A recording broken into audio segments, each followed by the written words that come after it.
Also, thank you very much, Vamilia, for the 5 Tier 1 gift subs to the community. That is very generous of you, and congratulations to those of you who ended up sniping a subscription. Thank you once again for your generosity, Vamilia. That is much appreciated. Also, hello, Vault Boy.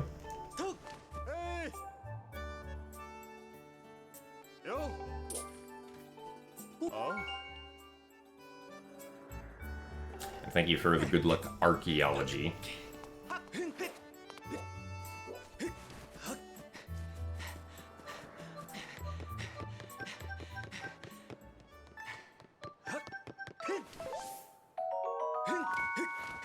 I'm not sure of the exact method that, like, gifted subs get distributed, but I know, like, there's a number of factors that are considered. From a business perspective, from, like, Twitch's perspective, right, it makes more sense to give gift subs to people who are already subscribed to other channels, because it means that they're more likely to keep the subscription once the gift sub is over. So if you've manually subscribed to channels before, you're more likely to get gift subscriptions that get dished out in channels that you watch.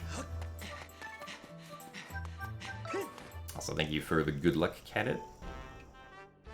And thank you for the good luck as well, Emperor Level. And hello, Danner Danger.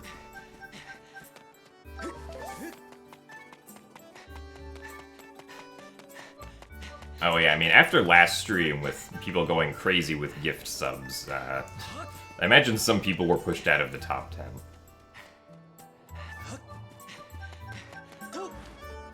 Although the leaderboard gets reset on a monthly basis, so...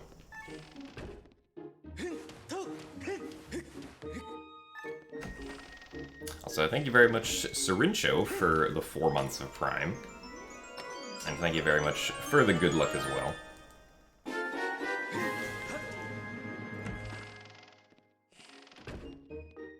Also, thank you for the good luck Hero of Time.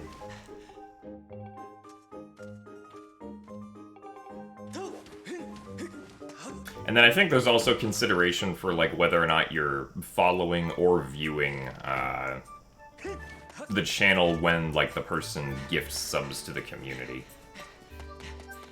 Like, I think you have more of a chance of receiving the sub if you're both following the streamer and watching when the gift subs drop, than, like, if you're not doing either of those things. Also, thank you very much, Evil Dead 94, for the Prime subscription. Thank you very much for your support as well. I'm glad you enjoy watching the content. Also, hello, Raystorm.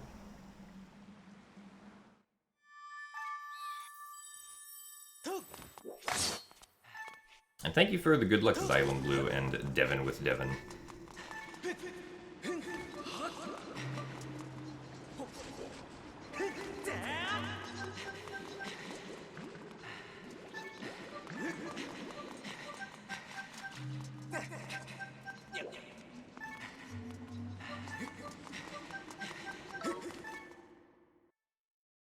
Also, thank you for the good luck, Aiden's son and 64-bit.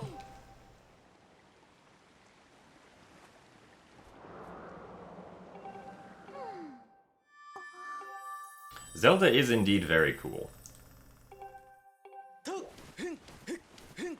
I too like Zelda.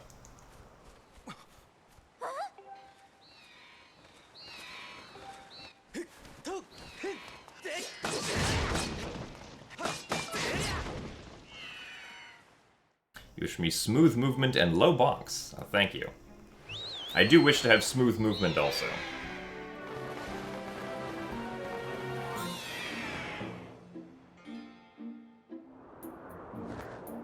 I actually ended up playing the original Skyward Sword yesterday with some randomizer practice, and it was very interesting playing the original again, compared to, like, the way that I play HD.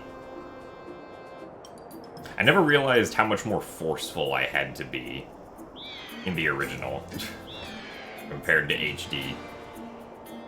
And also the difference in weight between, like, the Wiimote and Nunchuck and the Joy-Cons was pretty apparent also. But I'll manage to settle into both as, like, separate gameplay styles with time.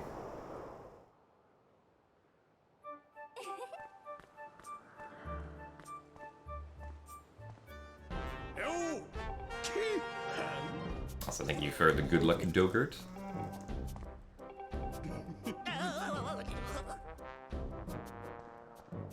Well, it's not possible to make it through the game currently without bonking. I don't even think that's the case in the original.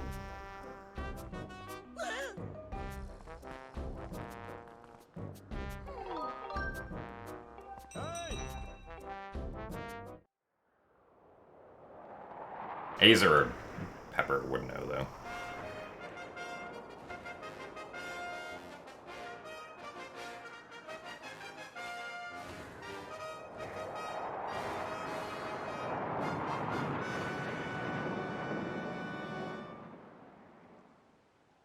Yeah, so you're required to bonk into, a tree in Farron Woods to get, Lopsa out of the tree that they're stuck in. I think there's another required bonk somewhere that I'm just not remembering. But that's, like, the one that always comes to mind when I think of required bonks.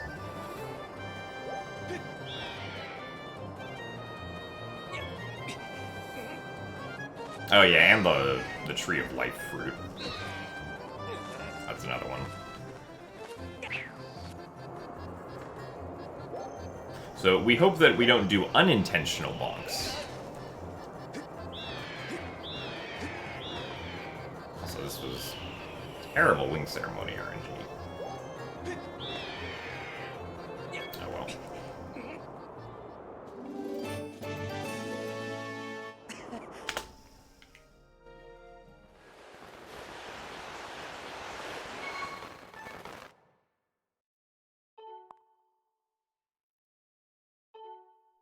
So thank you for the good luck, Shirokob.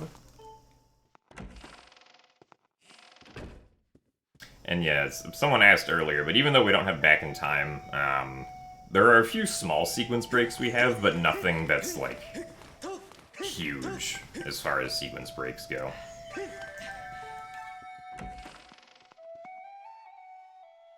Also, thank you for the good luck, Felix Helix.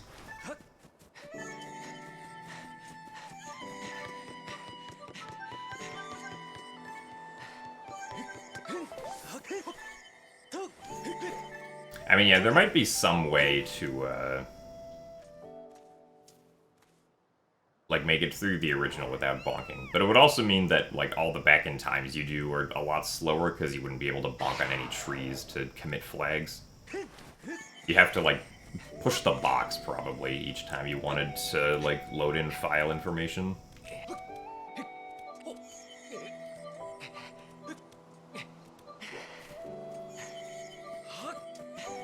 So thank you very much, Wacer, for the 39 months of Tier 1. That was a lot of months of Tier 1. So thank you very much for the continued support of more than 3 years. Glad you still enjoy watching the stream.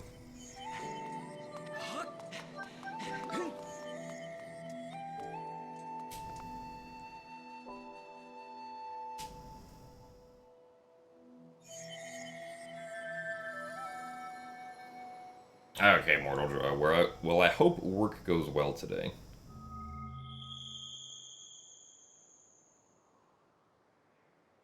No, none of the remakes. Well, Wind Waker HD, Twilight Princess HD, and Skyward Sword HD do not have back in time, because there's no way to soft reset the console. Surprisingly, Ocarina of Time 3D sort of has back in time, but it's not because of, it's not because of the fact that, like, you can soft reset or not. There's a way that you can wrong warp to the title screen file in Ocarina of Time 3D, and it's actually used in a few speedruns.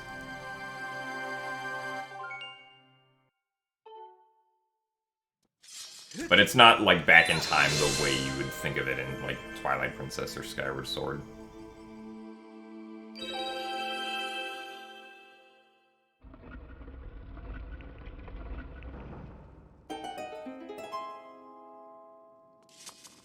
So thank you for the good luck hydros.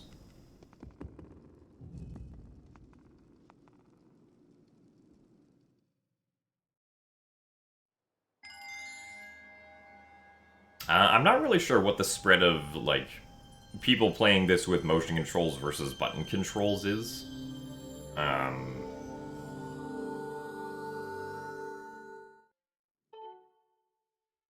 Pretty much anybody who played, or who did speedruns of the original Skyward Sword and then started doing Skyward Sword HD uses motion controls. And then there's, like, some set of new players who use button controls.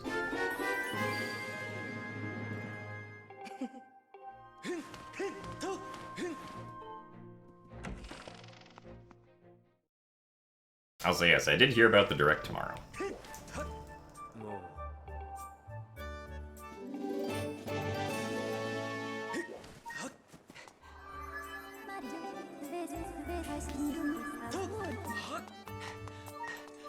Should probably be fun to watch.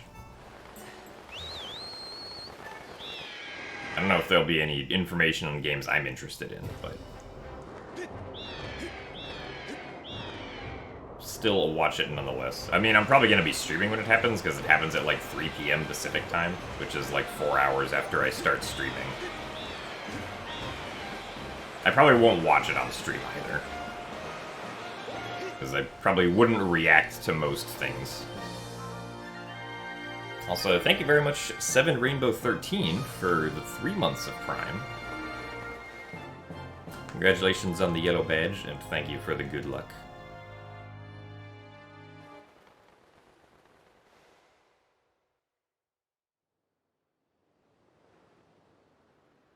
Also, hello, Jengrum?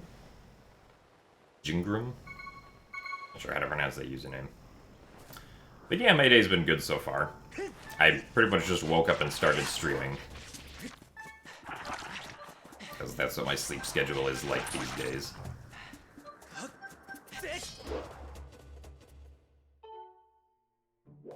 I kinda doubt we're gonna get news on the Breath of the Wild sequel. At least considering that the Direct said that it was about games that, or that it was mostly about games that are coming out, like, this winter. But we could get something, who knows. Maybe they'll tell us the title.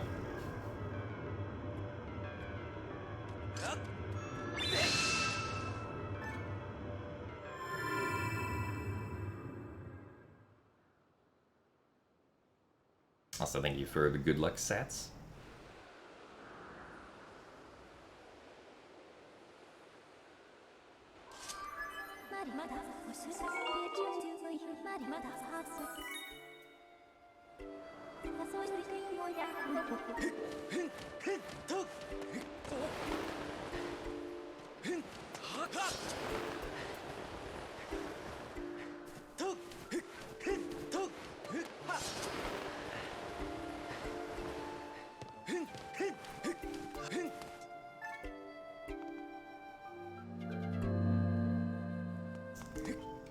I mean, okay, I suppose, like, if I have a run and the run dies at, like, you know, 2:55 PM or something, like, you know, a few minutes before the Direct is supposed to begin, then we can watch the Direct. But if that doesn't happen, then... we probably won't watch the Direct. They'll probably be in the middle of a speedrun.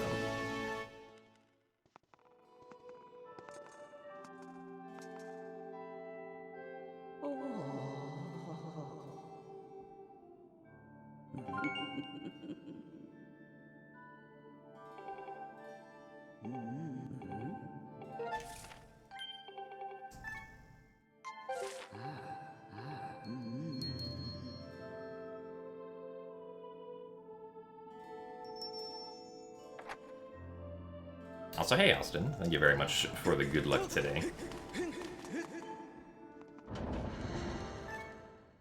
Too wild for breathing, oh no.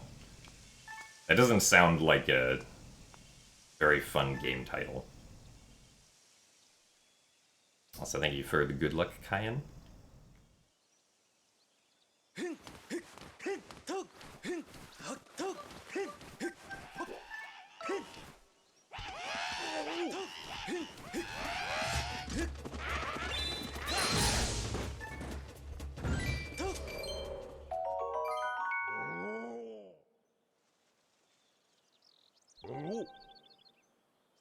Also, thank you for the good luck as well, Jacka Manning.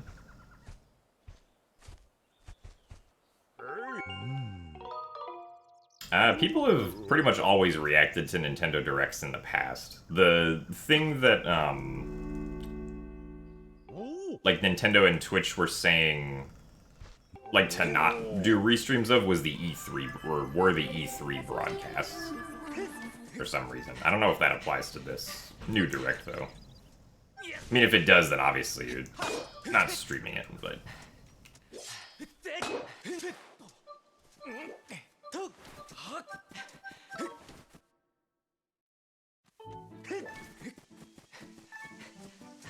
I see, Rainbow.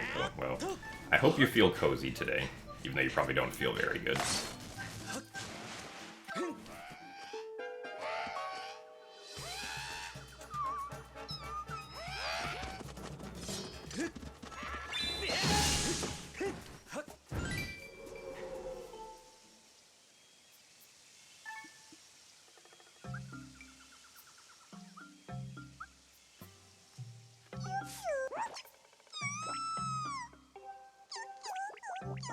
Also, thank you for the good luck, Umbreon GG.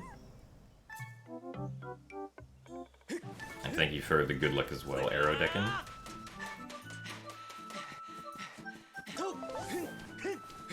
No, you don't get a higher jump if you roll. The reason we roll off the log is because of this game's, like, ledge guiding mechanic, where, like, if we tried to just sprint off the log, Link wouldn't be able to jump off at the angle we want at, like, the highest point of the log, because the ledge of the log would stop him from jumping off.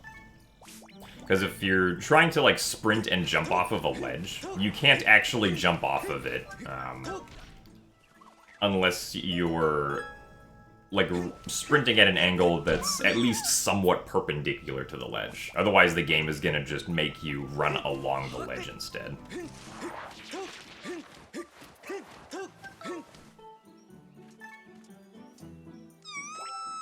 Also, thank you for the good luck, Fastest the One.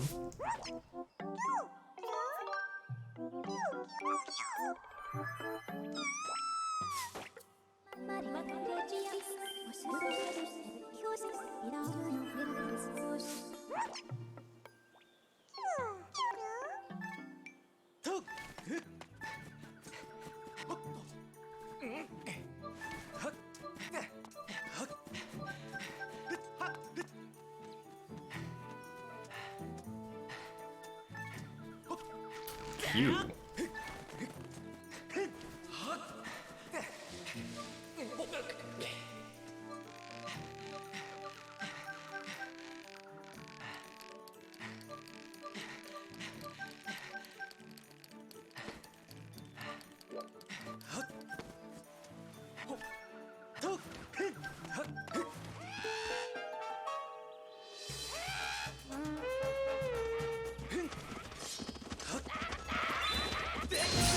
Oh, what the heck?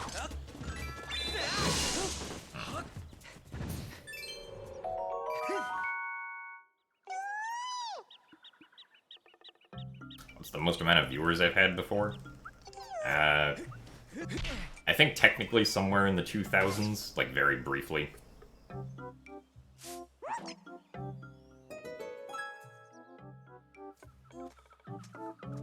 But, like, the most amount of viewers I've ever had is just, like, a peak from when somebody, like, who has a lot of viewers would raid me.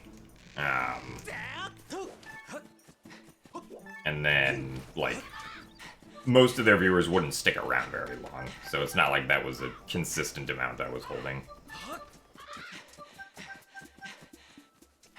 Also, welcome into the stream, Jade.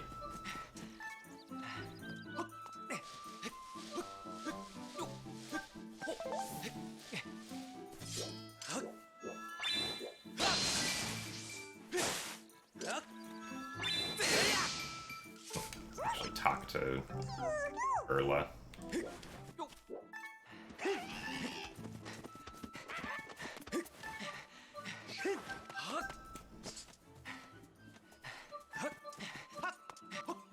Although the most amount of people ever watching me on a stream at once is, like, probably 80 to 90,000, because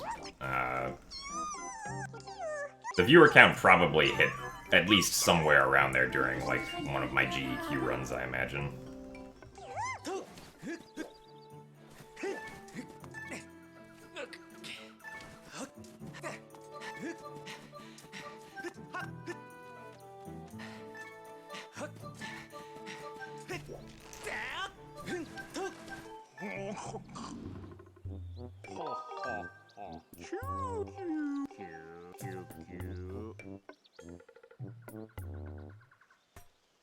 Also, thank you very much for the good luck, Orsley.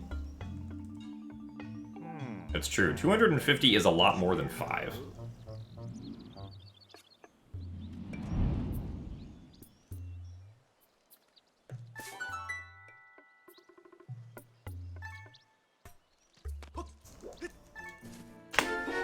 Alright. Better than the runs 2 days ago where I was always 20 seconds behind with Slingshot.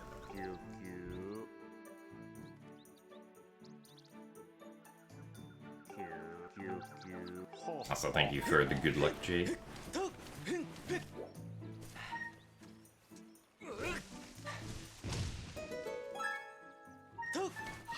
thank you for the good luck as well, Catalytic.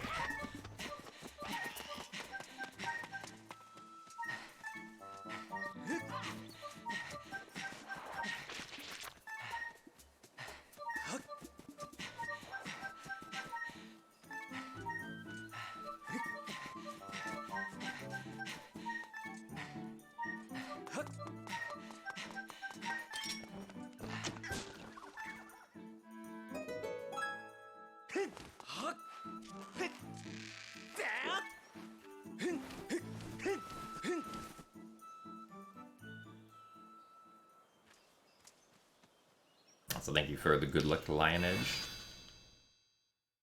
And thank you for the good luck as well, Dad Lost It.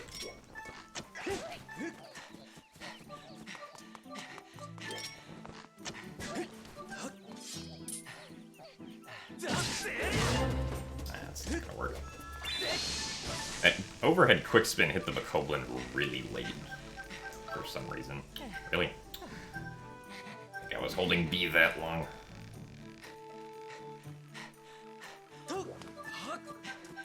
Now the Bokoblin is all the way down here, which is not very good.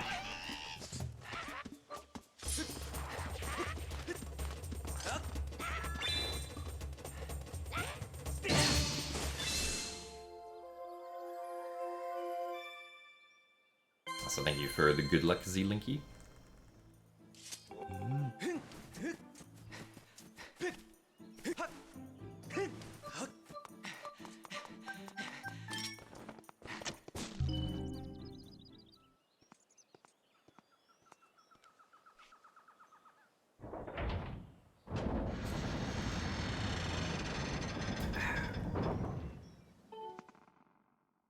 I mean, again, I personally do not expect Extending Blow to happen on any individual run.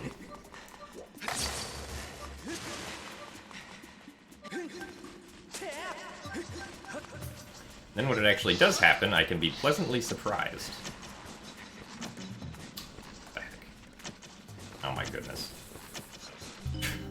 That was really dumb.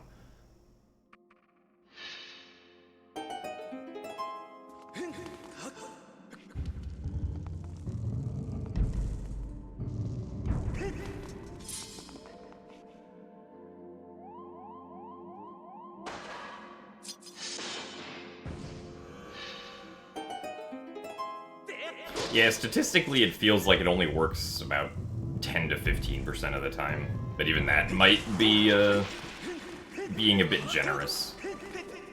What I should have done is tracked, like, actually kept proper track of all the times that I've tried it, versus how many times it's actually worked.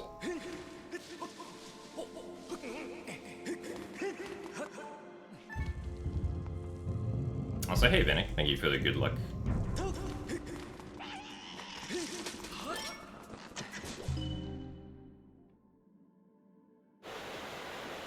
Also, thank you for the very best of luck as well, Thick Goron. Alright, we didn't get knocked into the water today, though. Also, thank you for the good luck, Soda Rock.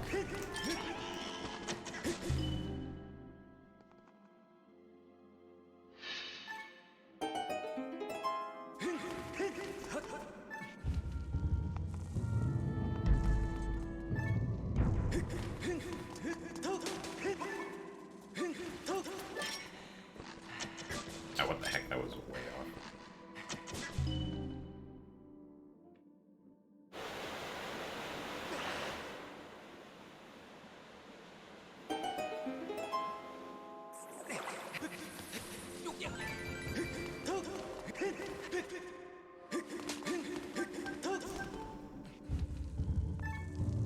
So thank you for the good luck, Duchess Toffee. Ah, yes, this is the first run today. Oh, the spider got on me. Thought I could avoid the spider, but I was mistaken. And thank you very much, Beanseller, for the 30 bits. And for the good luck.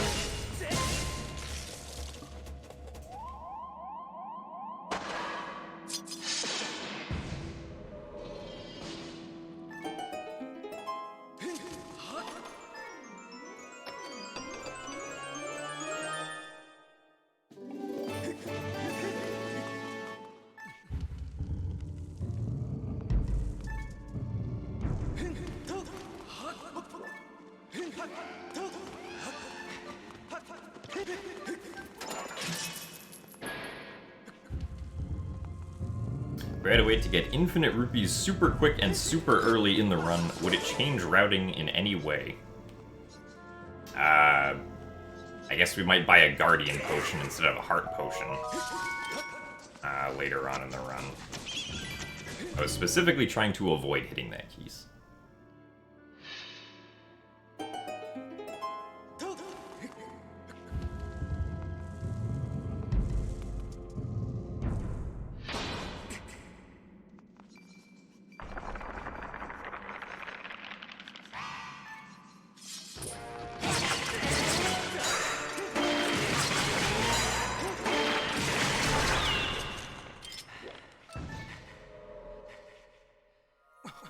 Oh, yeah, it would definitely change how you do 100%, but we don't need very many rupees in this run, at least for what we already do.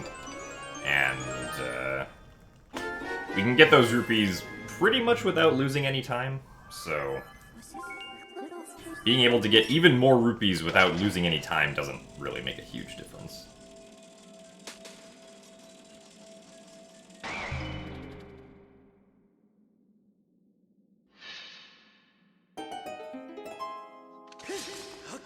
Also, yeah, at the beginning of the game, you can only hold up to 300 rupees, so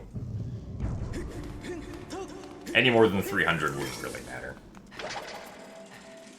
Like, you can go through this entire game without ever using money to pay for anything, or without ever using rupees.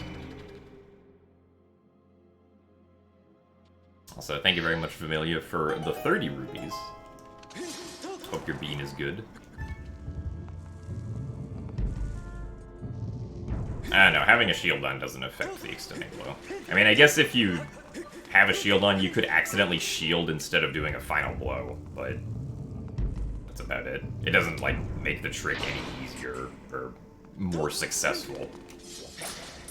The trick is just RNG, and that's what we have to deal with.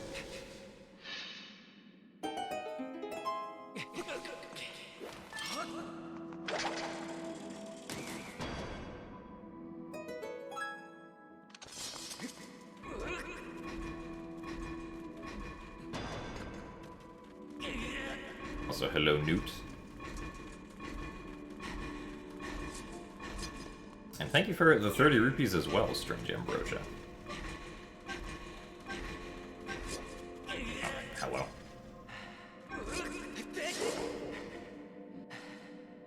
Maybe we should run up the box instead. Also, thank you very much, Nephistos, for the Prime subscription.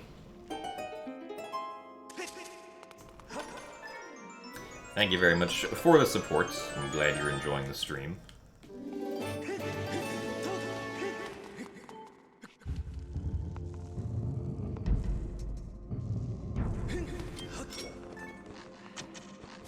Oh. That one actually made it.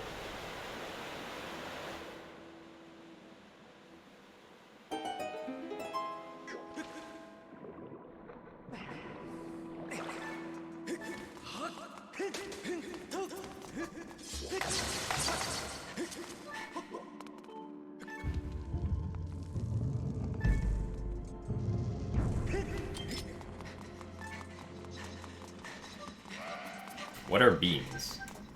Beans are what the bean seller sells. Metaphorically, at least.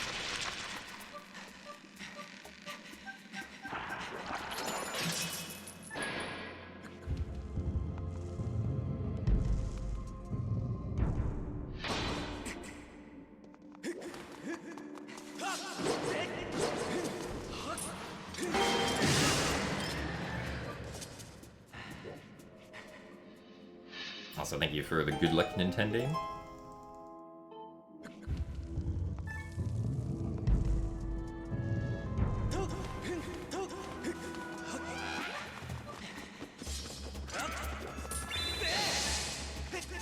I haven't tried a vertical quickspin on like those trees before, but the weird thing about those trees specifically is that even when they're cut down, they can still block you from being able to go into the crawl space. So it's more about just trying to like make them disappear as fast as possible, or make them fall in such a way that they like disappear as fast as possible, or that they're just out of the way of you trying to roll into the crawl space.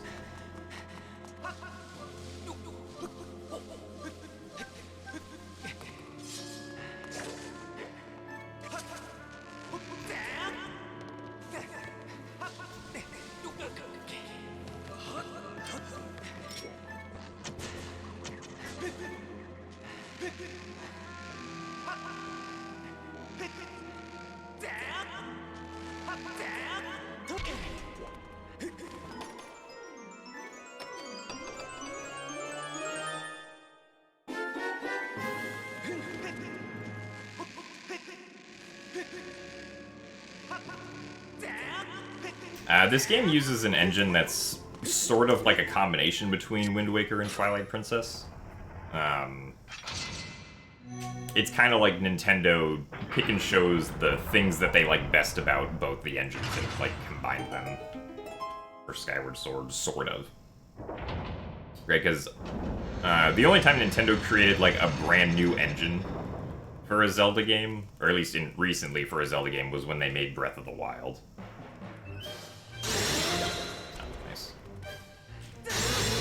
I did the thing again. I keep on doing the thing that I don't mean to do.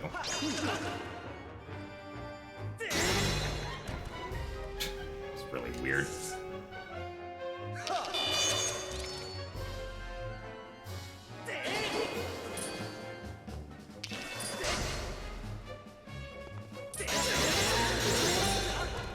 Okay.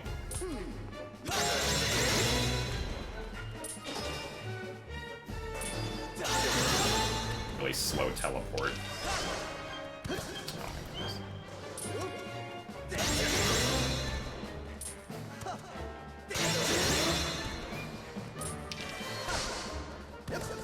Can you stop jumping back? Oh well. We'll be losing time here. Because the first phase was weird and the second phase didn't go too well either.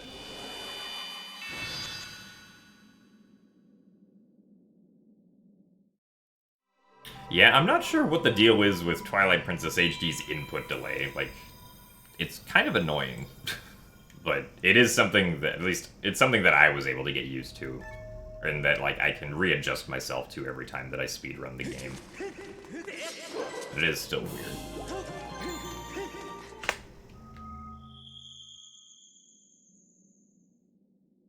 Also, thank you for the good luck, Coral VZ.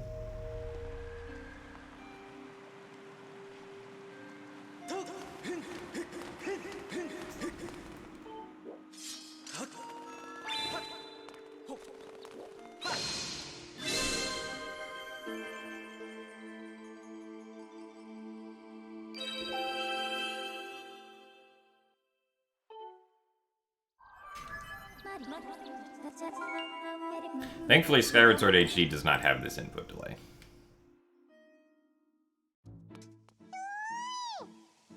Also, thank you for the good luck, Larjo.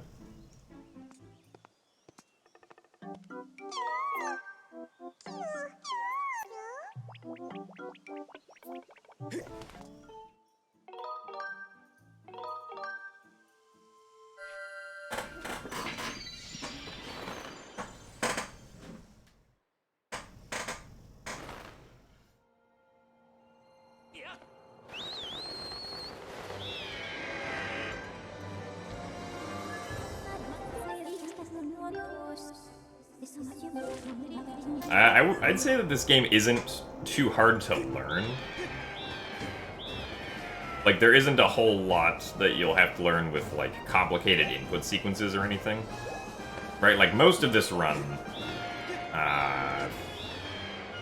you could probably learn by just, like, watching a video of somebody play it, but there are a few things that will need, like, explanations if you want to understand them.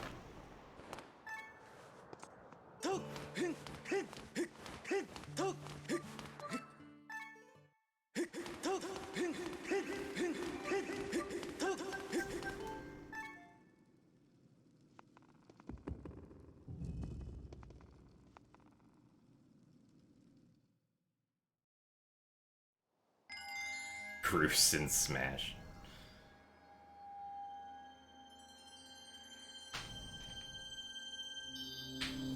I mean, I'd be down for Bruce in Smash.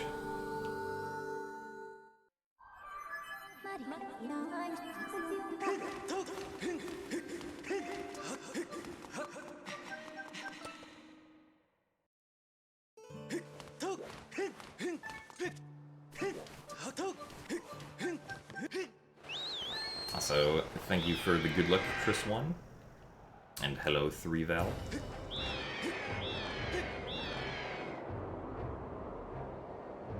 Have you ever played any DQ games? I don't know what DQ stands for, so probably not. When someone says DQ, the first thing that pops into my mind is Dairy Queen, but I don't think Dairy Queen has ever released any video games to my knowledge, so that's probably not it. Dragon Quest. Okay, yeah, no.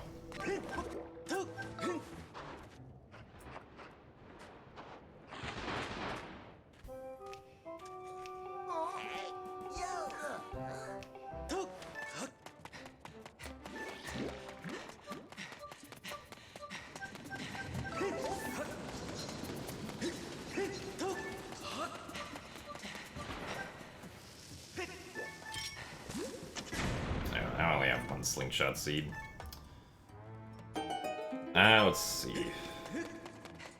I guess I'll get the refill before the Lizalfos temple.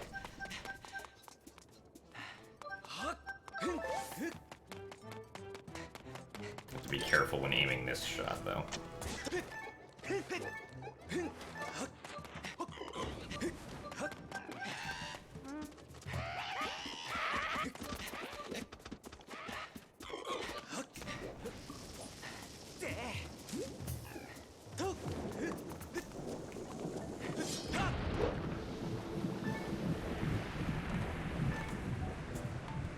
Also, hello, Pippi.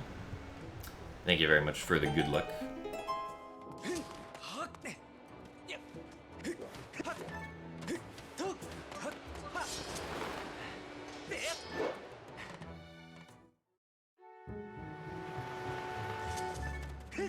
I don't know, we haven't really lost any time yet. In this segment. Well, I guess now I lost like a second because I didn't use C-up to go into that cutscene, but that's fine. Usually whether or not I lose time is decided by, like, if I do this fight correctly.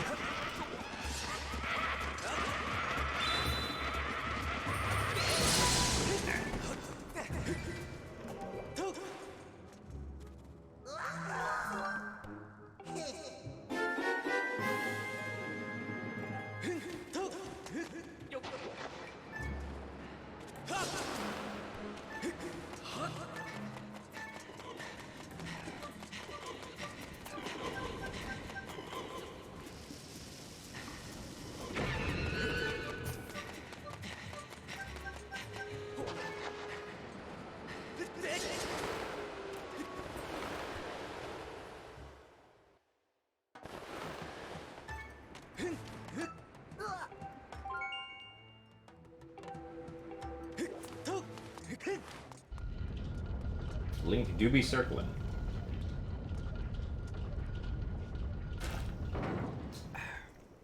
Hey!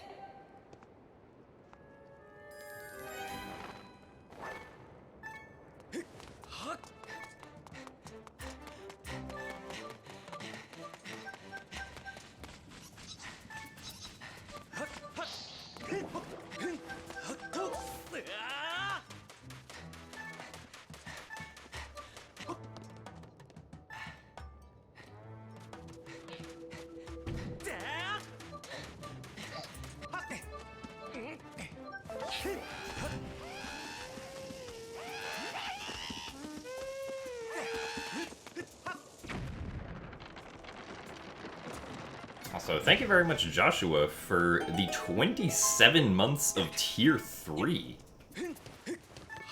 That is a lot of months, and also a lot of emotes. Thank you very much for the continued subscription, and for being here, of course. And hope you continue to enjoy the streams.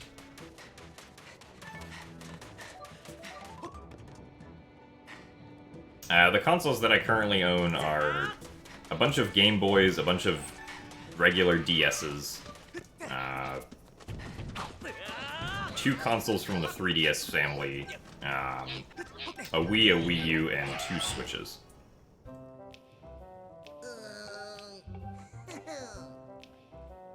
So it's just basically like all Nintendo stuff.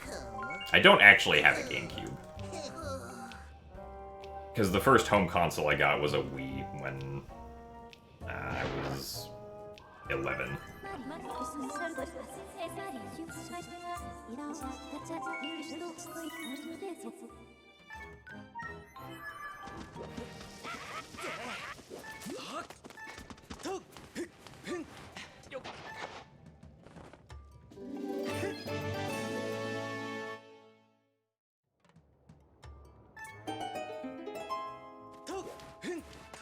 Yes, I'm intrigued as to what this hug collecting thing is.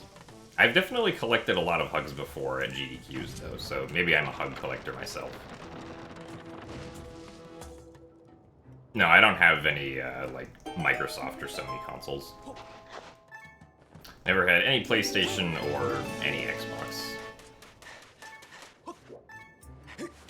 I mean, all the games that I've been interested in playing have all been just on Nintendo consoles. I am currently 23 years old.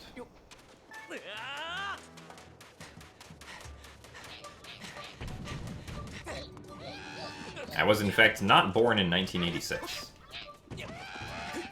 Also, hello, F-Tab. Things are hanging alright.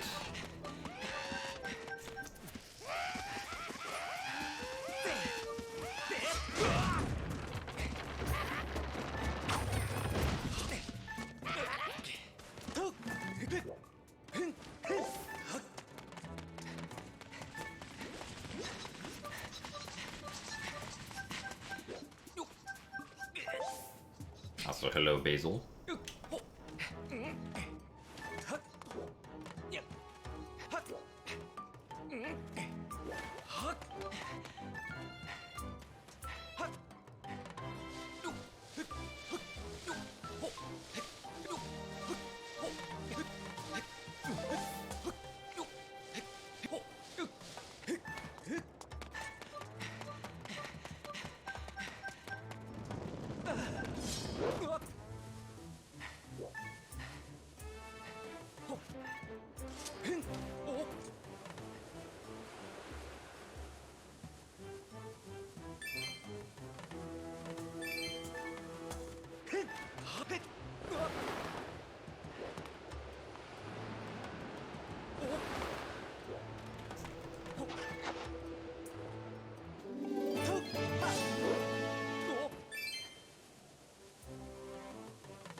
Kind of afraid that was going to be too far away from the rock pile, but thankfully not.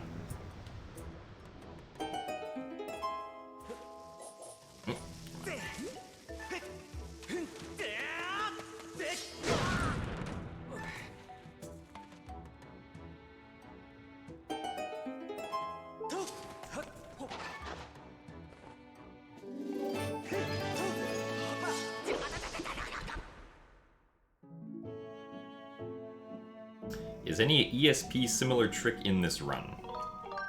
I'm not sure what an ESP similar trick is. We did save 5 seconds though, so that's good.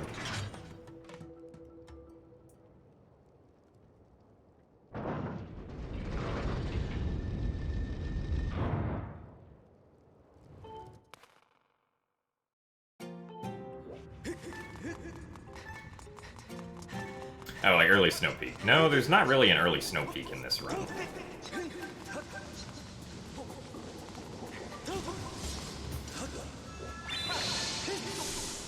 As in, like, a really difficult required trick. Well, not required, but a really difficult trick that saves a lot of time and depends on RNG. As far as I'm aware, there are not any of those.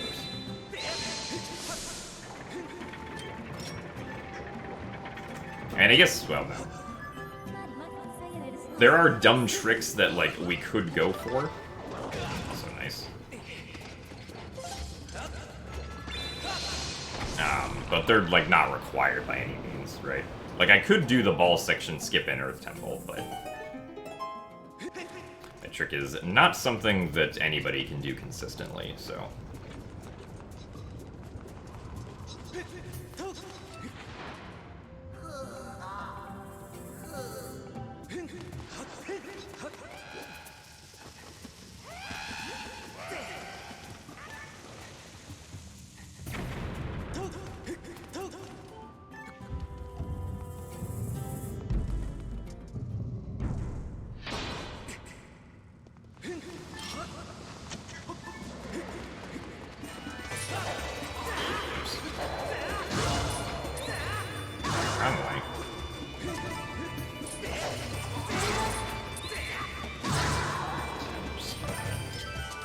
Drink the potion now.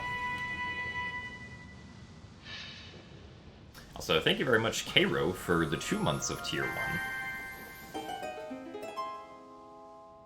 Glad you are still enjoying the stream, and thank you very much for the continued support.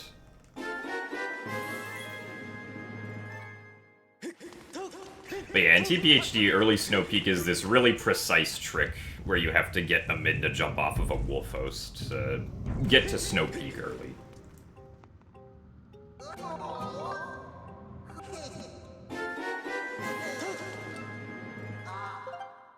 And it saves a lot of time because it allows you to, like, skip the fishing rod at the beginning of the game, which means that you can skip, like, Orden Days 1 and 2.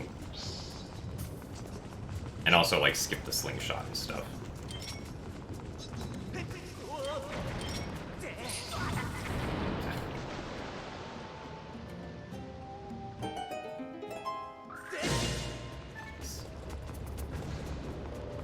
And also skip the Coral Earring quest thing after Arbiter's Grounds.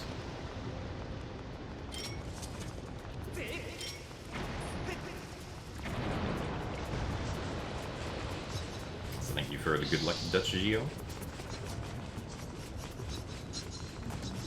And thank you for the good luck as well, Cairo.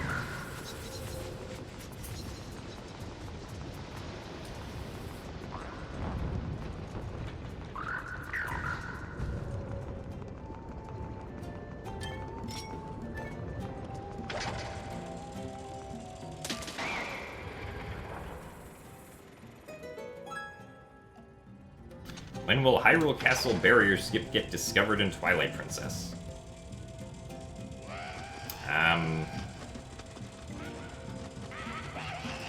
Well, I can't predict the future, so I don't know.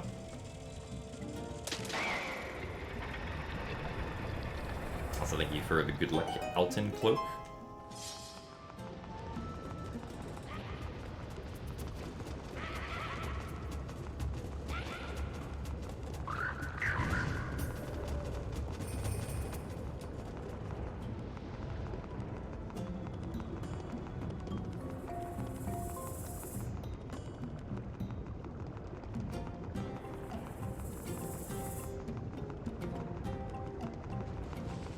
Always with this can't predict the future excuse. I mean, for all I know, it could be discovered tomorrow, or it'll take 50 years to discover.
Well, yeah, the biggest difference is that there's no back in time.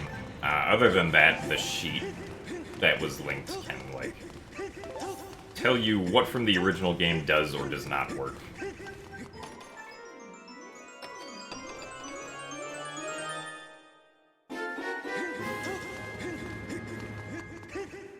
So there are, like, a bunch of small differences.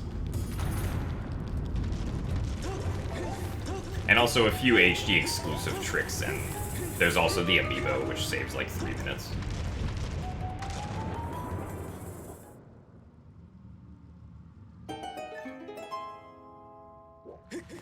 Also, thank you for the good luck, WeeJD.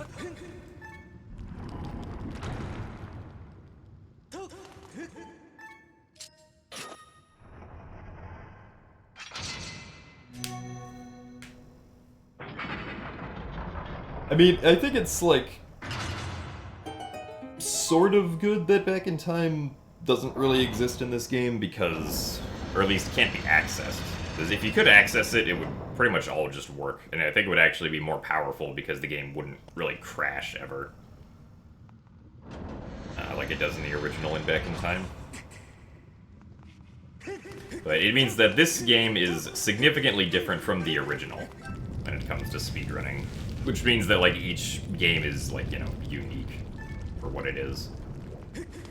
At least when it comes to the any % speedrun.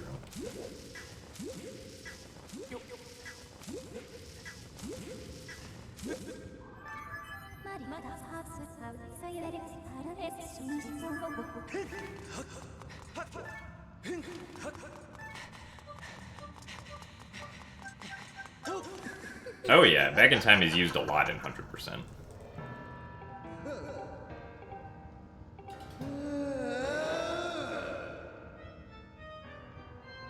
Well, no, the developers didn't have to do anything to patch Back in Time. Like, Back in Time is not possible just due to how the console itself works, right? Because you can't, there's no soft reset functionality for every single game on the Switch, right? Some games can elect to have it at, like, their own discretion, but it's not a requirement like it was for Wii games, so there's no way to soft reset this game.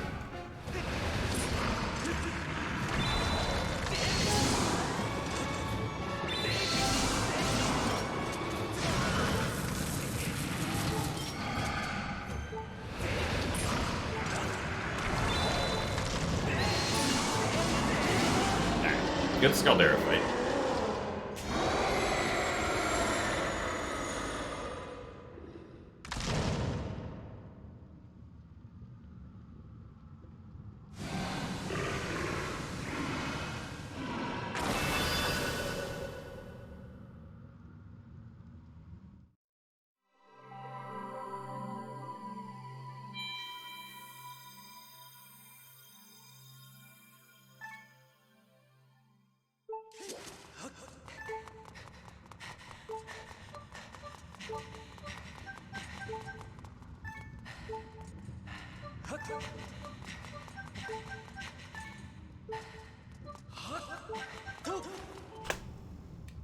Alright, very good.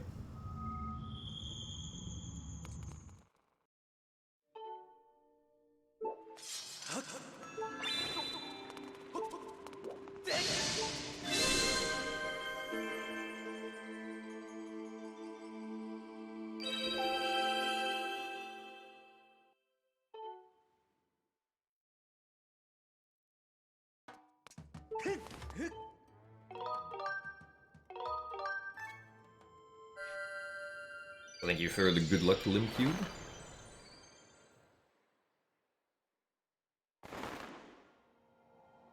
There were a few things that were patched. The high flip to get to the Ancient Cistern boss key chest early was patched, but that doesn't really matter because we have the entrance animation transfer glitch that we can do. I almost went to the wrong spot on Skyloft.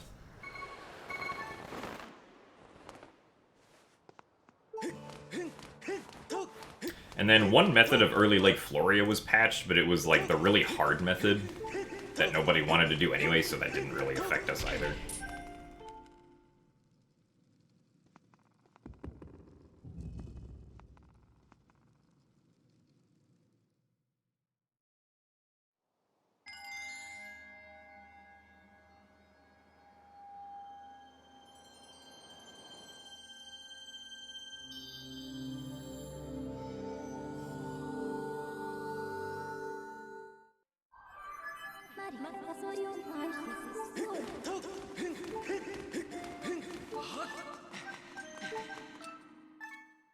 So thank you for the good luck bacon bits.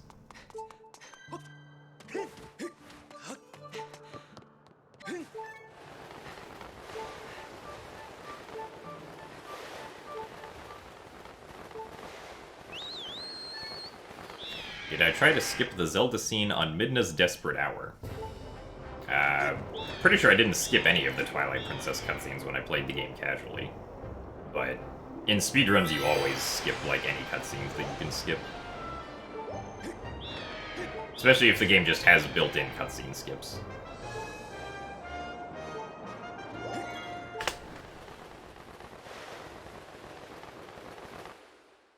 Also, thank you for the good luck, Zelds.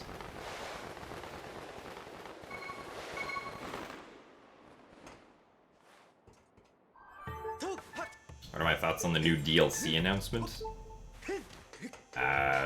DLC for what? As far as I'm aware, this game's not getting any DLC.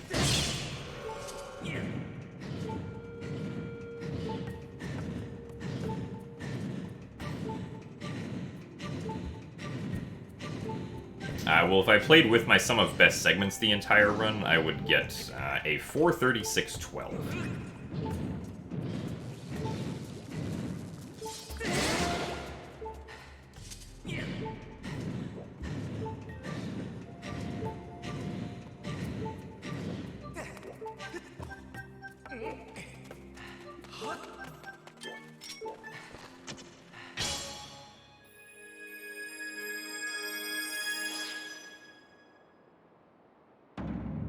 So thank you for the good luck line.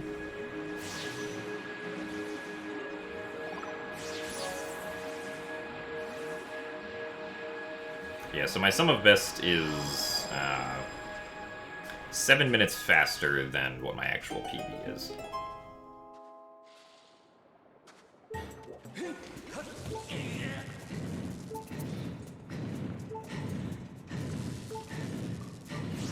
So thank you for the good luck, Stefan Checker.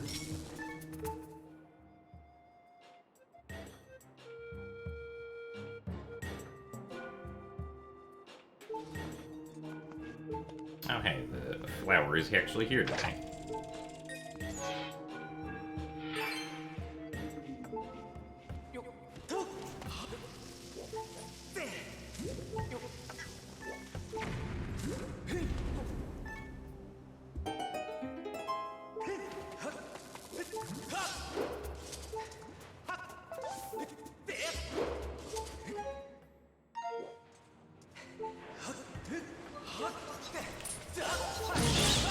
How did I manage to miss all of them with that slash?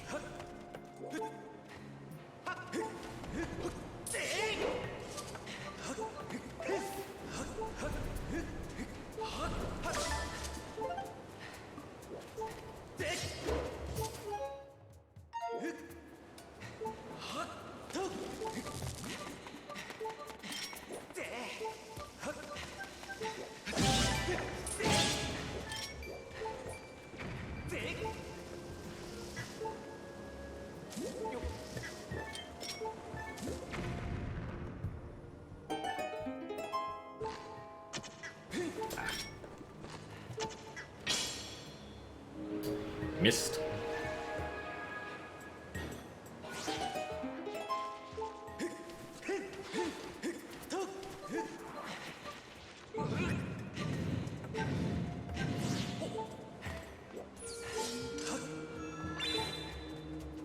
Well, the trick that we used to, like, use less stamina but go the same distance is called stutter sprinting. Well, okay, there's two things that we do. We do stutter sprinting, and then we do brake sliding. Brake sliding is where we're, like, actually sliding through the sand a lot faster than we should normally be able to. And then stutter sprinting is where we repeatedly press the sprint button to, like, gain distance in between our, like, small sprinting sections without actually using up any stamina. Which is just pressing the sprint button over and over again. Less.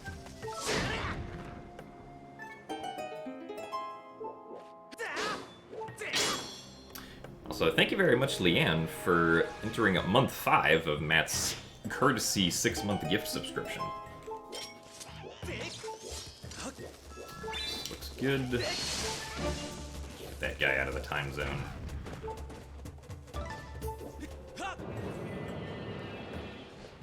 And thank you for the good luck as well.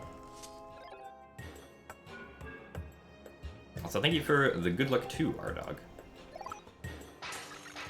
It's losing a little bit of time because I missed the slingshot snipe on the time shift stone once.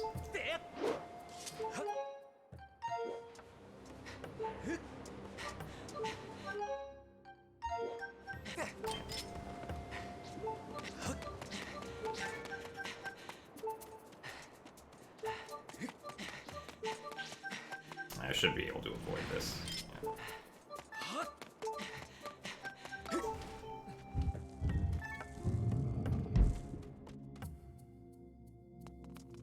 Yeah, so like if you're sprinting and then you stop sprinting, Link will go forward like a certain distance, like as he gradually loses speed. Like he doesn't just instantly drop to 0 speed when you let go of the B button, right?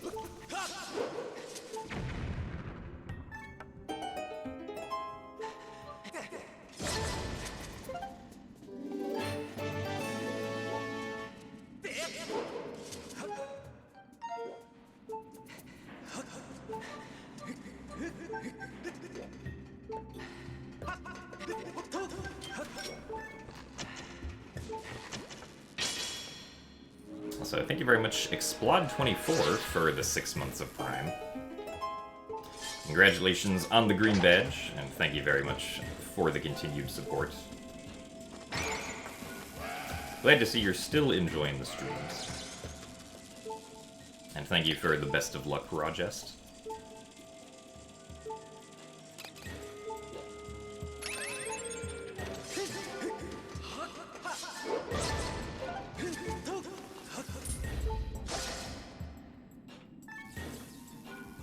Also, thank you for the good luck as well, Wraith.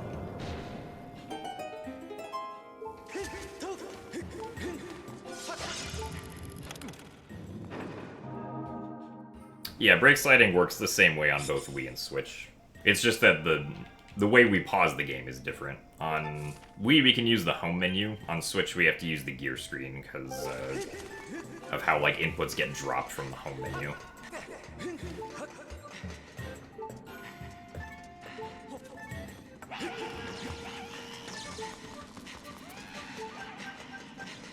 Although holding ESS position on Switch feels a little bit harder than holding it on Wii. I'm not perfectly consistent with my brake slides, unfortunately. Whereas on Wii, I had like a very good consistency with them. Also, thank you for the good luck crown. That Ampulus almost came around to get me, but thankfully went off screen just in time.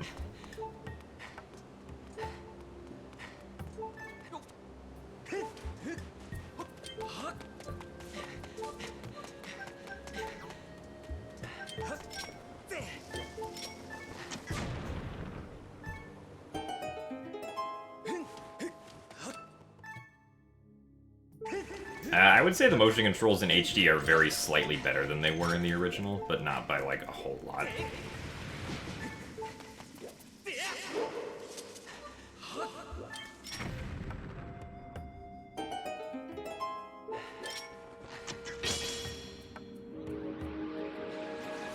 I did see a few posts on Twitter about, like, the new Sonic game being kind of broken, yeah. What? I was trying to target the McCoblin, not the, Ampulus shell.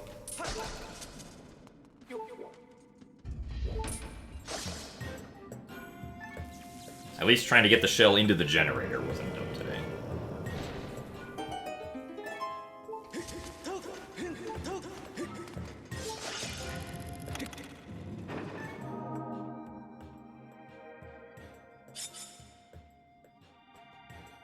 What am I hoping for in the Nintendo Direct tomorrow?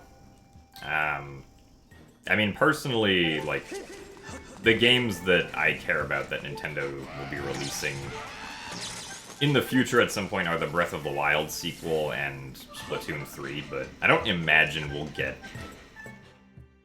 much about those.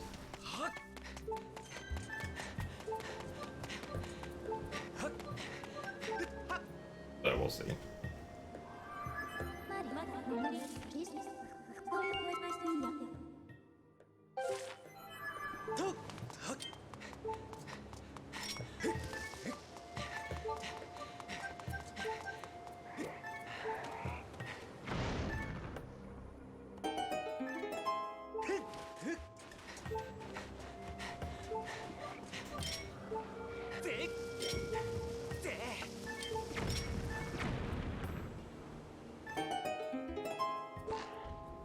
I'm sure we'll, like, get more, I don't know about new information, but we'll probably see, like, the Pokemon remakes in the upcoming directs.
So thank you for the good luck, Yungus.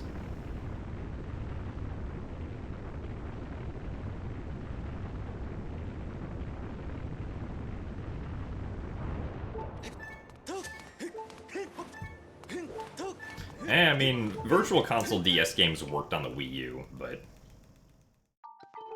probably wouldn't work very well on the Switch, unfortunately.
Save.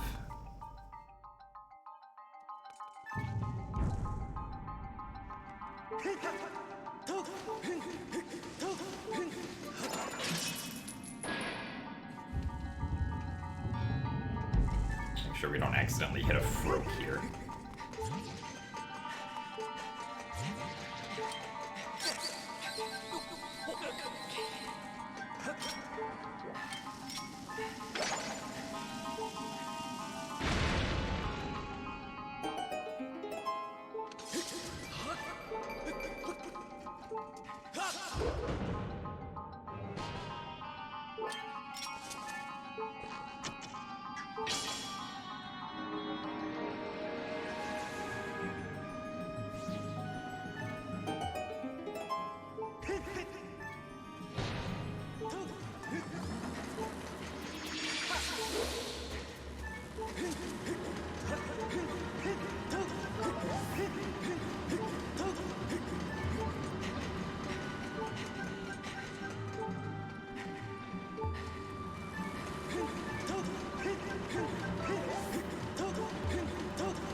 Sure, the Beamos is not looking us as we climb up the lever.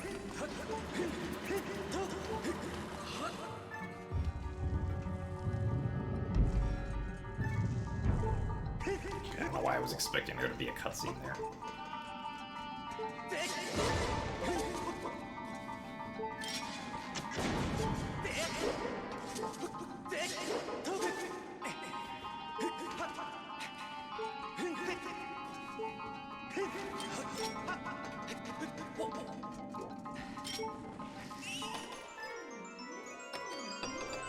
Well, we're still ahead, but we did lose some time to just, like, a bunch of minor mistakes.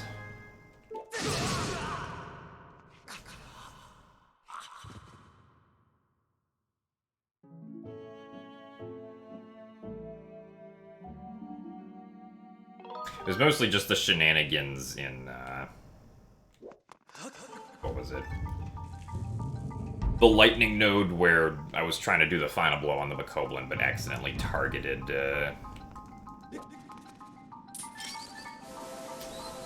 ambush shell instead.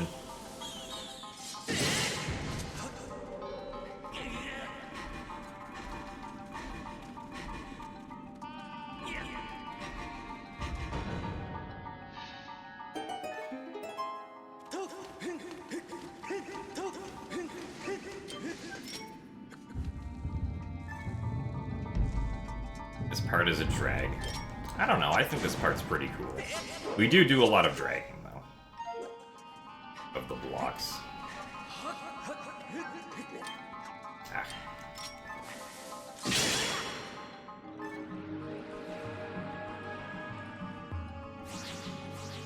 Also, thank you for the good luck glassies.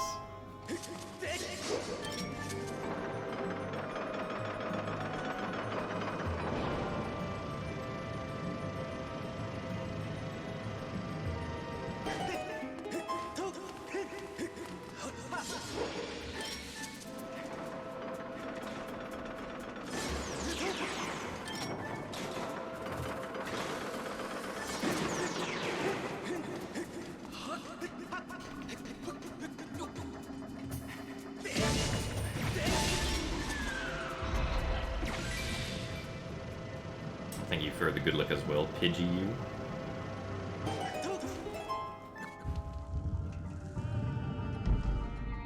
Thank you for the good luck, Mestley.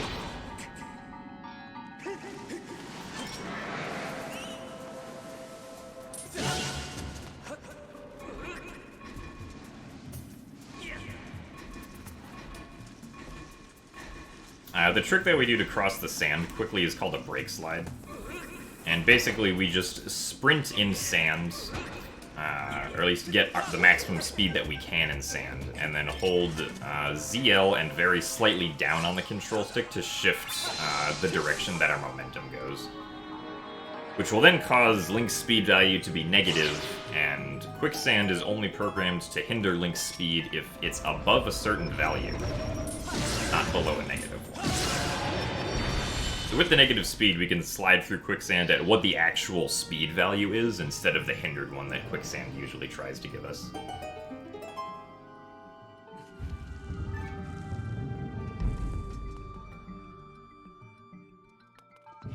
Also, thank you for the good luck, Flango. It's break as in B-R-A-K-E, because Link is very slowly, like, losing speed during a break slide, as if he's braking.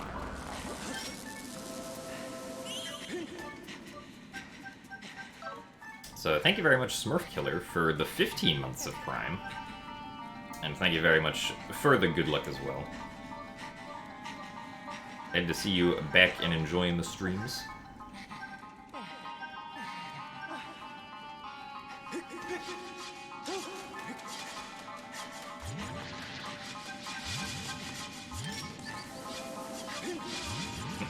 Actually, press down on the switch. Alright, well. The Froak got poked.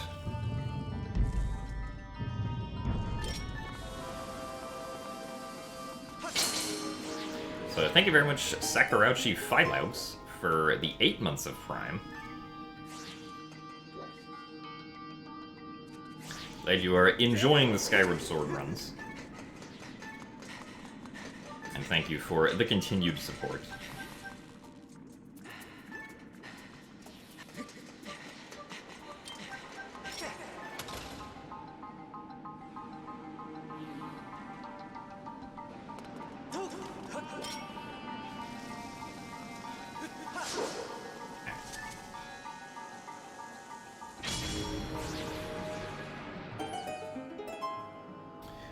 Link once again tapping his left foot, as he likes to do here.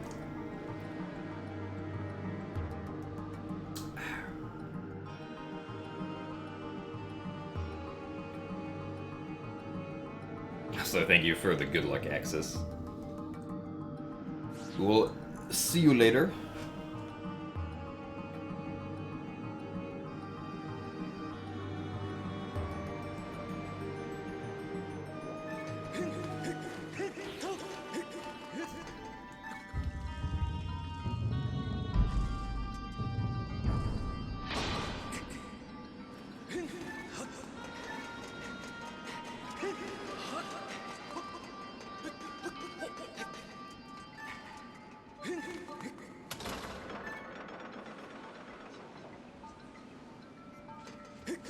He's very impatient. I suppose so. I mean, the minecart does kind of move really slowly.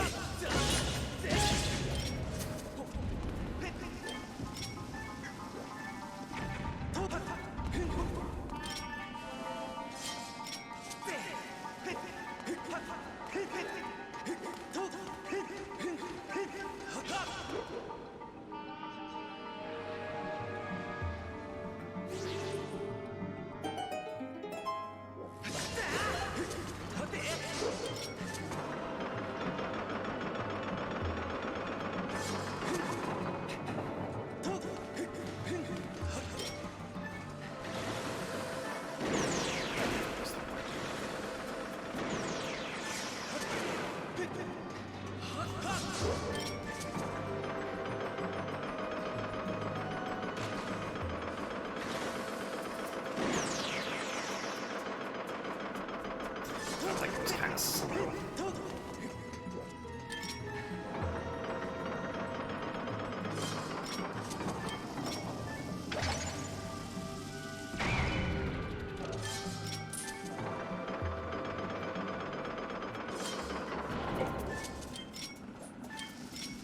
Cursor was there, but it's not quite where I wanted it to be.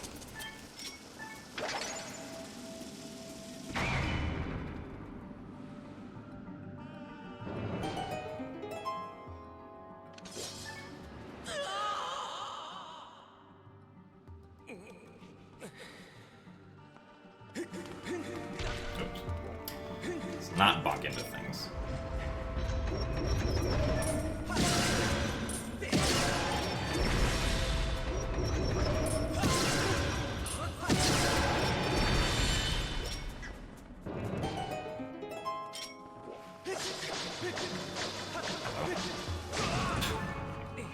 So I gotta go top left to bottom right if I want to do that consistently.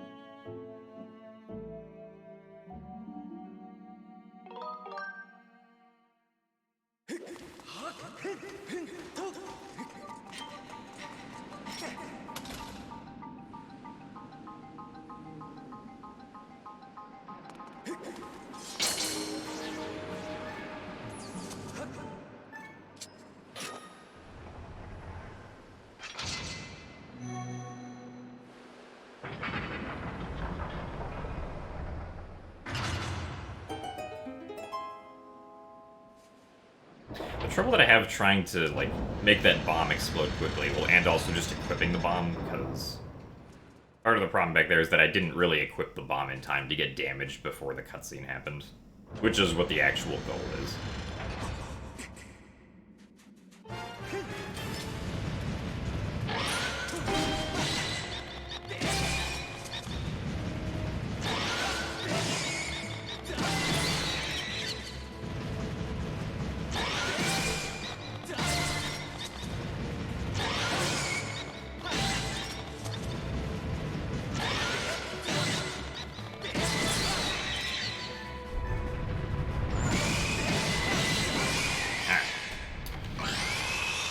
But pretty good mining facility.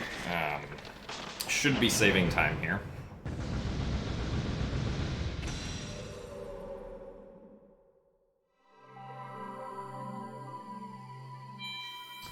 My best mining facility ever was a 125.32. So, I think this right here will actually be the best harp time that I ever get, or that I've gotten so far.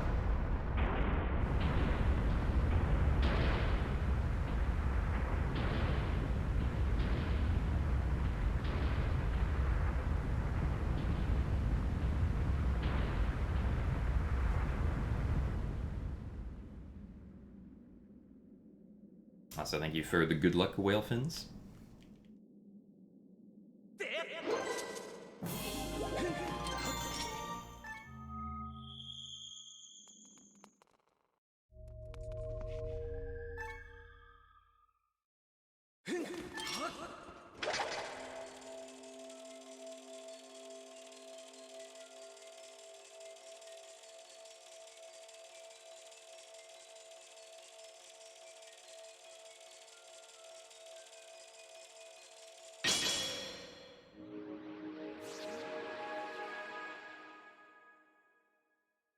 We don't skip the heart piece because we just, like, get it for safety. It also doesn't actually waste any time to get.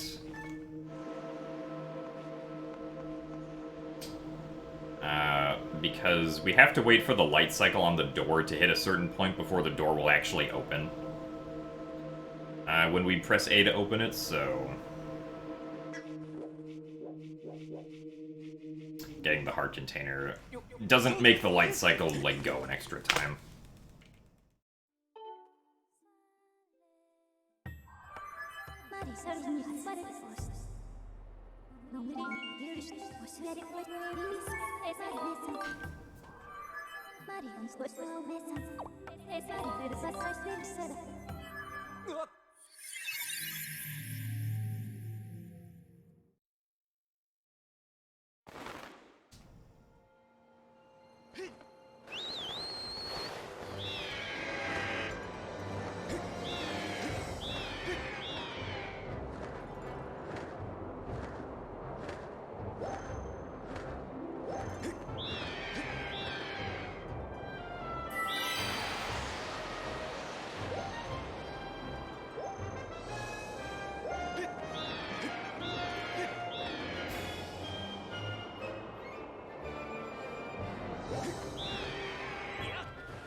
I didn't play through Skyward Sword HD casually, no.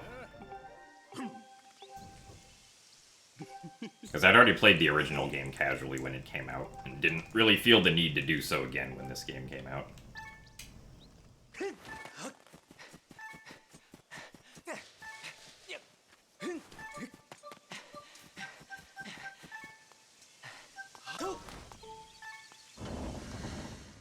My shirt today is from AGDQ 2019.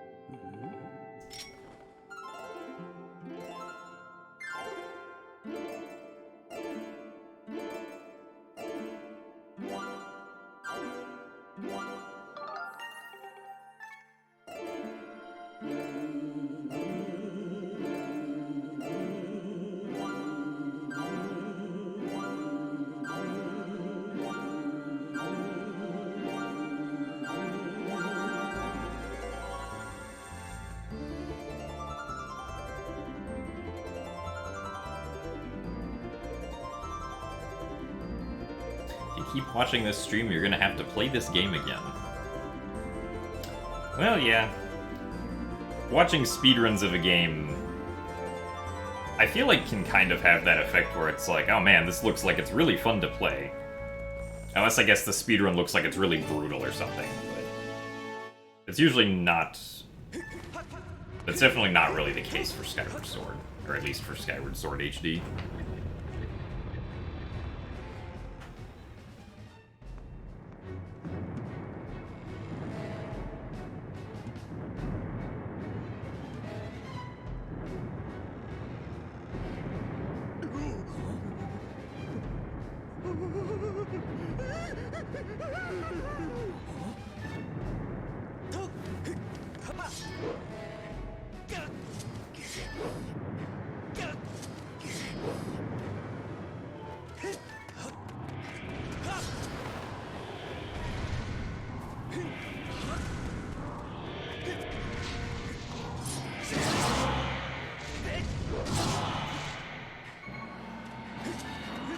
Thank you very much, Shade Slayer, for the 7 months of Tier 1. Thank you very much for the continued support. Glad you still enjoy the streams.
Good fight.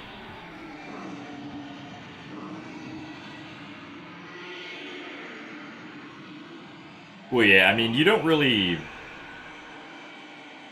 Like, unless you've practiced speedrunning before, like...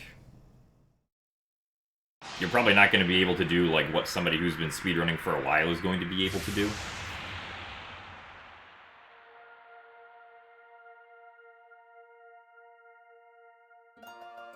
But usually that's not really, like, the point of playing these games.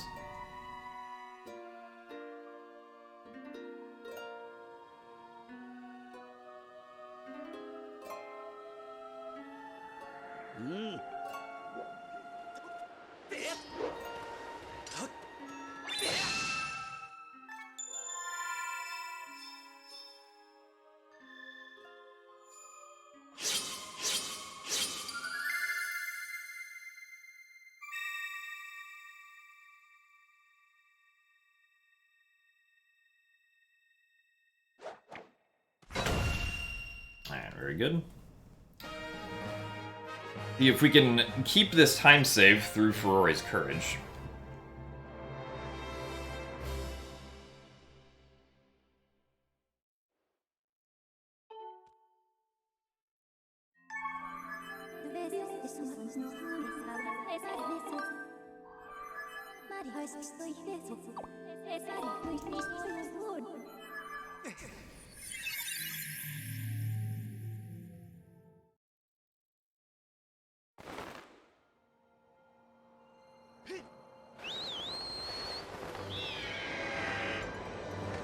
Oh yeah, I mean, like, practicing anything else, the thing that, like, or the important thing for speedrunning is, you know, repetition of, like, the techniques that you have to do. And of just, like, the movement sequences that you have to do in runs. Like, you usually do have to, you know, dedicate some amount of time to it if you want to get consistent. Also, thank you for the good luck cheese is yum.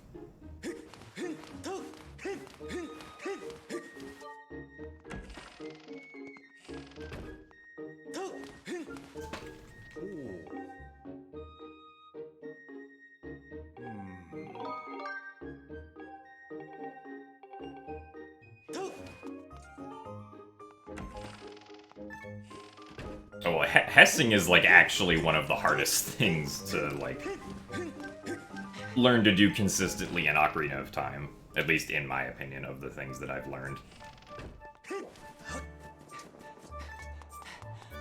As far as movement tech goes, definitely. There's probably some SRM setups that are harder to do, but, like... hessing is not something that's, like, very It's not something you're going to get right away. It takes a lot of repeated practice to get hessing down. Or at least in my case, it did for OOT3D. Especially if you're trying to do it on WeVC, where the dead zone is...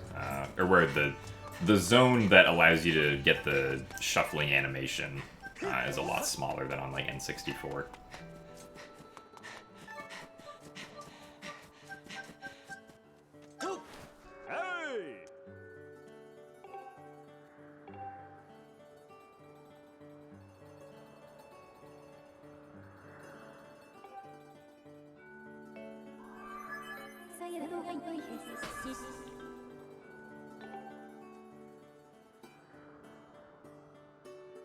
For the most part, Navi diving isn't too bad, I don't think.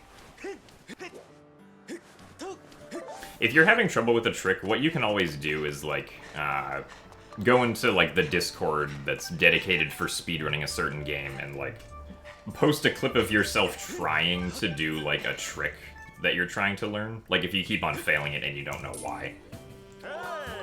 Go into, like, the help channel of the Discord or whatever for, like, getting help or asking questions and be like, hey, I'm trying to do this trick, but it's failing and I don't know why.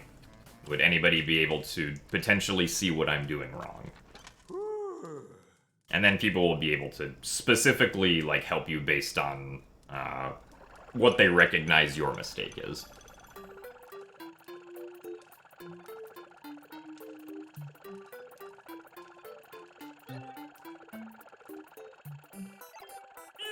It could be something like, oh, your positioning is wrong, or, like, you called Navi too late, or something like that.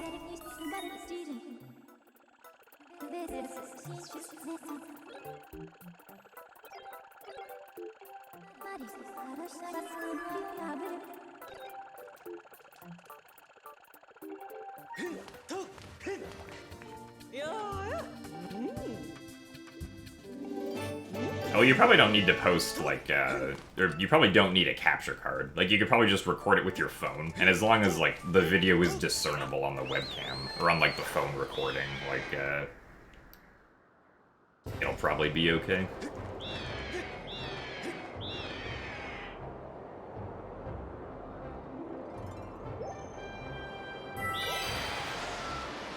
Also, yes, blindfolded demise is very fun. That's part of the reason why I like to do it.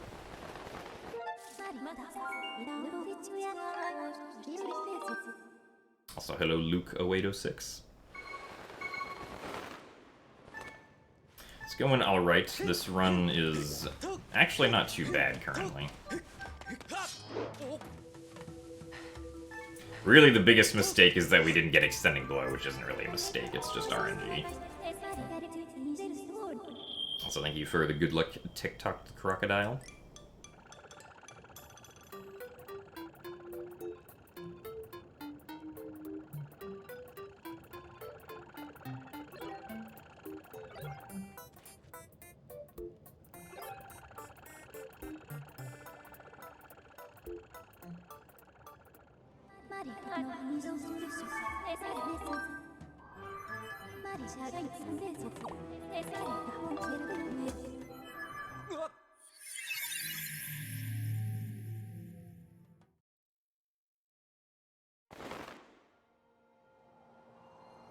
Hardest part of this run.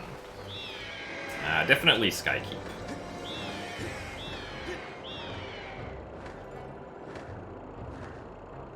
A lot of precise bow shots. And also the hardest glitch in the entire run. No, none of the PBs that I've ever gotten in Skyward Sword HD have gotten the extending blow. So... current world record does not have it either.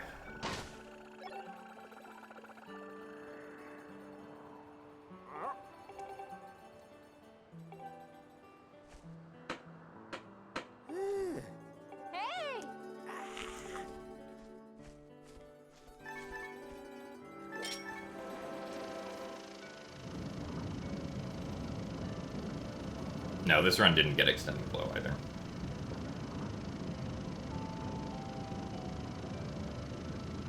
However, I have played decently well otherwise. Good Earth Temple, pretty decent linear mining facility, good Imprisoned One segment. Ah, darn it, I bonked there.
Good Harp Cancel.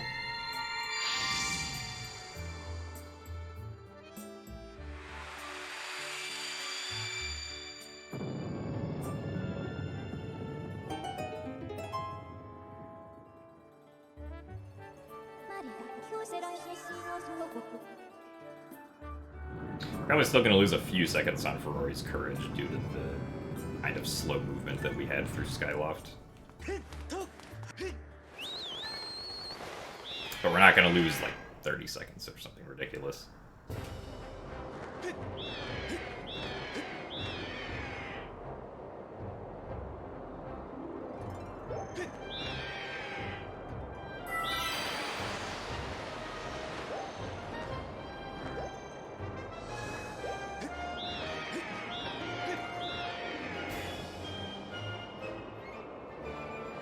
Alright, Beansouther, we'll see you later. Thank you very much for the 20 bits, and thank you for the good luck. Hope you get some good rest.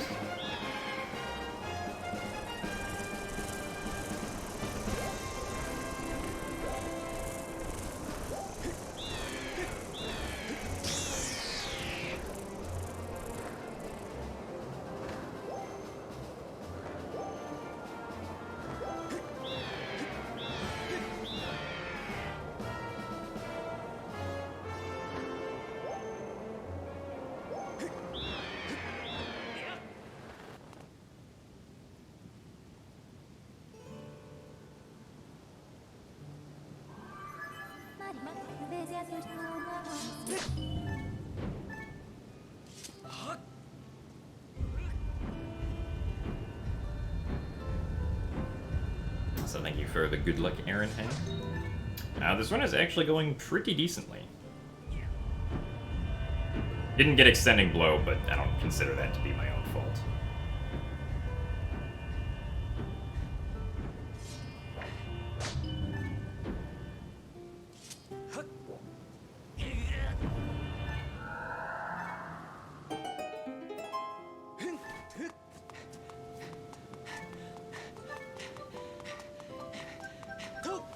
But aside from that, only like, you know, up to maybe 10 or 15 seconds of time loss on a few splits. Or like, the worst offenders.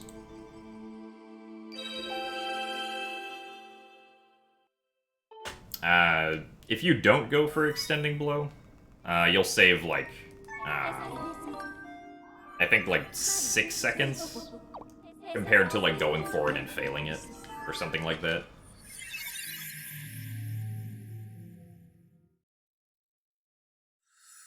It also depends on how you fail it.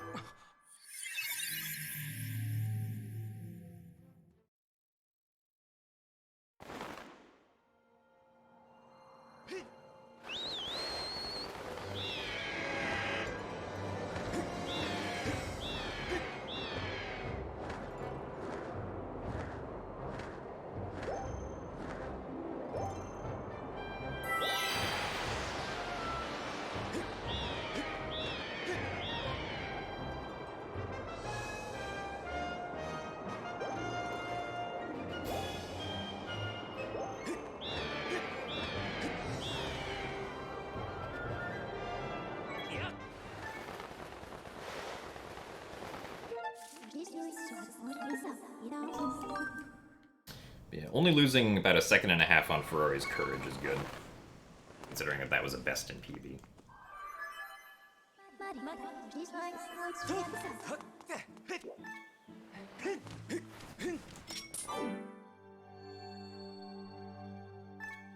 Also, hey Bruggles, thank you very much for the good luck.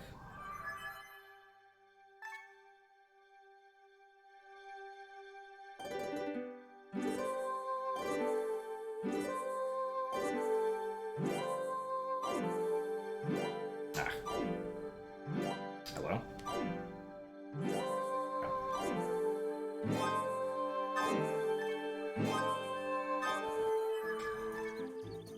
I was a little bit too fast on those strums. Also, good afternoon, and thank you for the good luck, Ghost Wolf. I mean, yeah, that's not the worst mistake in the world, but still something I should hopefully not do as much.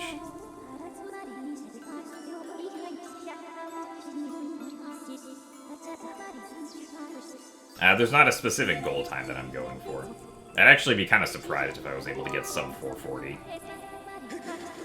That would be a very good run.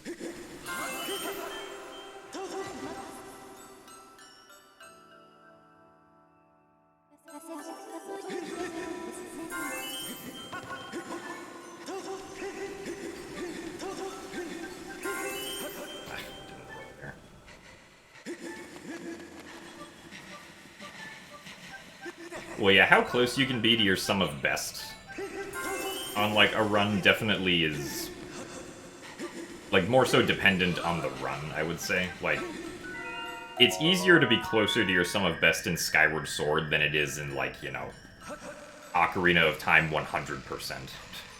Or, like, Wind Waker. Just due to the fact that most of the things in the run you can actually do fairly consistently.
This is a PB, will I say poggers like last time? Probably not.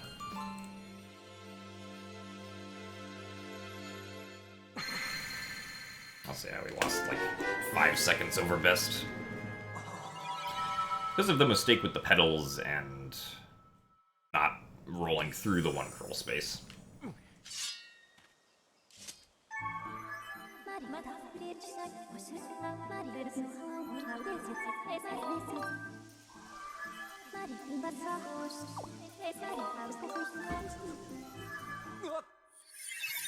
Yeah, the try was pretty good, but it wasn't quite flawless. There was some very minor movement errors, but perfectly acceptable for speedrun.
Yes, it is indeed key time. Where we will remember to collect the key.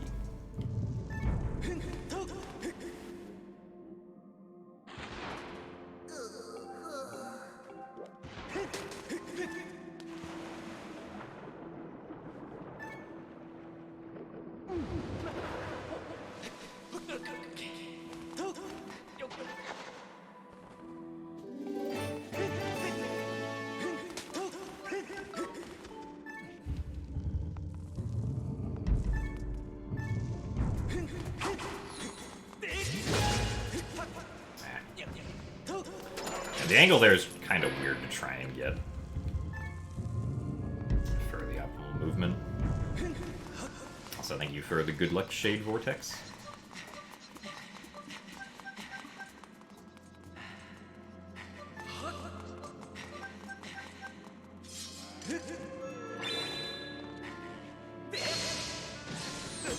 Oh, they both tried to shoot me at once.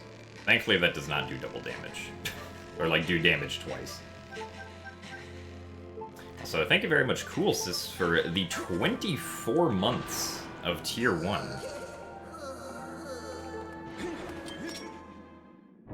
That is a lot of months.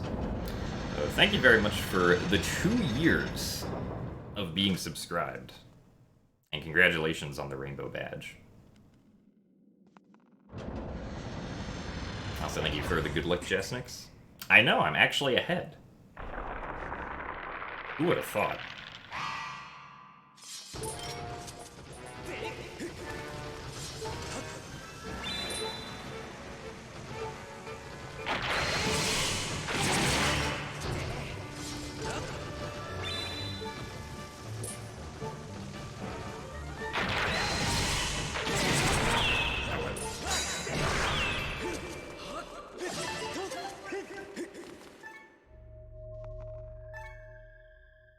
One of the quick spin hits must have missed that guy.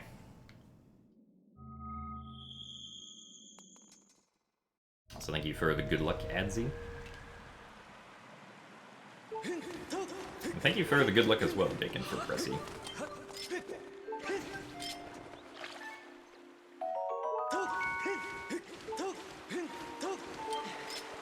So yes, hopefully we do not get a fairy here. Should be okay. Usually the fairies don't run into Link. Unless, like, he immediately gets teleported into one during the cutscene. So we're good.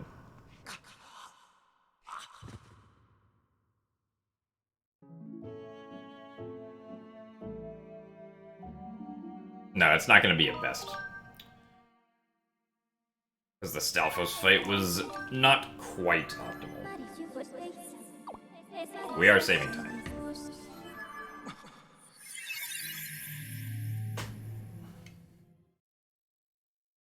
Also, hey Circus, thank you for the good luck.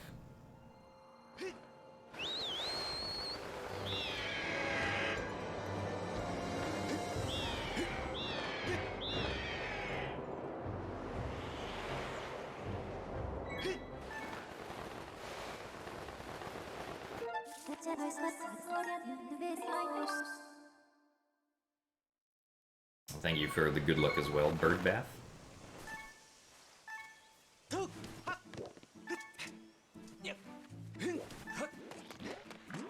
Now we do early like Floria.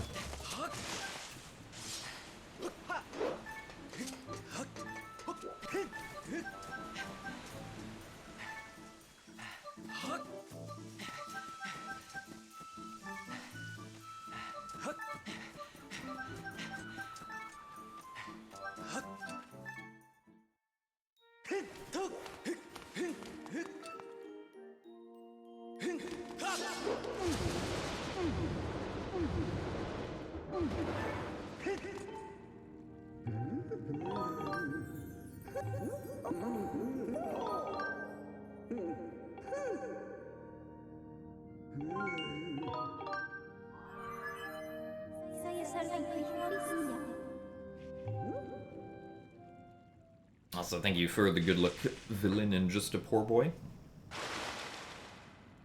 I mean, HD is like basically just Skyward Sword without Back in Time, but I wouldn't say it's what Skyward Sword was before Back in Time, since Back in Time in the original game was discovered a month after the game came out. But it's kind of close to what the original game was before RBM. Even with, like, a bunch of the Back in Time stuff that it had.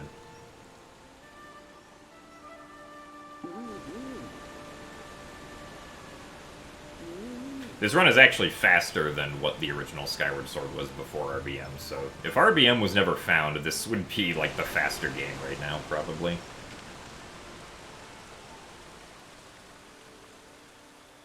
Also, thank you for the good luck, just Lisa. RBM stands for Reverse Bit Magic. Kind of a complicated glitch, but if you Google, like, how Reverse Bit Magic works in Skyward Sword, there's a video that I made explaining it with a memory viewer. To help people understand it better. Because it's a lot easier to understand if you actually watch the memory change in real time, instead of having somebody try to explain what's going on, just through words.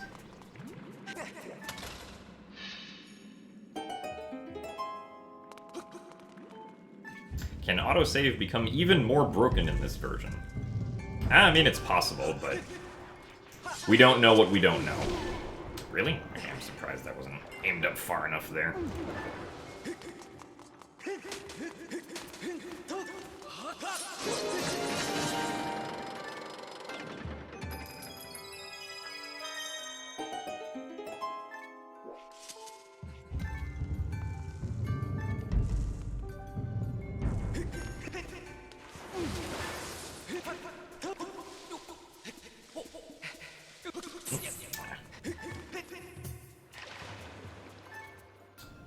Weird vine climbing.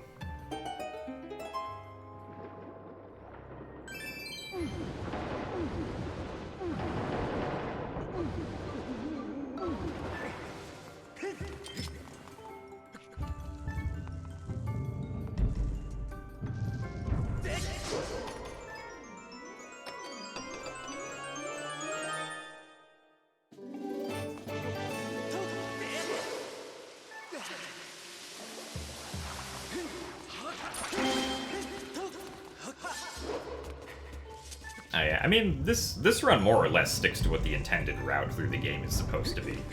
Obviously not the entire time, but through most of it, I would say.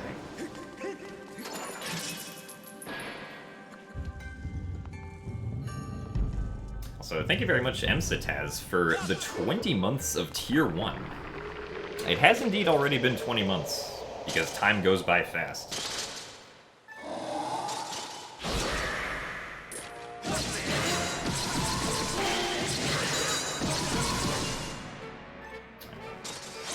Good second phase here.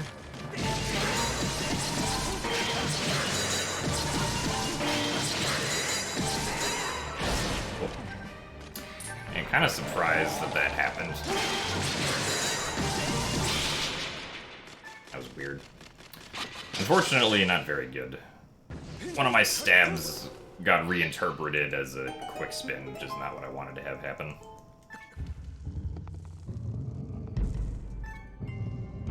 So we will not be saving any time here.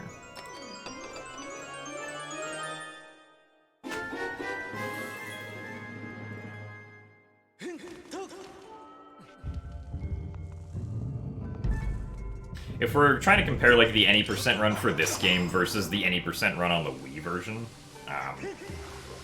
the runs are like so different that there's not really like a whole lot to compare. Like, I enjoy both any % runs, but I don't think, like, I really enjoy one over the other, necessarily.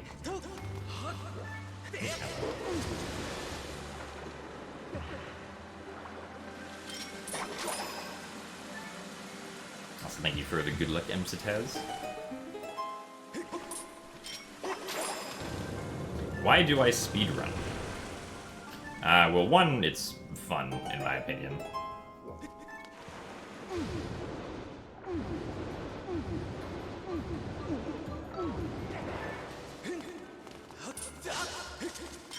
But I'm motivated to speedrun through, like even through how, like, demotivating it can sometimes get. Because I just kind of have this, like, interest in trying to understand what the fastest possible way to get through a game is.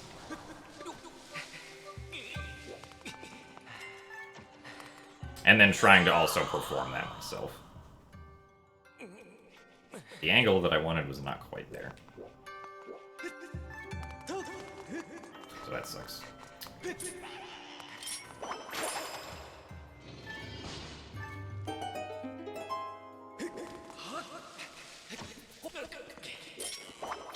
Uh-oh.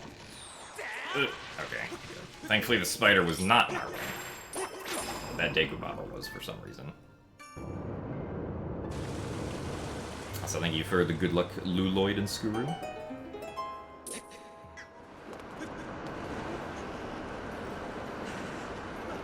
Also thank you for the best of luck as well, Wuko.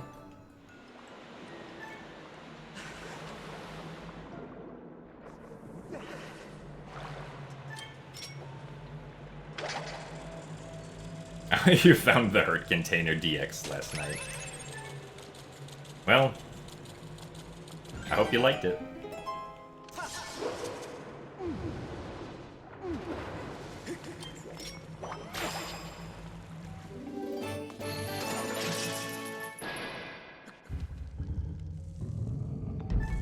I mean, yeah, the point is that after finding it, everything is now a one-shot. Or at least most things are.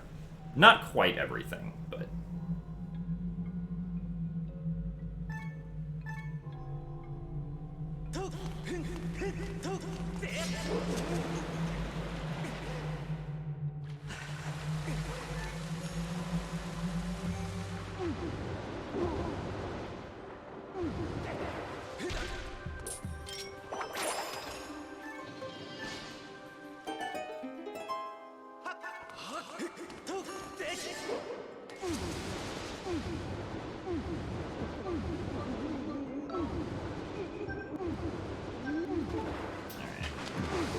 damage.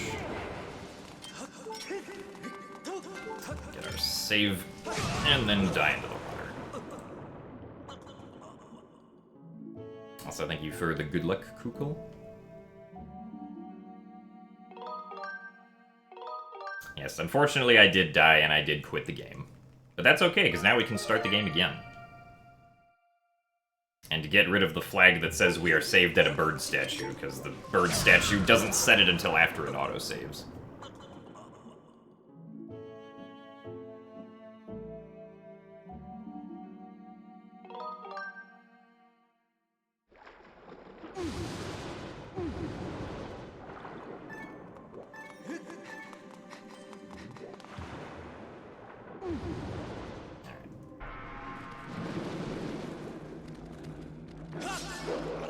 Oh, come on. Bad timing.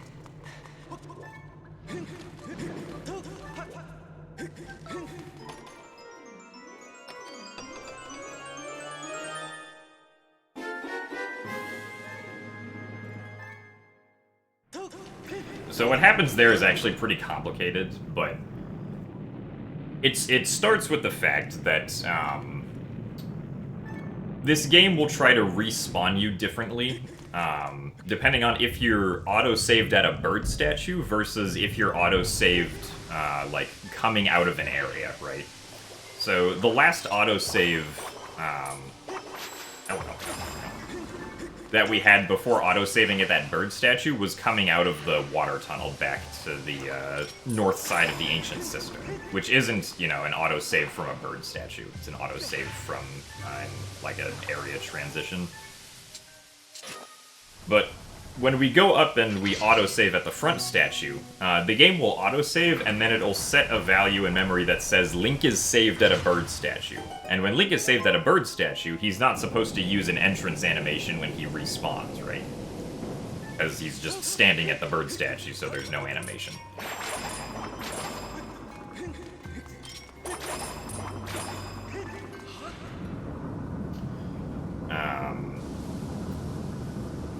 So by quitting out of the game and then restarting it, or like opening up the file again, we have our position saved at the bird statue, but the value that says Link is saved at a bird statue gets wiped, because when the game autosaves, it first autosaves and then sets that saved at a bird statue value.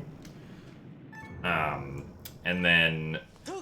So once that happens, if we die and then continue to respawn ourselves at the bird statue, the game is going to try and apply the entrance animation that we last had, because it doesn't think we're saved at a bird statue.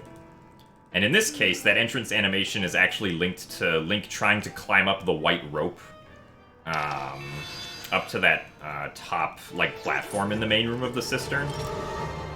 So it tries to spawn Link on the white rope that's, like, in that room. But the problem is, Link is really far away from that white rope, so Link gets pulled towards the white rope for, like, a frame or two, but then immediately gets kicked off because he's way too far away from it. And basically that just results in Link being stuck under the, like, ground-level platform in the water, which we can then swim out of bounds. Also, thank you very much, Aviara, for the 37 months of Tier 1. And thank you very much for the good luck as well. At least we got good RNG. Block Ghost fight here. We're not really going to be saving any time here, because we made, like, some mistakes. What the heck? Got pushed really far away. Oh, that was nice of Block Ghost to put his sword down there.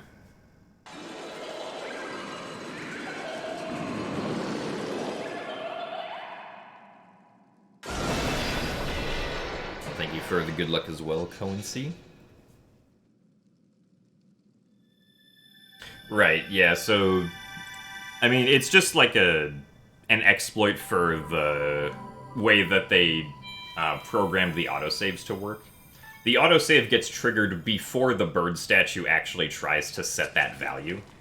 So if you previously don't have that value set, and then you get a bird statue autosave, then that autosave is not going to have that value properly set.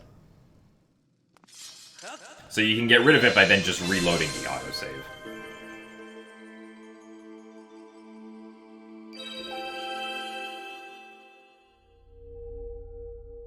Yeah, so we still saved like 2 seconds. Also, hey Goomboy, thank you very much for the 5 months of Tier 1.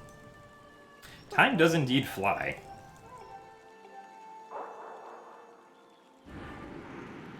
Thank you very much for the 5 months. I'm glad you're still enjoying coming out and watching the streams. This Time Shave brought to you by Dollar Shave Club. Well, I mean, I kind of wish I could have saved a few more of those seconds, but... had some mistakes. Mostly with just falling into the void in the whirlpool room. That was like the mistake on that segment.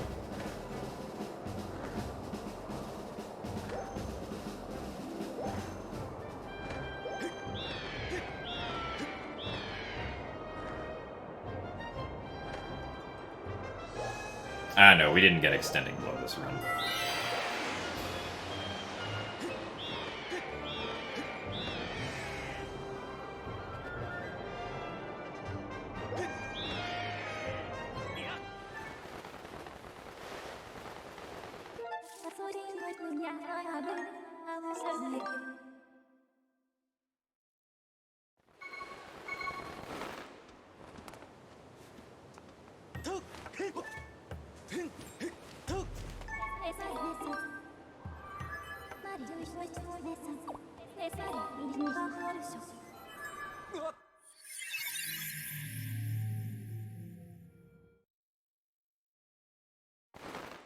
Well, yeah, I mean, like, going through the game when it came out, like, I was trying out speedrun stuff, but I wasn't, like, you know, explicitly doing a speedrun. Though I was, like, trying to get through my normal mode playthrough as fast as possible so I could test all the hero mode stuff.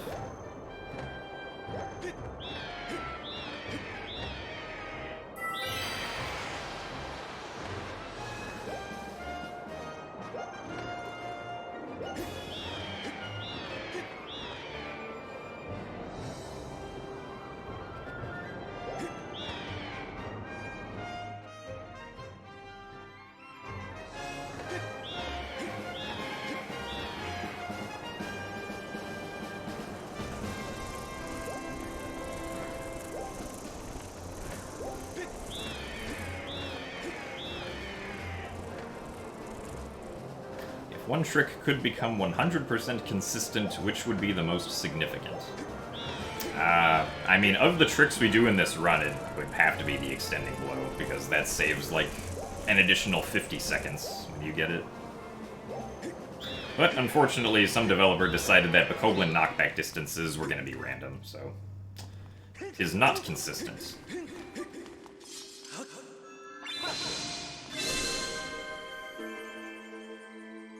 But yeah, the extending blow does work in HD. Although the chances of it working seem like they're lower than in the original game, which isn't great.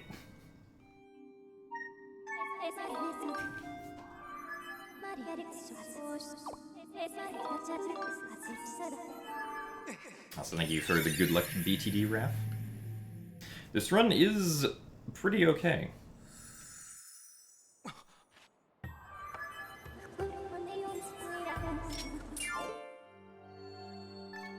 Hopefully we can keep it going.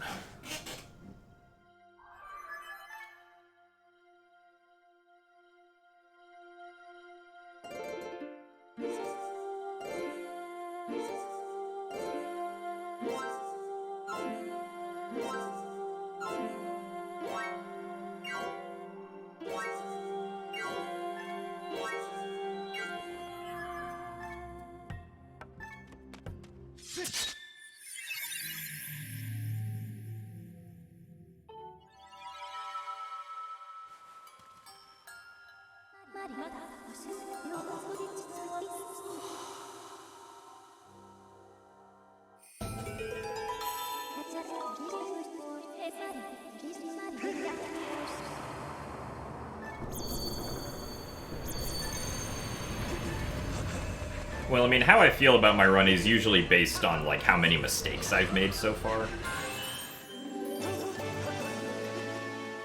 It's not really based on, like, how I'm doing compared to my previous,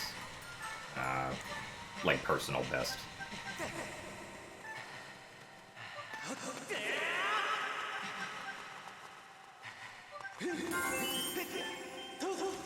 Alright, so in this run I've made, aside from the 50 seconds from extending below, I've made like a minute and a half of mistakes so far. There wasn't like a really big mistake anywhere.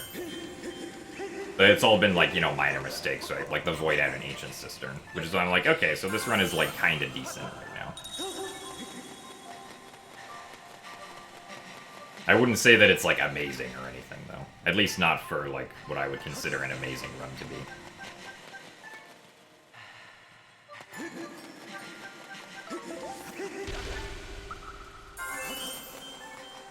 But we all have different standards, so, like...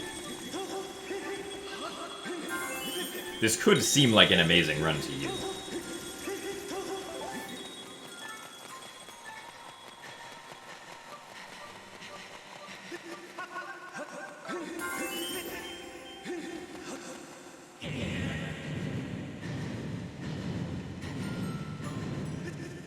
And it can be, like, pretty hard to understand, like, the nuances of how, like, time loss has happened. Unless you, like, speedrun the game yourself and speedrun it a lot.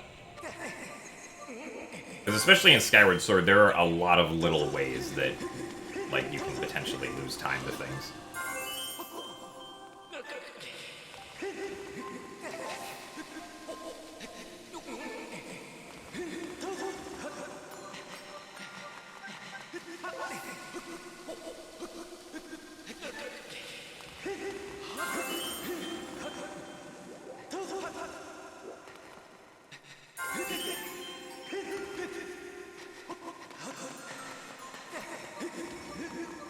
Ah, darn it. Just barely missed getting around there.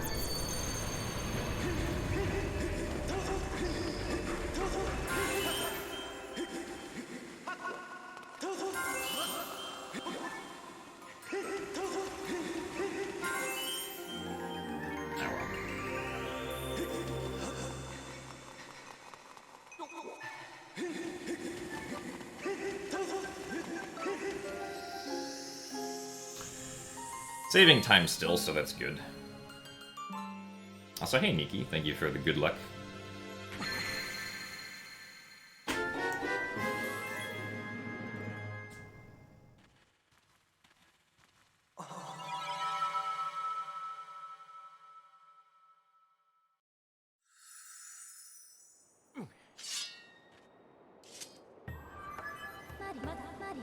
I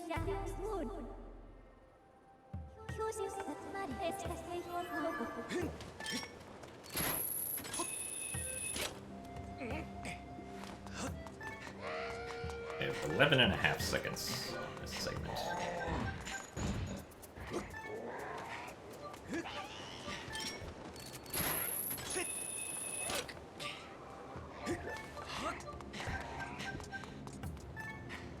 Well, yeah, I mean, most of speedrunning this game is, like, just sprinting around, basically, or flying in the sky. But when you've had a lot of time to practice that, you can get pretty good at it.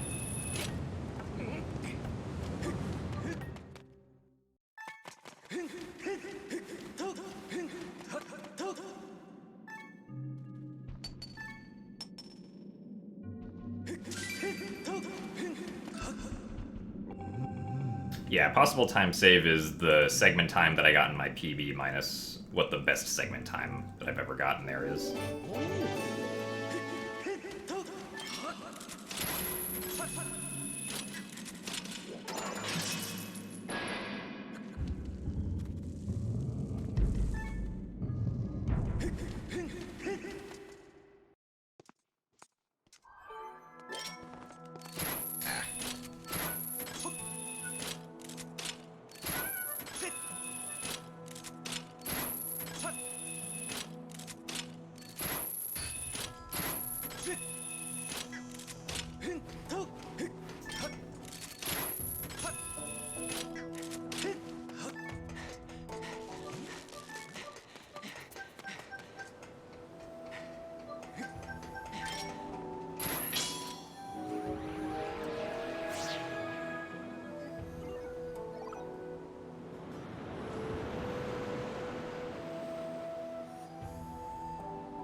Let's go.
Keep the P-hats in the background here.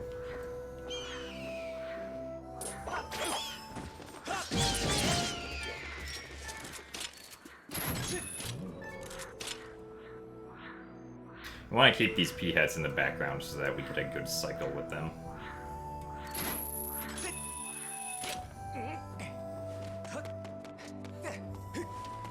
As good a cycle as we can reasonably get.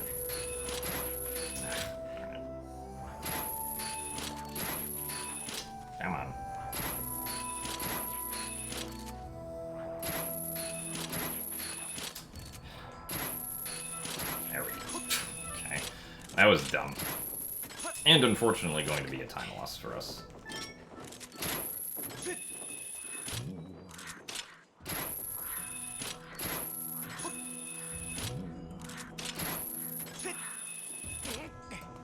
I couldn't quite get the claw shot to grab on after hitting like the bottom left corner.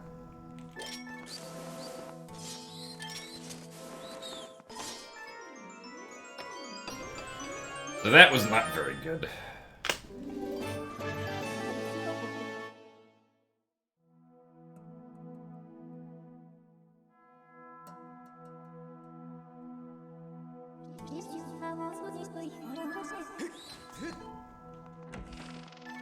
Also, thank you for the good luck, Were-Wisifer.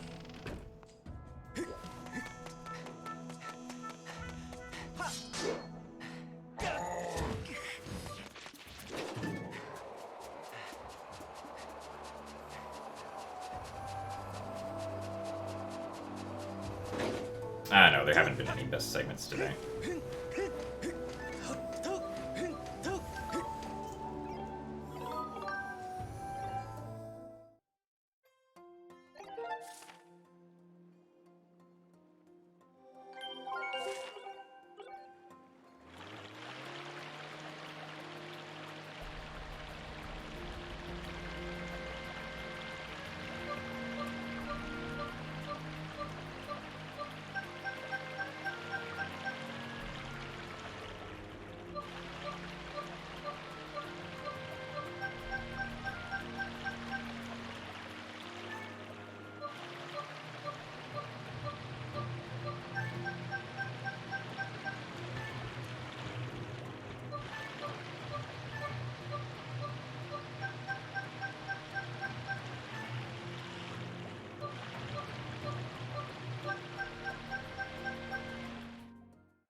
Yeah, unfortunately, there's no sequence breaking the Sand Sea for us.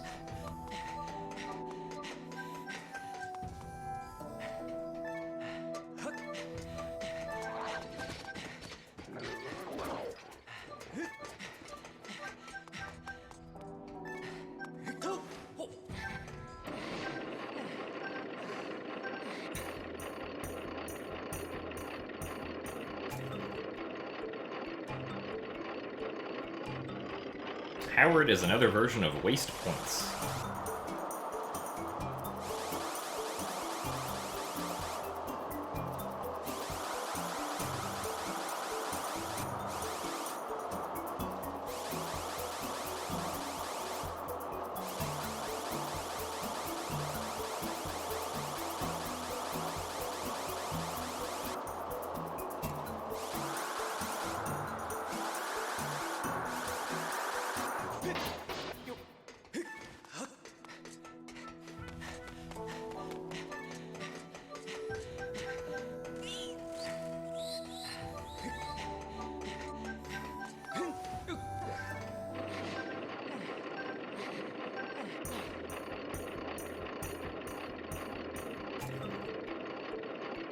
Yeah, you can fall off the minecarts if you, like, don't tilt the right direction.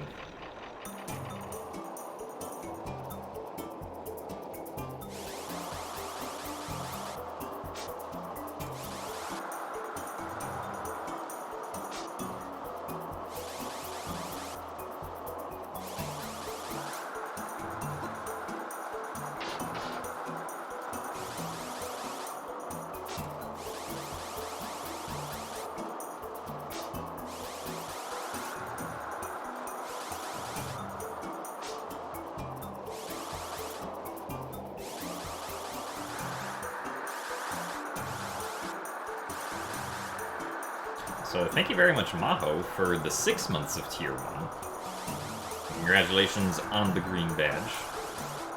Also, thank you for the good luck. I hope you do indeed settle in for a cozy stream.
A little bit of a weird beginning, but once we actually started hurting the left eye, things were fine.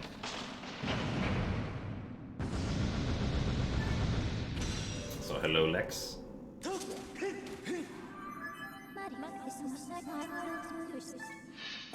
And hey, Ace, thank you very much for the good luck.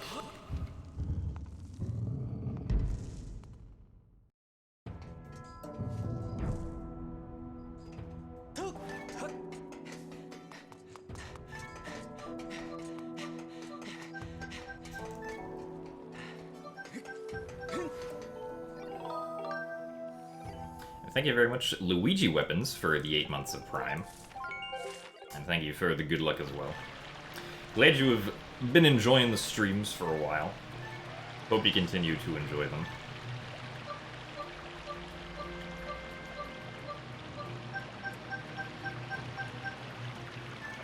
Am I having a good day? Ah, yeah, I'd say so. I mean, I basically just woke up and started streaming, and we have a run that isn't too bad right now. It has made mistakes, but it's better than the runs that we've had recently. So hopefully it stays that way.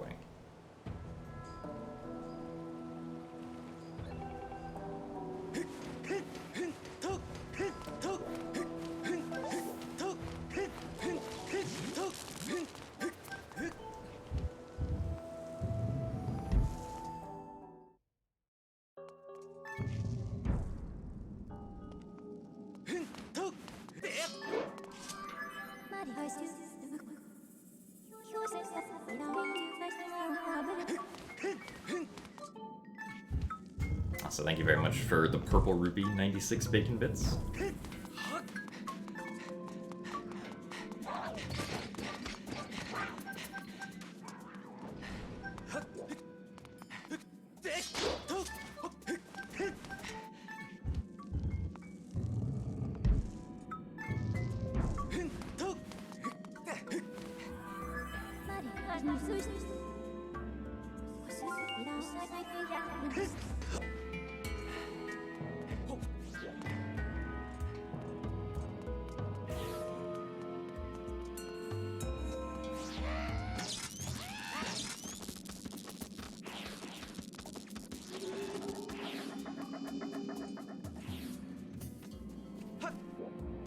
No ancient flowers here.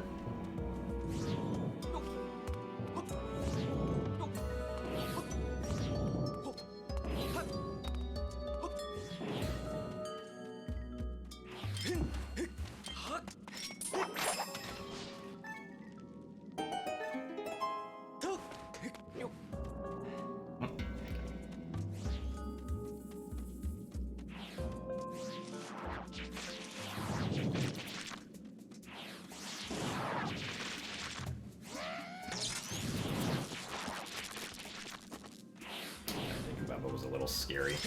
I need to stop running up this box. That keeps on happening like every time. Like, no, I just want to grab the box.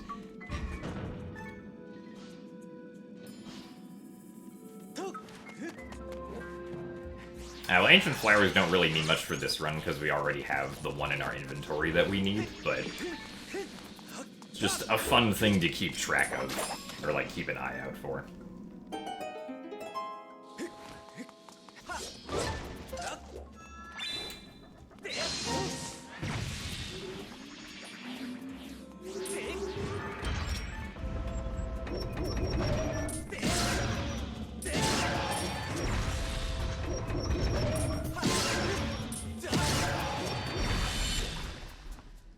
Because there'll be different spots where, like, Ancient Flowers can potentially spawn in during the run.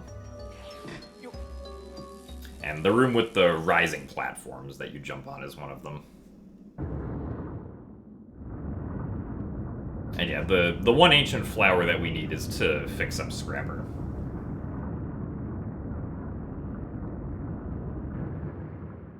Also, thank you for the best of luck, Vicky Bo. And thank you for the good luck as well, NS. You don't technically need rupees, like, to complete this game, but, we get rupees to buy an air potion and a heart potion. The air potion is for tadtones, so that we can complete tadtones a lot faster, and the heart potion is for, the Vine Clip and Sky Keep, in case we end up failing it, more than twice. Nice.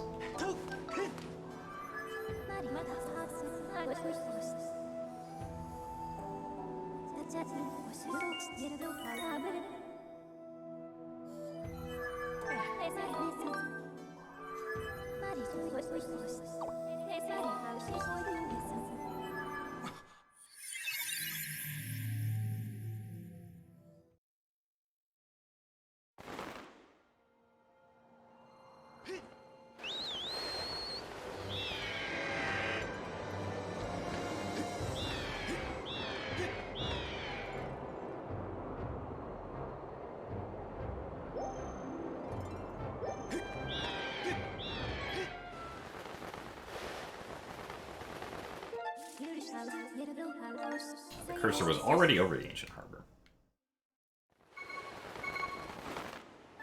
No, I haven't played Delta Room. I should probably get around to it at some point, though.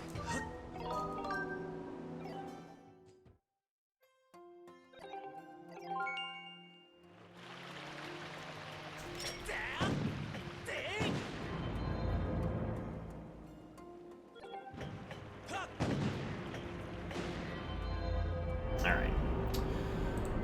Not too bad of a segment here. We will be saving time.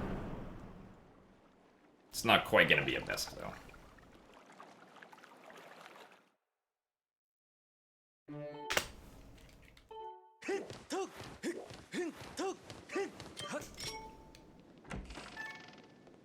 Where'd the music go? There it is.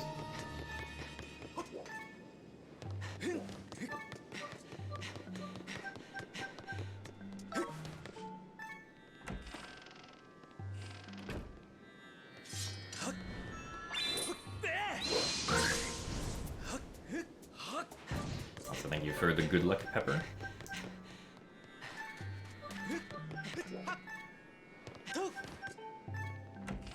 And hello, Zaki.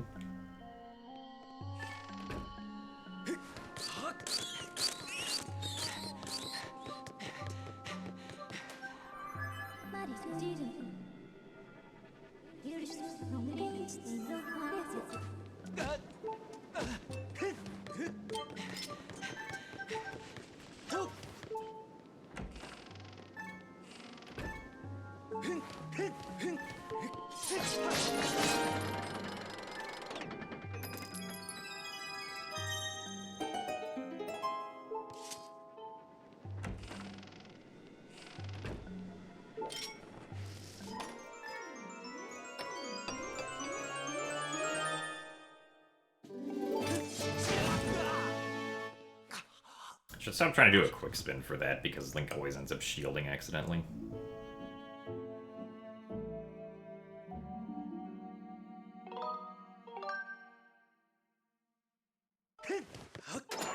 Yes, this is still the first run of the day. And given how far we've gotten, it's probably going to end up being the only run, even if it crashes and burns later on. But for right now, we're ahead, so We're gonna keep on trying to be ahead.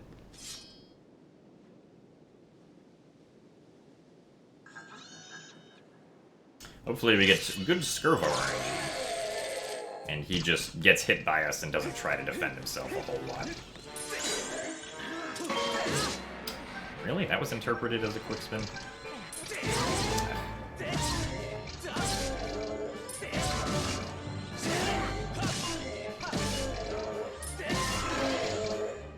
It keeps on happening lately where, like, I do some motion that I must be moving the left Joy-Con for because it keeps on getting interpreted as a quick spin instead of, like, a stab.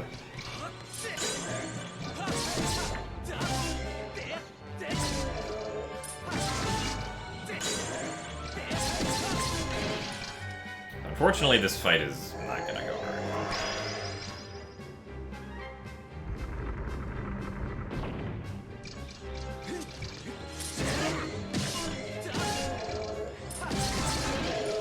At least the last cycle was nice.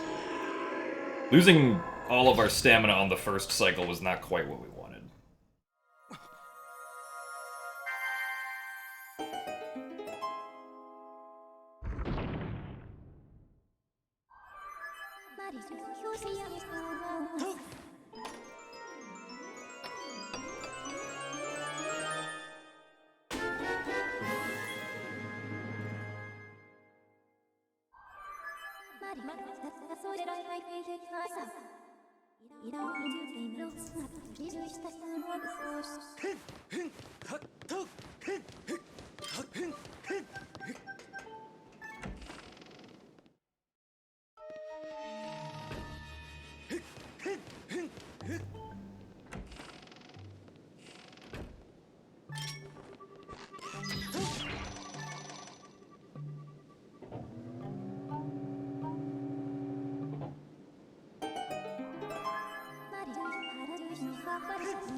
Time to jump off the ship.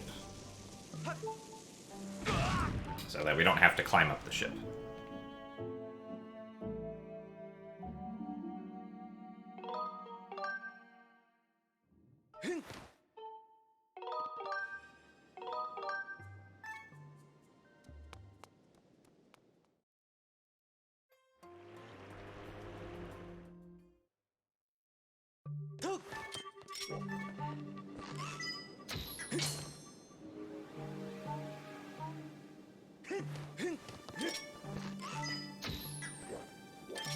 Completely missed on that one.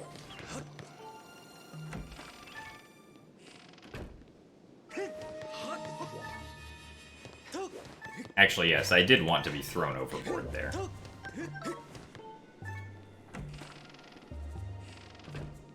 But yeah, so basically the strategy there is to skip having to climb up the mast entirely to open the time shift stone back up. So if we die outside of a specific zone on the outside, we can actually respawn at the bird statue on the inside and then use it to leave the dungeon.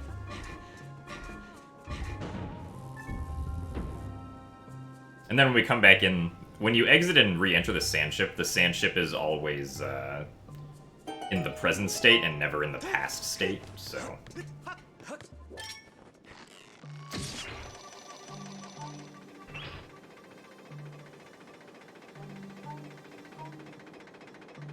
So then we can just hit the time shift stone again.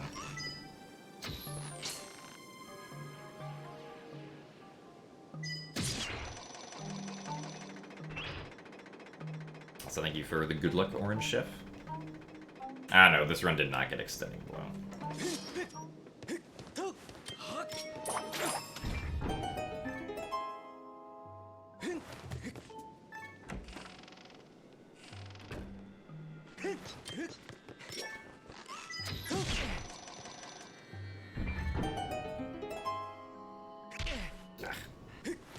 to actually turn before rolling.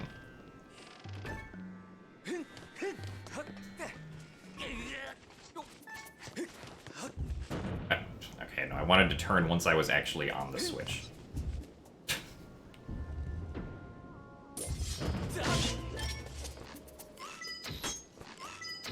Oh my goodness. Really? That didn't fail? Or that failed? Alright, well.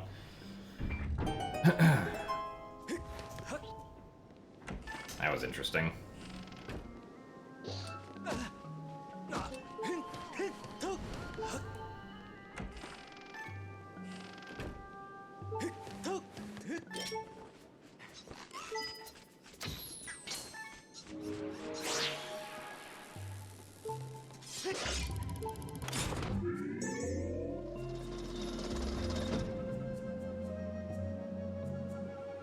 So thank you for the good luck, Alex G.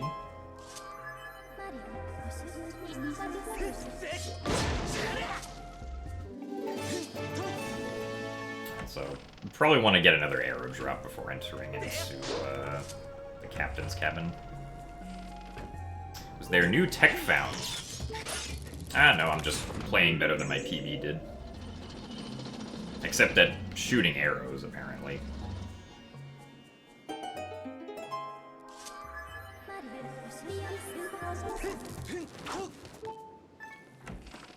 Also, thank you for the good luck, Alice. I'm doing pretty good. I have a run that's not doing too badly right now.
Oh yeah, Pepper did make a pretty cool discovery recently with the bush teleport, but unfortunately it is Wii only.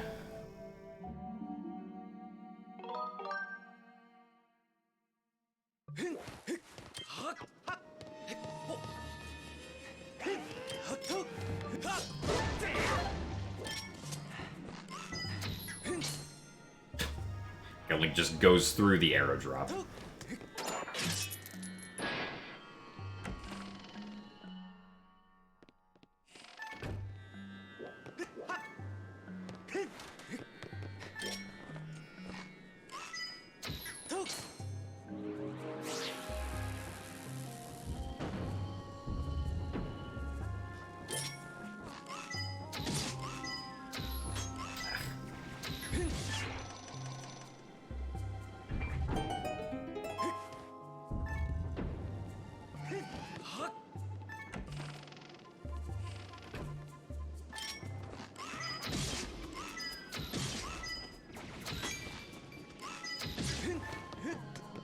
Slow with that. Not quite the best time that we could be getting the boss key yet.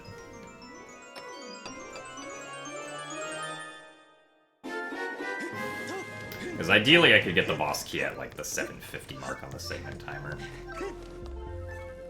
Didn't get it until the 8-minute mark.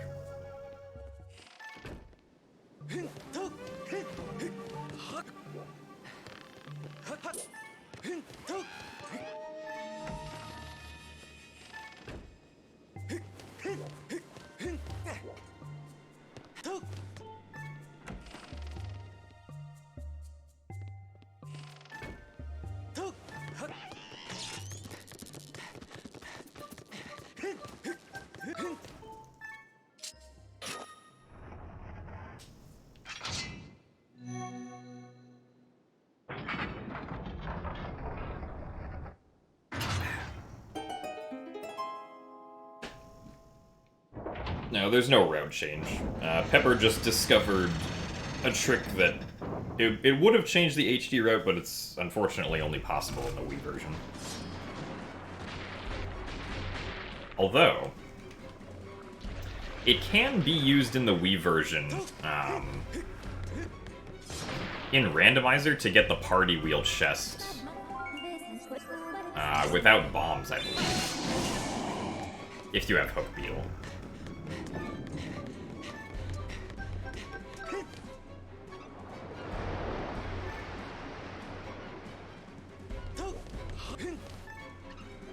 So if you get a hint about something important being in the party wheel chest, might be good to know that strategy.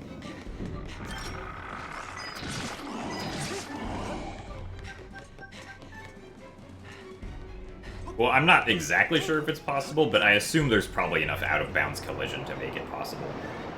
Because there's just a lot of out-of-bounds collision in Lanayru.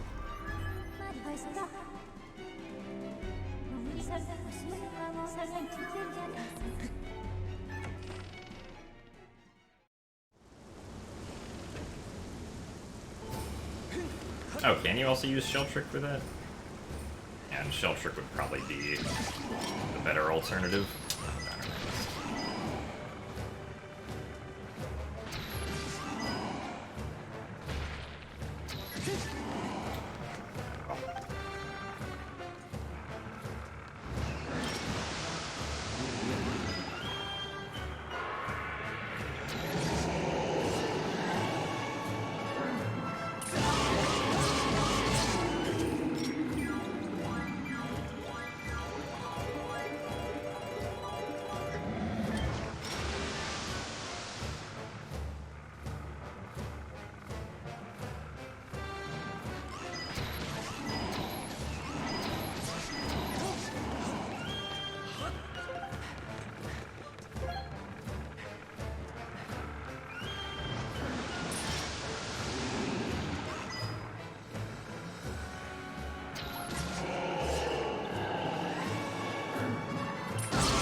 I thought I'd missed that one on the right, but it was...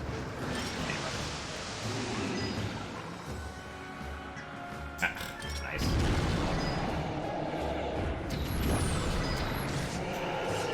Shoutouts to Link slipping. Didn't realize we were playing Super Smash Bros. Brawl for the Nintendo Wii.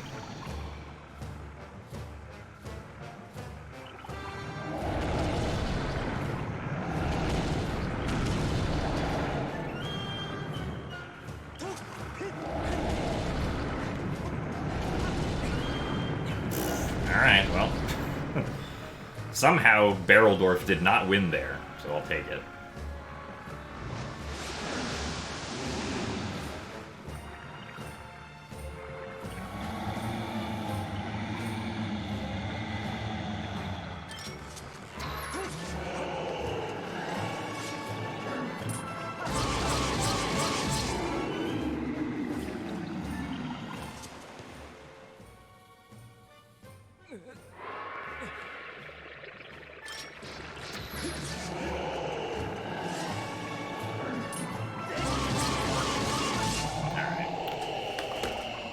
So yeah, unfortunately not going to save as much time as we could have. Missing a lot of arrow shots.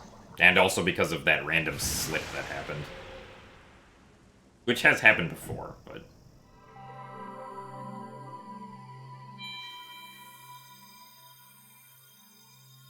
Also thank you for the good luck D-game, Father.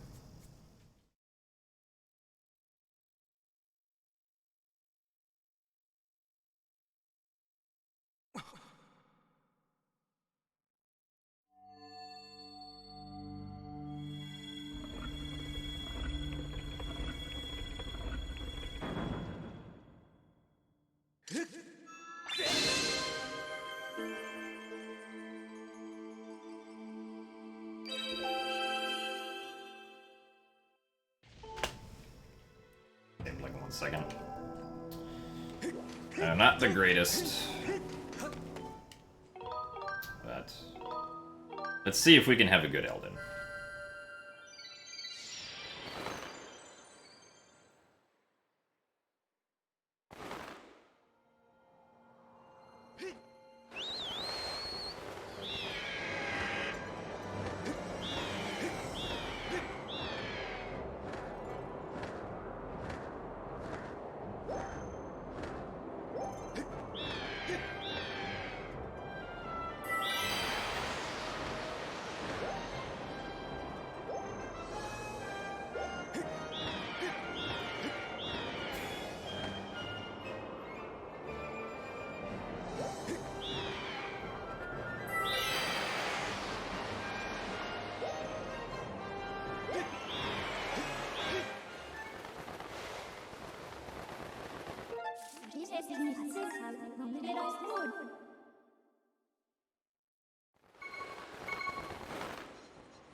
Time Sabe. Is this a new misspelling that's become popular?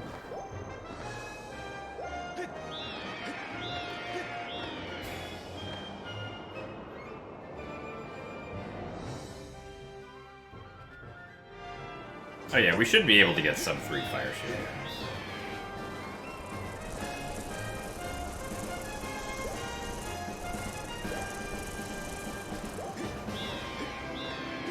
We specifically want to teleport out there with the amiibo so that we can return directly to Eldin after we get the song here.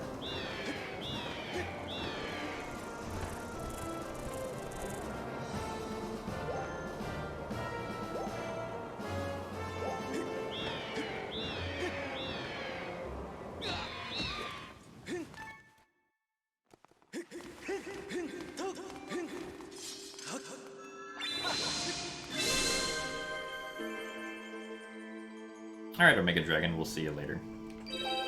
Thank you for the best of luck.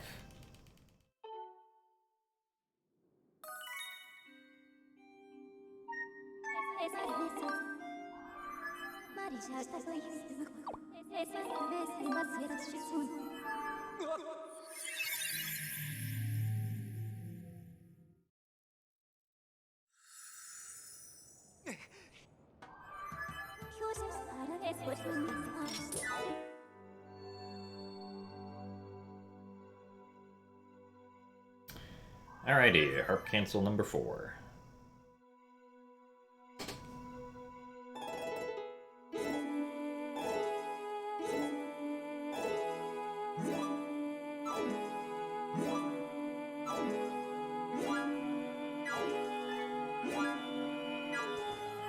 Alright, very good.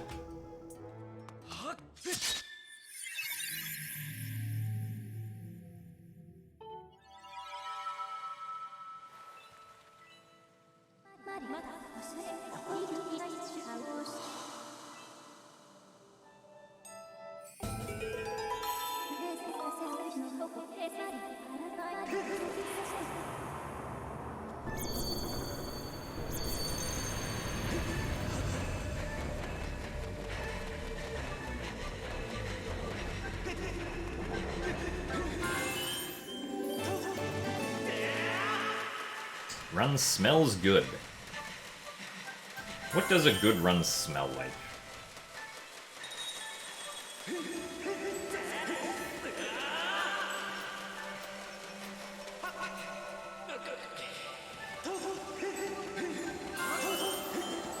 Like rum.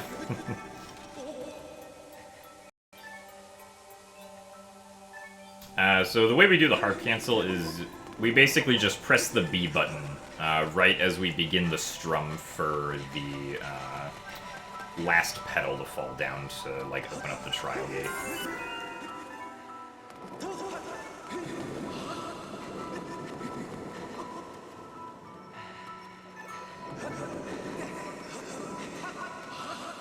The sea breeze.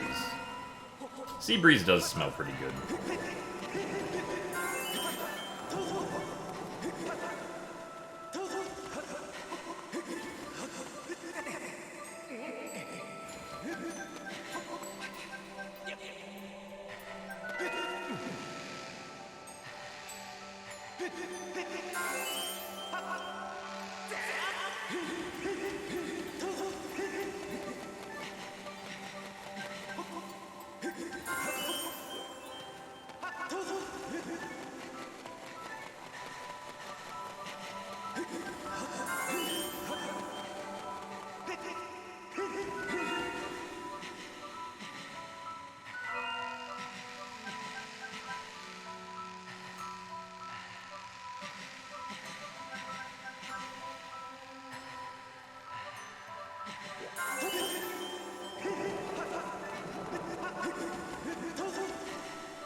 Oh yeah, I mean, I can do this Silent Realm fairly well since I've done it, like, hundreds of times by this point. After, like, 8 years of having done Skyward Sword speedrun stuff. That looked a little weird. At least they didn't touch the lava, though.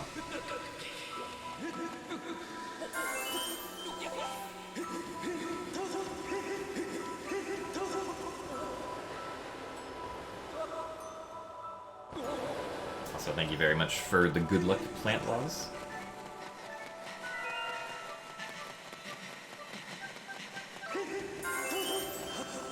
Oh, come on. Really? Okay, well that's a new one.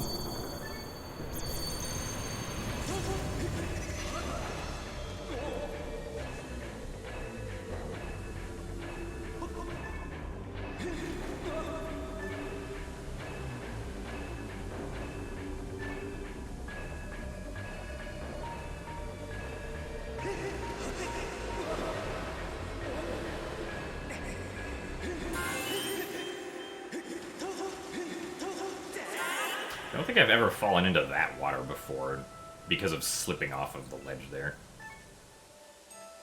So that was a bit unfortunate.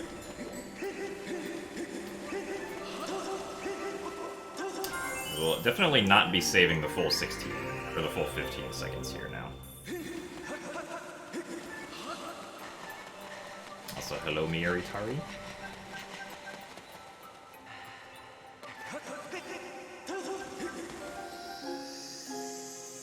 But we should still hopefully save like 10 seconds.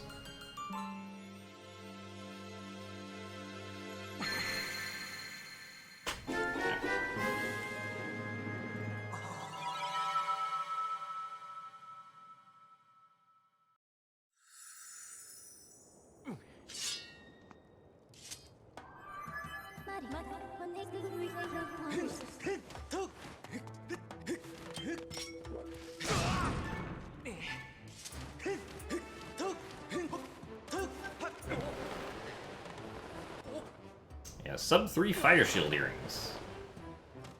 Hooray.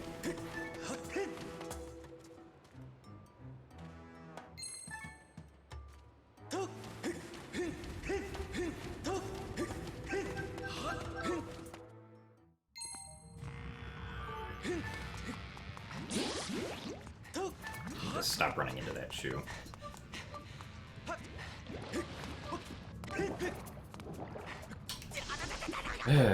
Well, Link, I guess today Link really didn't want to jump off of the platform. It's always really annoying when that happens.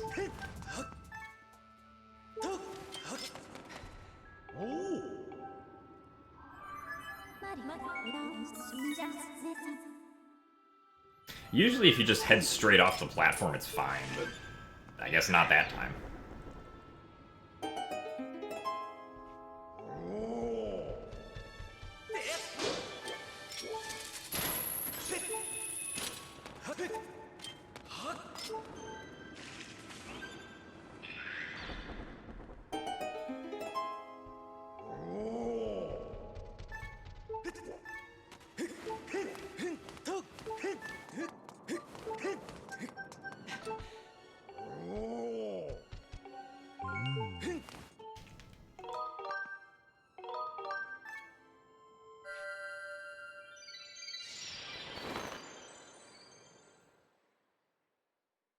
But yeah, we're definitely not gonna be saving 6 seconds on Enter Fire. Fire Sanctuary this time. Even if Scrapper, like, behaves perfectly.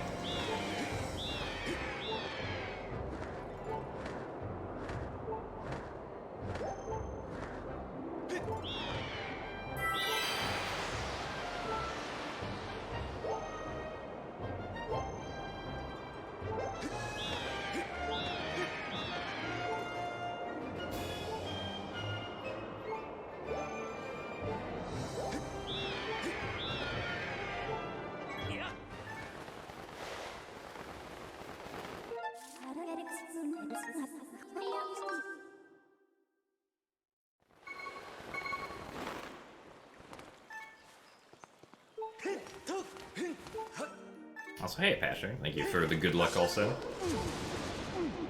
Oh, and I'm gonna lose more time here, because I'm gonna end up getting heart dowsing when I use the amiibo to leave.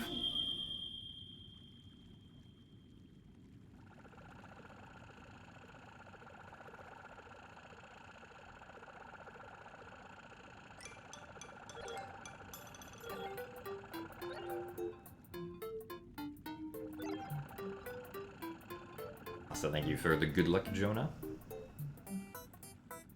But yeah, so because of the low health we have, I was gonna be like, you have low health.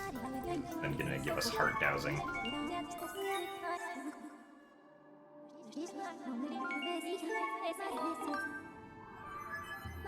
So that's another few seconds lost. But I suppose we'll have a slightly faster death warp when we get to the Earth Temple statue.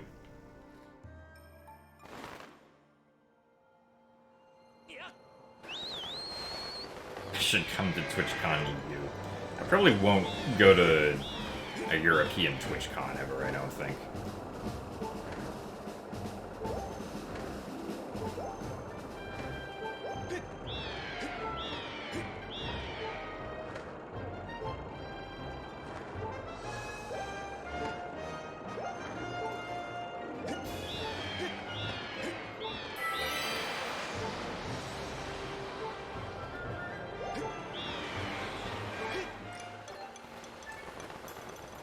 My cool friend Leanne would be there and John wouldn't. Well, I mean, I feel like it would be more entertaining if both of you were there.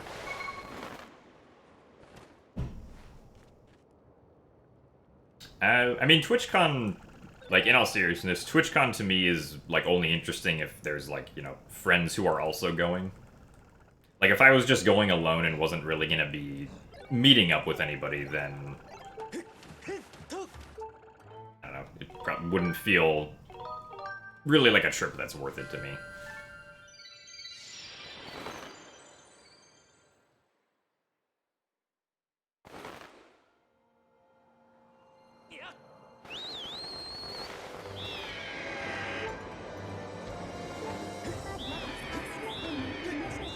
So thank you for the good luck, Danielson.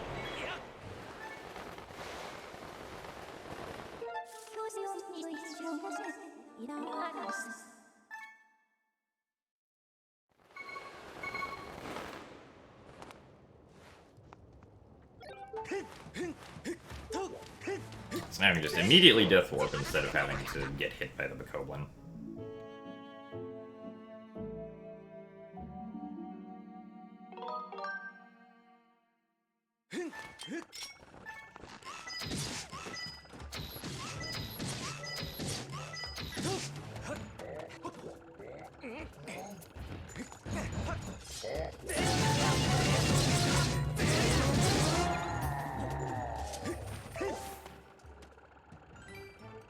For Scrapper to catch up.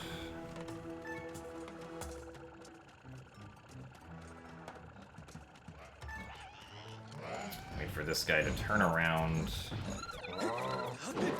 Okay.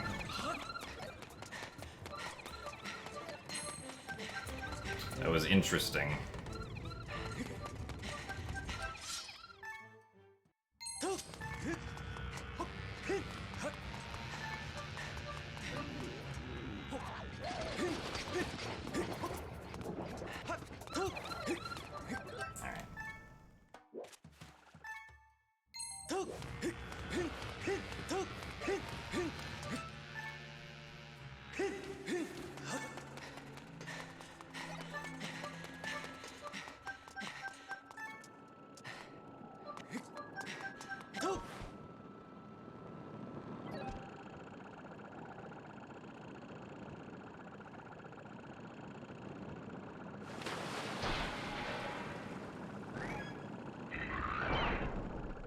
Well, possible time save is just, like, the possible time save on this segment specifically. And my possible time save is still, like, 4 minutes ahead of where my actual PB is. Unfortunately, we lost time there because of the lava void out and then getting the heart down. Also, thank you very much, Mandato, for the 28 months of Tier 1. It is a lot of months of Tier 1, so thank you very much for the continued support. Also, yes, this run does have potential to be a new PB/record. But we still have, you know, an hour and a half more to go, at least.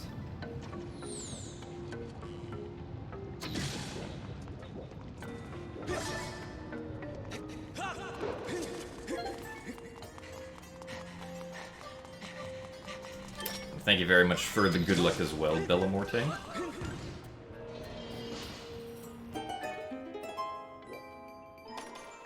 Yeah, so not surprising that we lost time on Winterfire Sanctuary.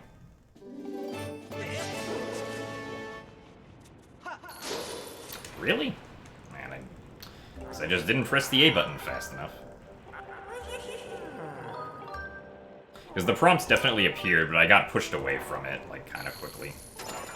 Or, like, I got pushed away from it quicker than I was able to press the A button for opening up the door.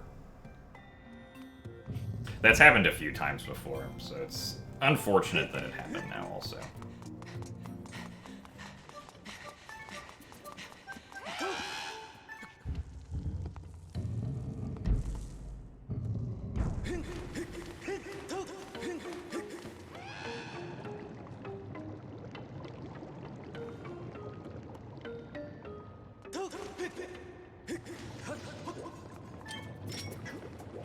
This Magmanos has behaved, so that's good.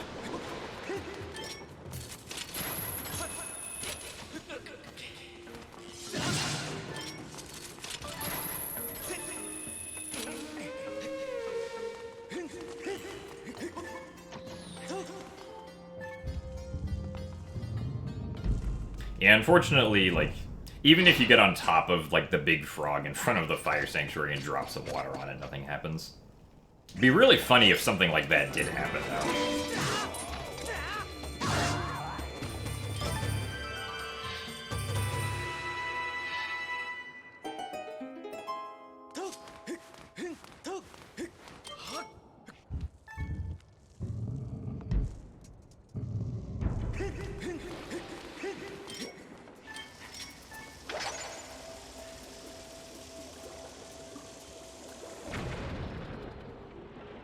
Also, thank you for the best of luck, Dinkelberg.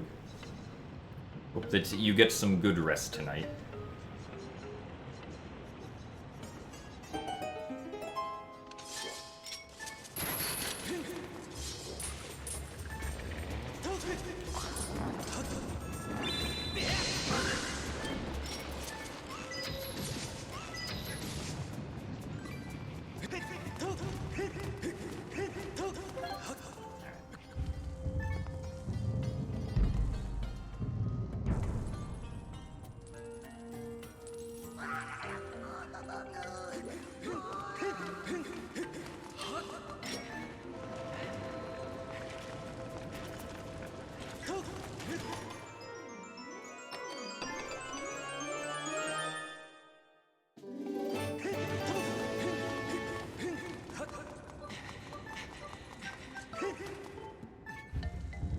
Oh yeah, if you have Joy-Con drift, it can be difficult to... Or well, it would be preferable to use like a Pro Controller that doesn't have Joy-Con drift.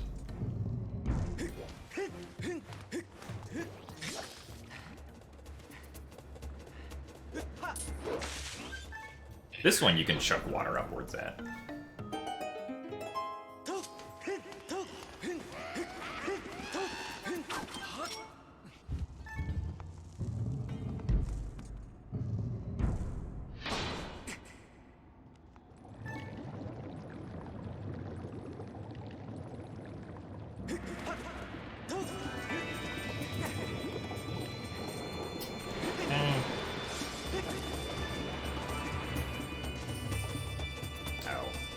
Okay.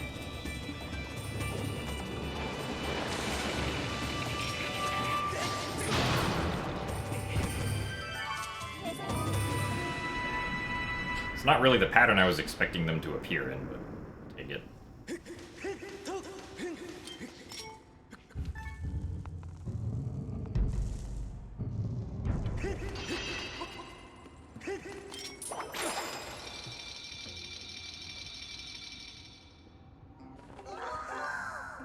So even with missing gold skip, saving time here. So it's definitely possible for me to get a better, best segment here.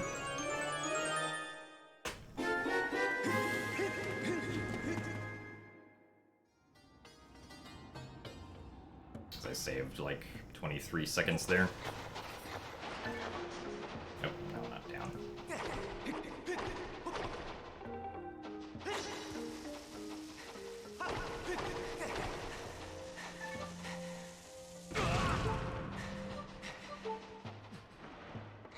Now let's see if we can just not lose time here.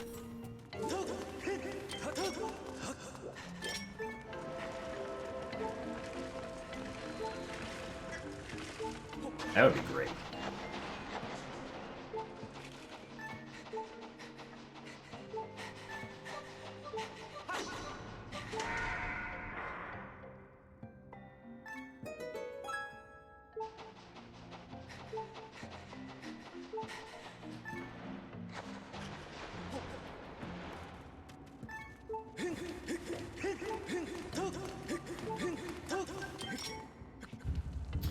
Now we have to get rid of these 3 Bokoblins and then claw shot over.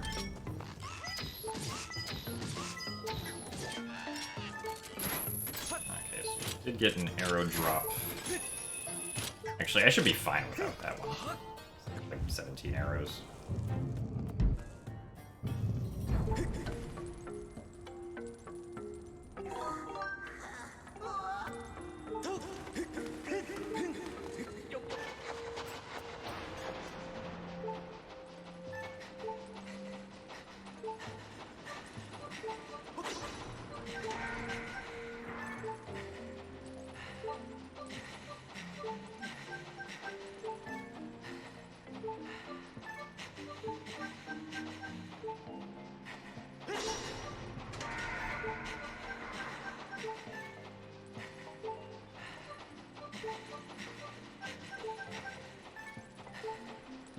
Also, thank you for the best of luck rare candy.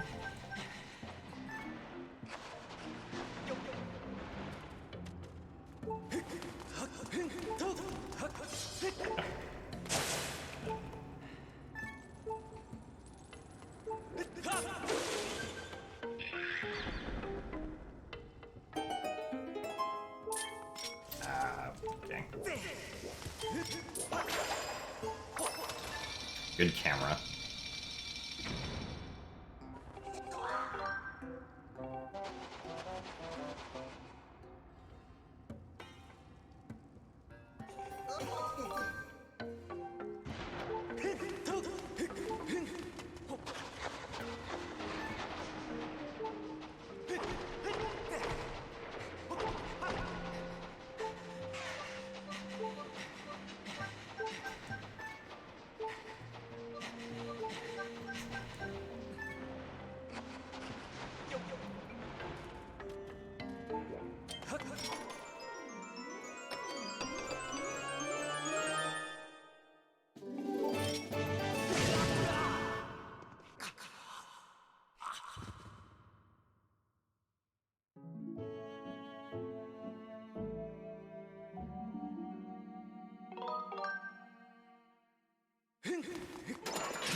Yeah, thankfully, I don't seem to have ever had problems with Joy-Con drift, but I probably haven't used my Joy-Cons as much as most people have.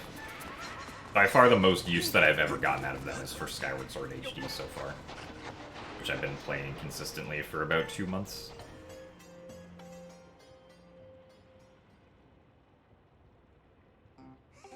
Because most of the time before that, I would just use Pro Controller for everything.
So welcome back, Fastest the One.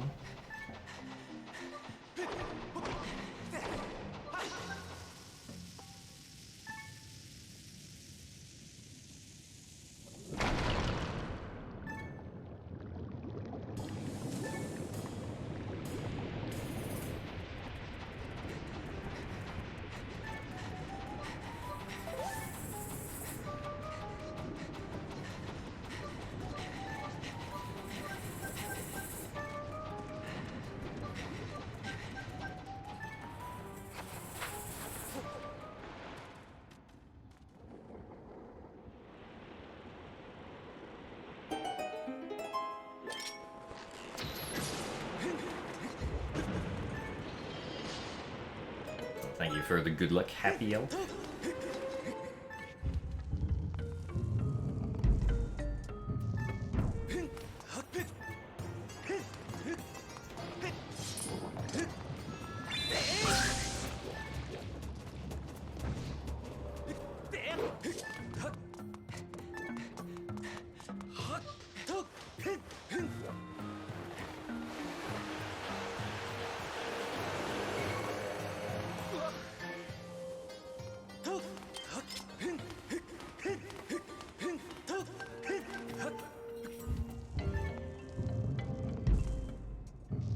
Oh yeah, I imagine playing Smash Bros. Is not very intuitive with Joy-Cons.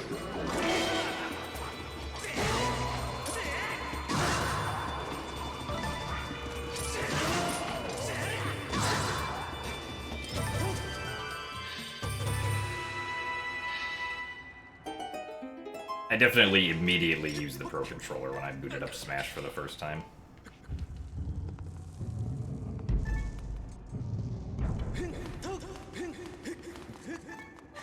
Also, hey, Sethling, thank you for the good luck.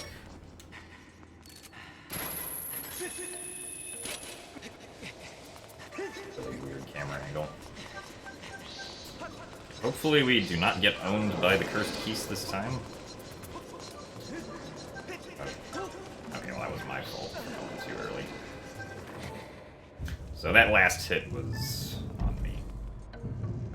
But we should still be fine with 4 hearts.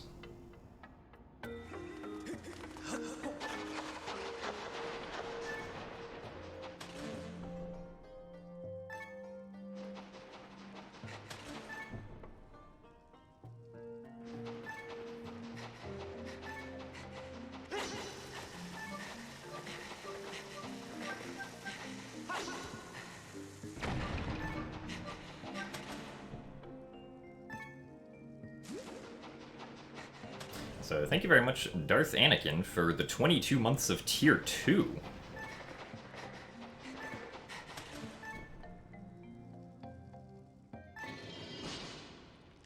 There's a lot of months of Tier 2, so thank you very much for the continued support.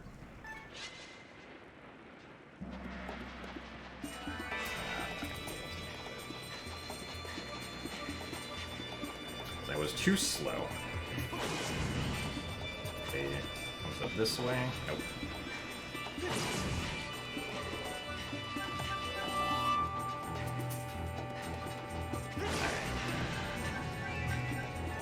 Not the best fight, but definitely not the worst either. Thank you for the good luck as well, Flower Invasion.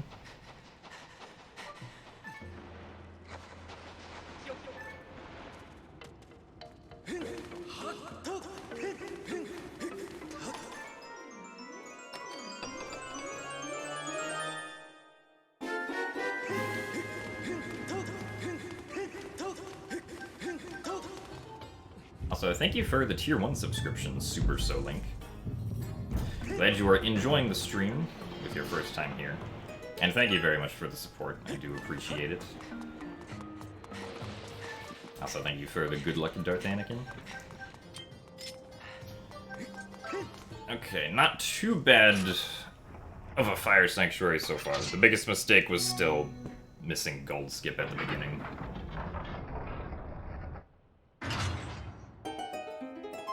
Has anyone told me today that I am a nerd? Not today, but people have definitely accused me of being a nerd before. Of which I say correct.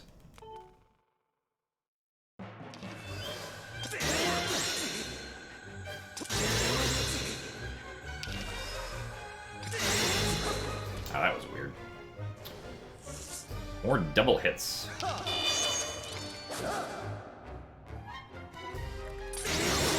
I thought I could get a shield dash out there.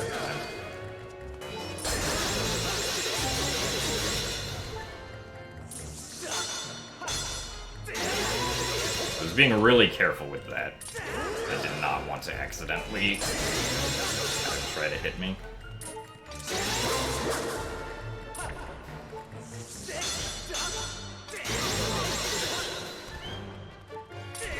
Come on. That was really weird. But I don't think we actually got any darts, so that's good. A bit of a scary fight, though.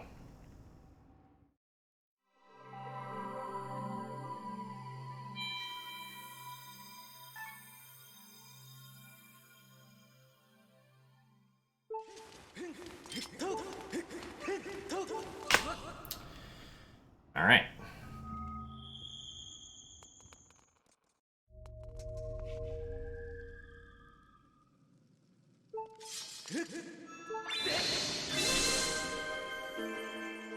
So I can save time on True Master Sword by just not dying when I go over to the Imprisoned 2 fight.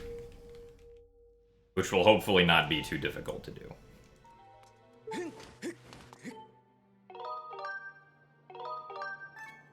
Also, thank you for the 5 bits plum sweater.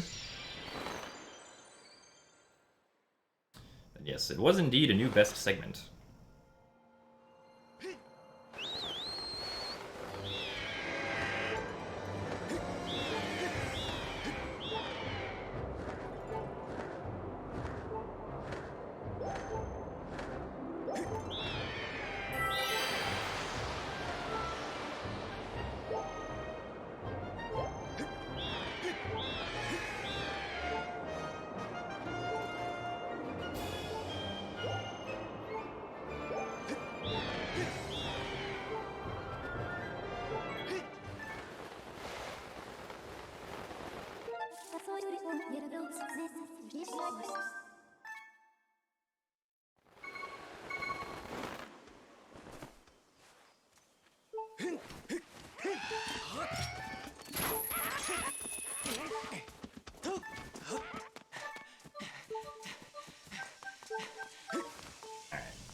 We successfully did not die.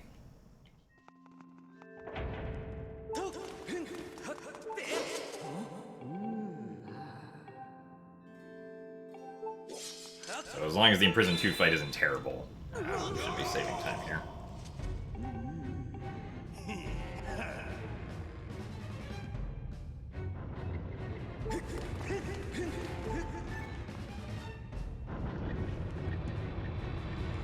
Oh, you might just have to wait for, like, a little bit, Lemon Man.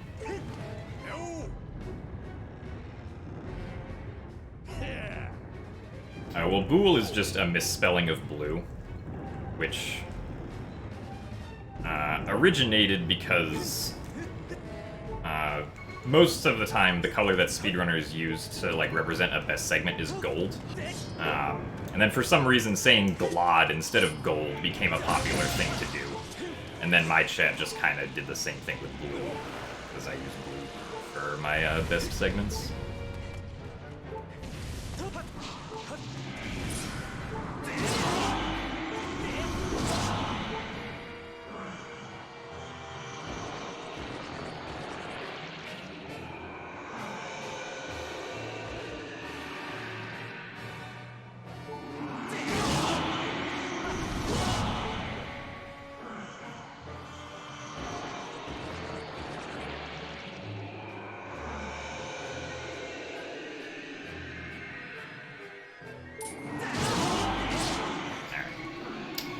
Good Imprison 2 fight.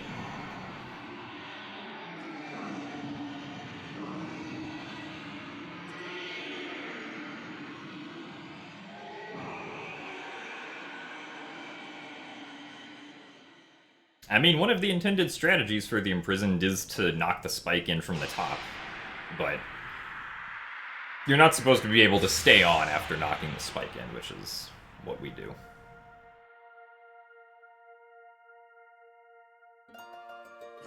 We're not getting thrown off because the third hit that we do to push the spike in on each cycle is a jump attack. And if you do the jump attack for the spike hit, you're in the air during that time, and so the game can't put Link in the proper animation to get him thrown off of the Imprisoned's head, because he has to go into this like weird wobbling animation to make that happen. Or at least to guarantee that to happen. Because we do the jump attack, he's just kind of in his default, like, ready stance animation. And if we're far enough on top of the Imprisoned's head in that animation, then the Imprisoned doesn't go vertical enough to have Link fall off at the top. But it's very useful. It makes the fight very short. If you can do it correctly. Getting the timing for the jump slash is not particularly easy. Because the Imprisoned is moving while you're jump slashing in the air. So it's something that you have to take, like, a few attempts to learn how to do.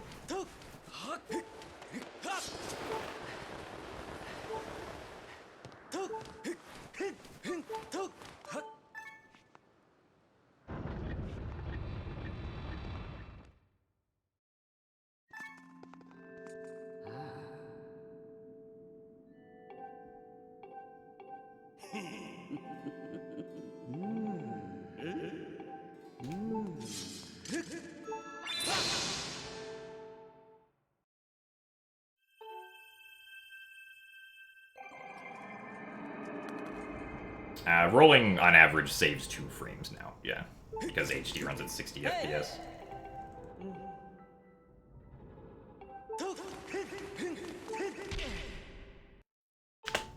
Alright, nice.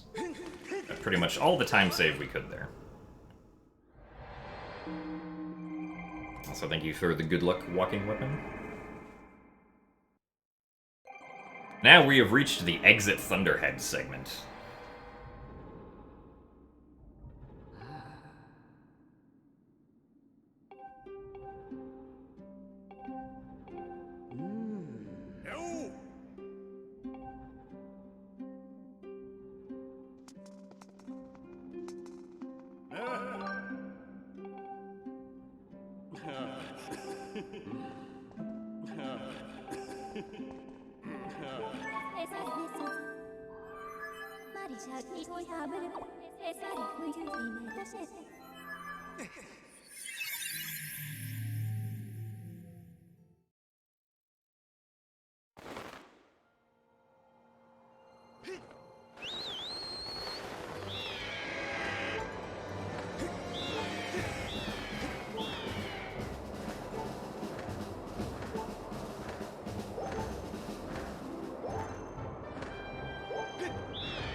Now we buy our air potion and our heart potion. I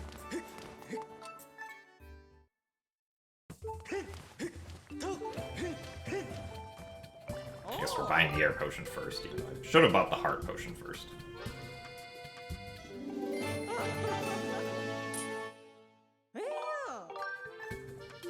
heart, or because the air potion is closer to the exit.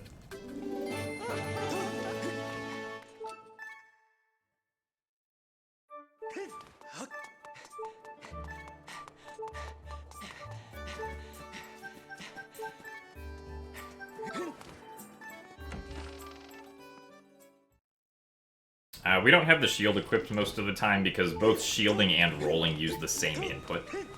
And if we have the shield out while we're trying to roll a lot, it can make it so that sometimes when we're trying to roll, we accidentally do a shield dash, which we don't want.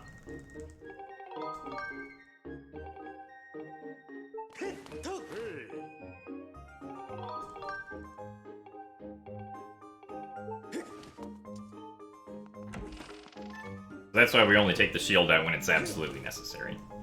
So the next time I'm going to take the shield out is in Skykeep. Pretty sure.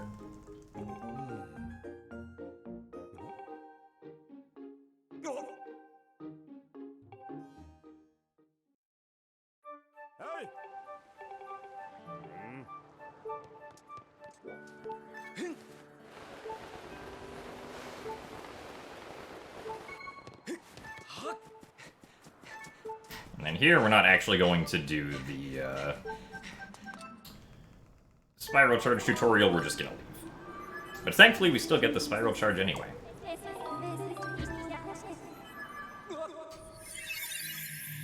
Well, I saved a minute over my PB by just playing better than my PB did. My PB is very far from perfect.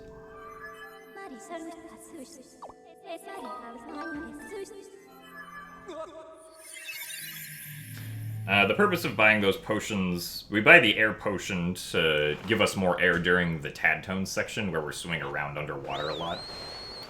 And we buy the heart potion in case we need to refill our health in Skykeep. When we are going for the vine clip in the power room.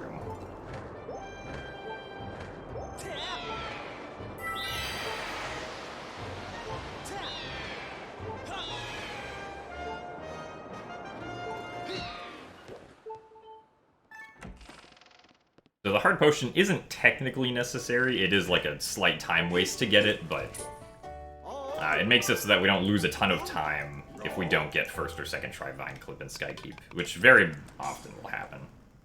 Because the Vine Clip is a very difficult trick, and each time you attempt it, you take damage, so...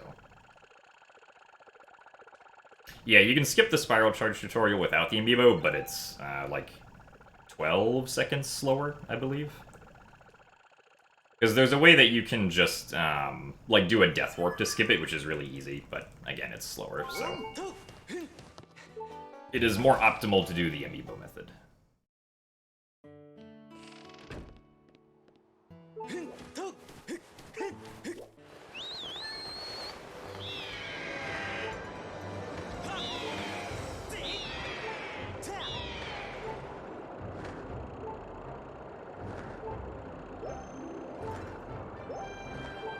The amiibo is just a filter on the leaderboards.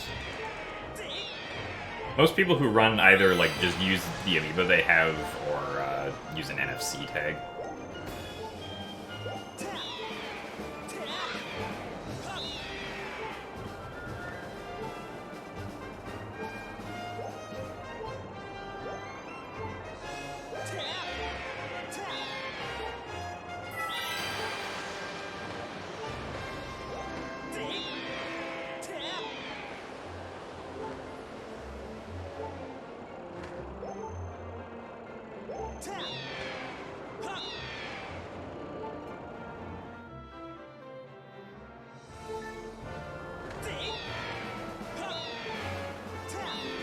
Yeah, the cooking sound effect that plays when the pumpkin soup is being made was reused in Breath of the Wild.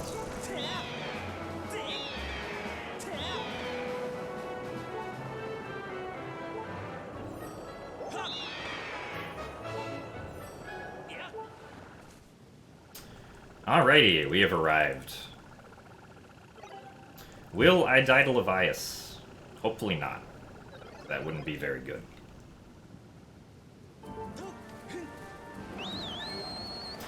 But Levias can be tricky, so... We'll definitely need to get this eye. Oh, and these.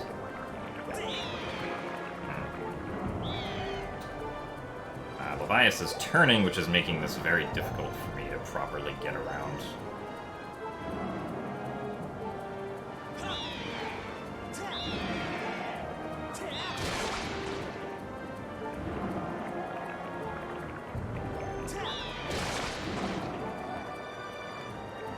Yeah, not very good eye placement there, unfortunately. And please don't barrel roll.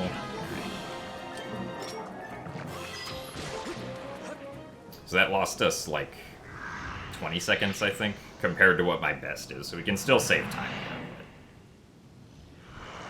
Those eye placements were not very nice.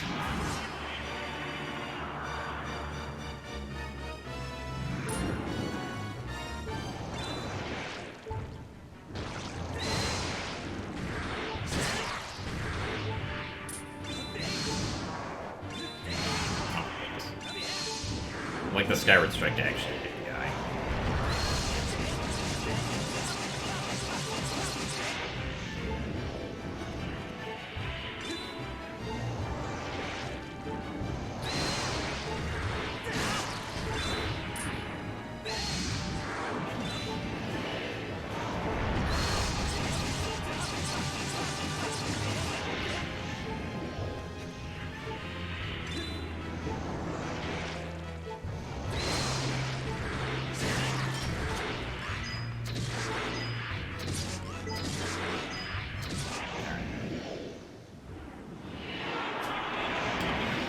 But we didn't die, so that's good, I guess.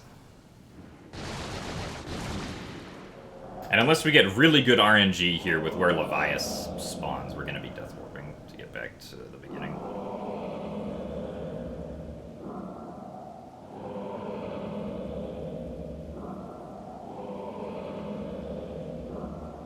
So thank you for the good luck 100% Zelda.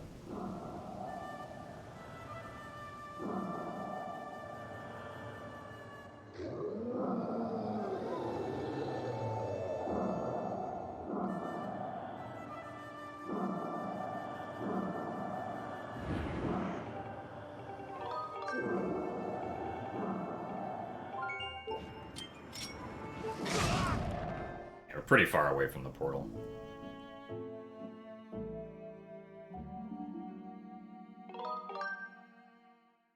Well, when I said we wasted 20 seconds, I was talking about, like, compared to my best segment, so... Like, we're still saving time here, but not as much as what we could have had. Also, we're very uncalibrated right now.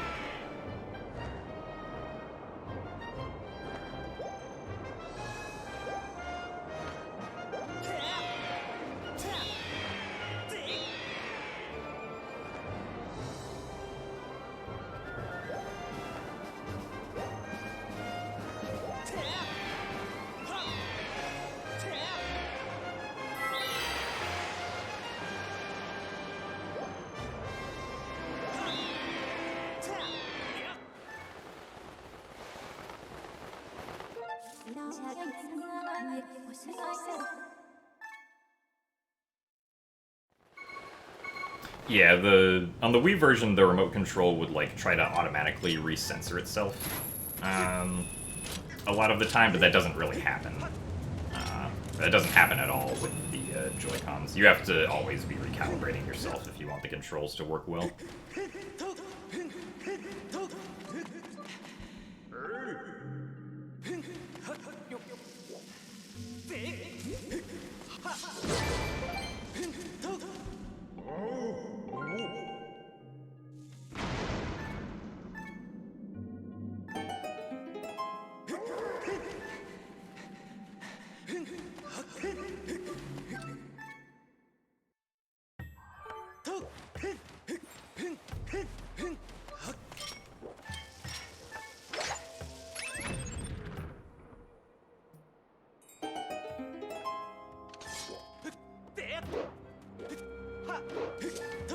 Alright, so technically the Wii Remote would use the sensor bar to recalibrate itself, but basically the sensor bar does help with recalibration on the Wii version.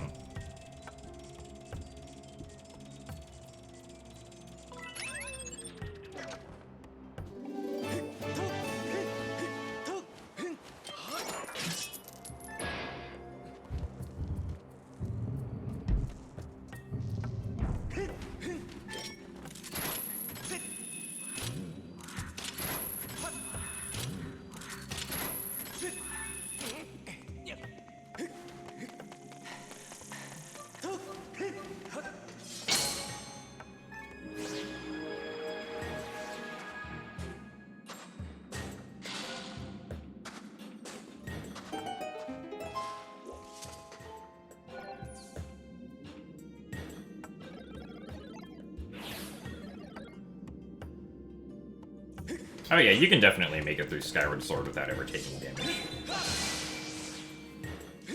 I don't know if anybody has specifically done it yet. I think the farthest person, or the person to still get the farthest anywhere is Test Runner, who tried it with the original version like many years ago, and got all the way to the Scrapper Escort before accidentally taking damage.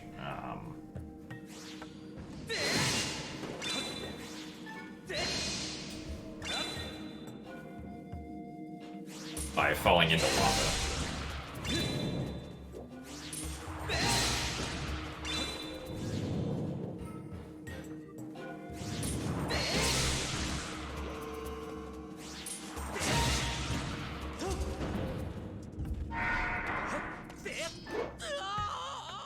So thank you very much, Dirk Obsidian, for the Tier 1 subscription. Glad you are enjoying the stream, and thank you very much for the support.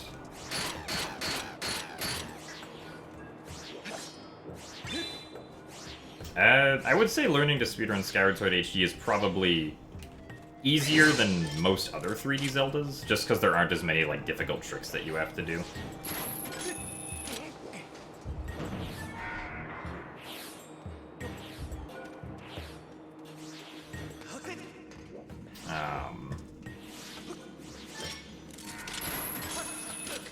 But the run is very long, so it is, like, your first run's gonna be well over 5 hours.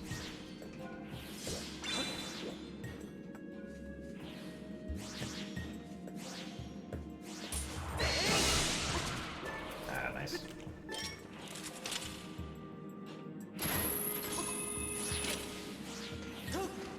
What? Okay, I should respawn here. No, you don't? Wow. Alright, well, that was dumb.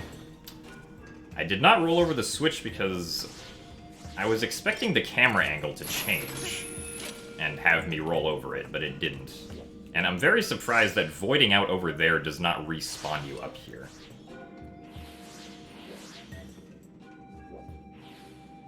And I also made that exact same mistake in a previous run that I did, except in like a different capacity. So this segment now sucks.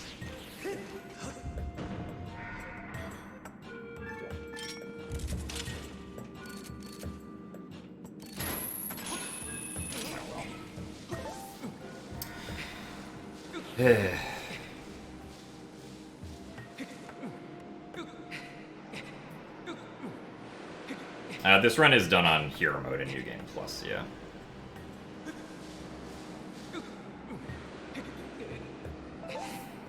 Unfortunately, I'm not working on any lowest percent videos at the moment, no.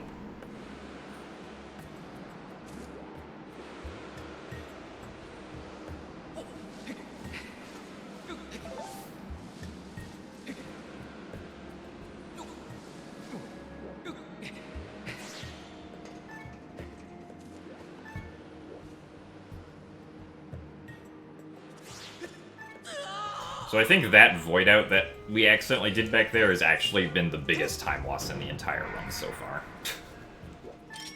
Other than missing Extending Blow, but missing Extending Blow is not my fault most of the time.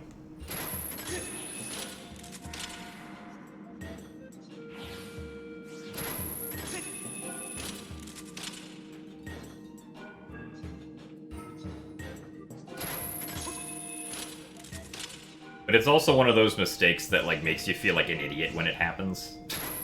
Because it really shouldn't happen, like, I shouldn't miss rolling over a switch of all things, but... There are a million different ways to mess everything up, and that time I got way number 678,432 or something.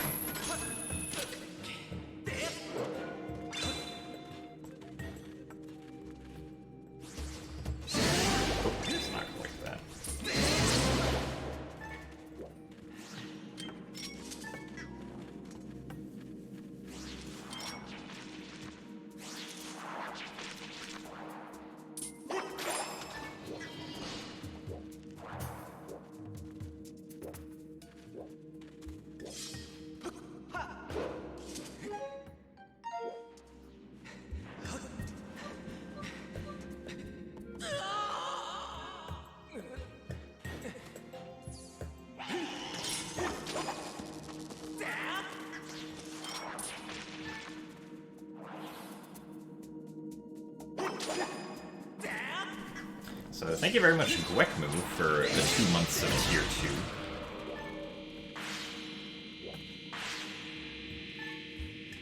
Thank you for the good luck as well. We're continuing to enjoy the streams.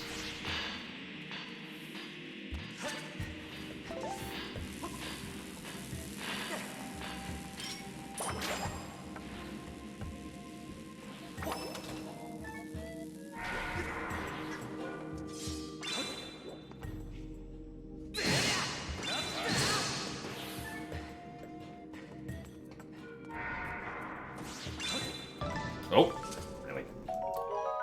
Alright, let's get the ornamental skull.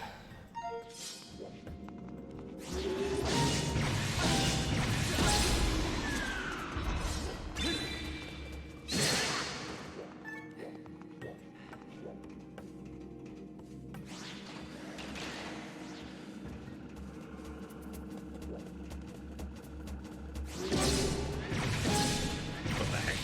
How'd you turn around?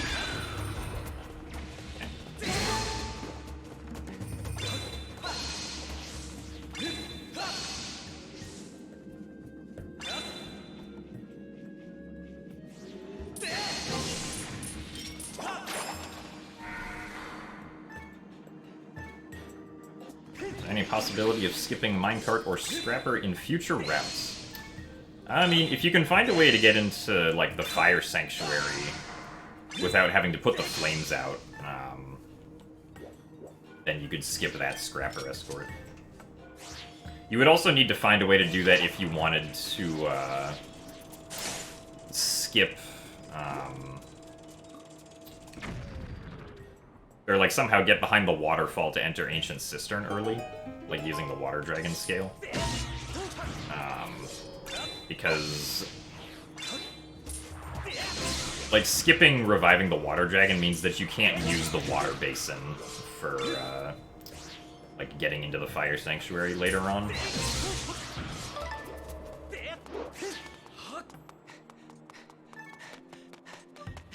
Alright, so this was a bit of an unfortunate minecart escort, where we're gonna be losing time now.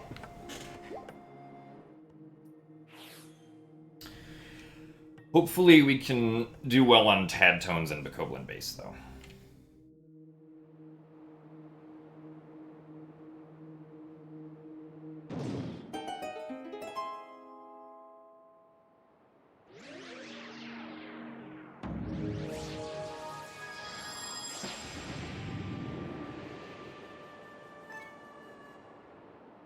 Oh, nice, John. I'm glad that you don't have to live under my bed anymore. I know that it was pretty cramped down there.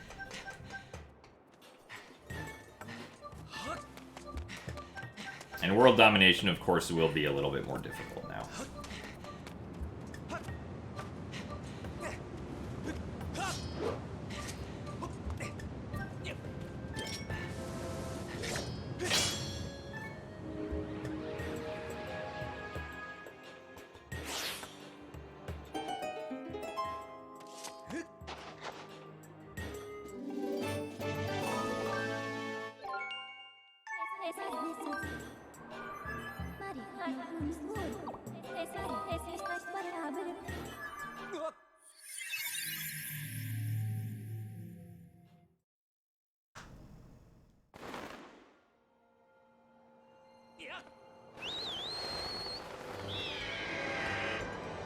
Hopefully we get a bomb drop in the sealed grounds today. If not, we're gonna lose time in the Bokoblin base.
arrow drop also.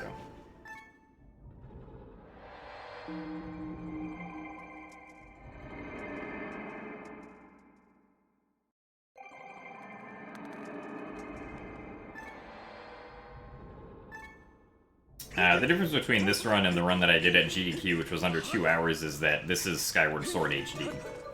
And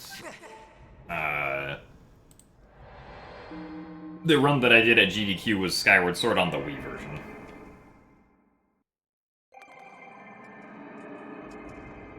So they're two different games. The Wii version has Back in Time, the Switch version doesn't.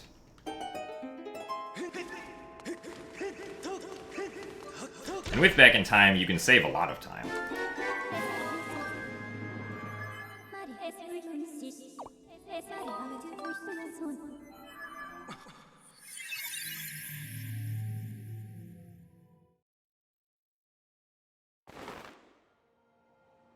You can skip quite a lot of the game with Back in Time, thanks to reverse bit magic.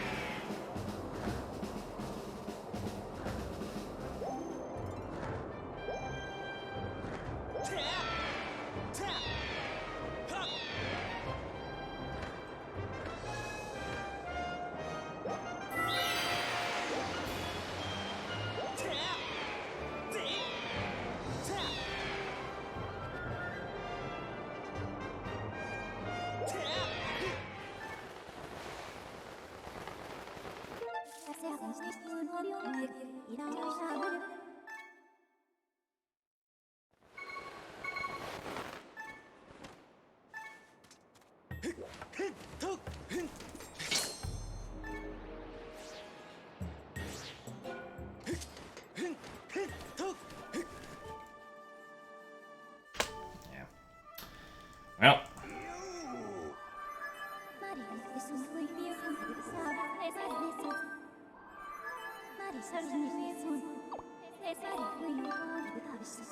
Oh yeah, pretty sure that person is just trolling.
Is it 97?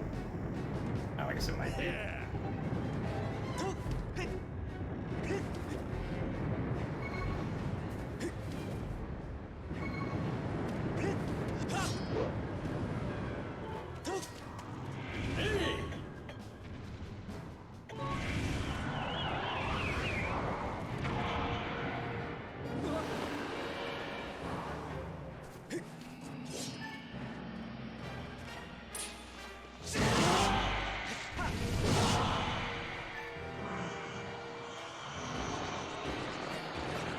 Well, yeah, we did just fight the imprisoned, like, half an hour ago. But this imprisoned, you don't have to go through a bunch of temples before you actually get to fight again.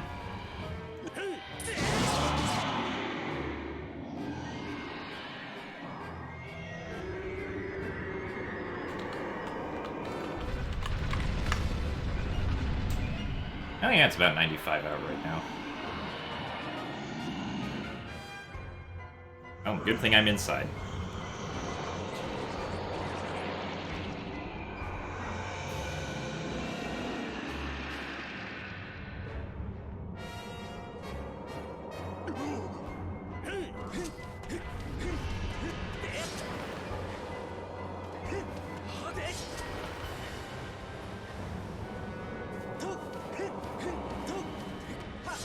I mean, I feel like 95 is fine.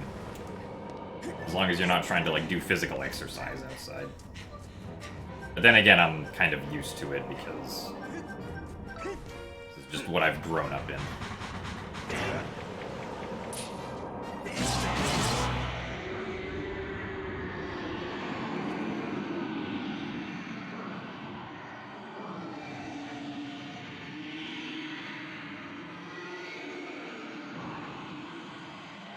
Like, I'm just personally somebody who can handle warm weather better than cold weather. Or I guess hot weather better than cold weather.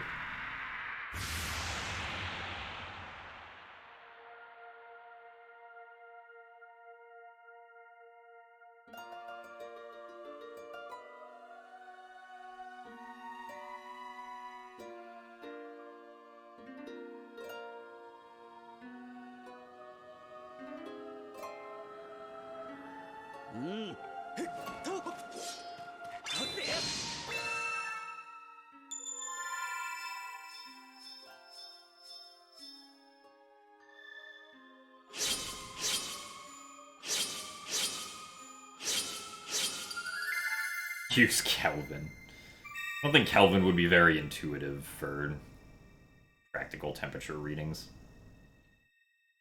It's like, ah, yes. It's a nice 290 today.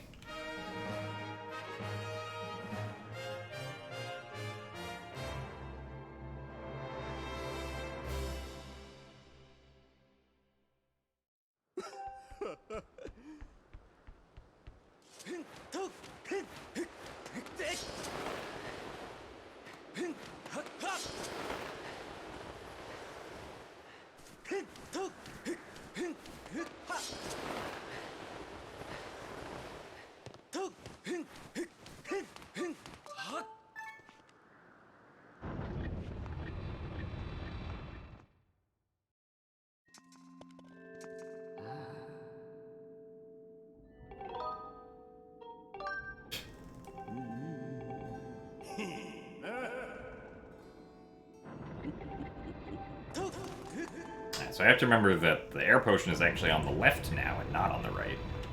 I would not like to accidentally drink the heart potion.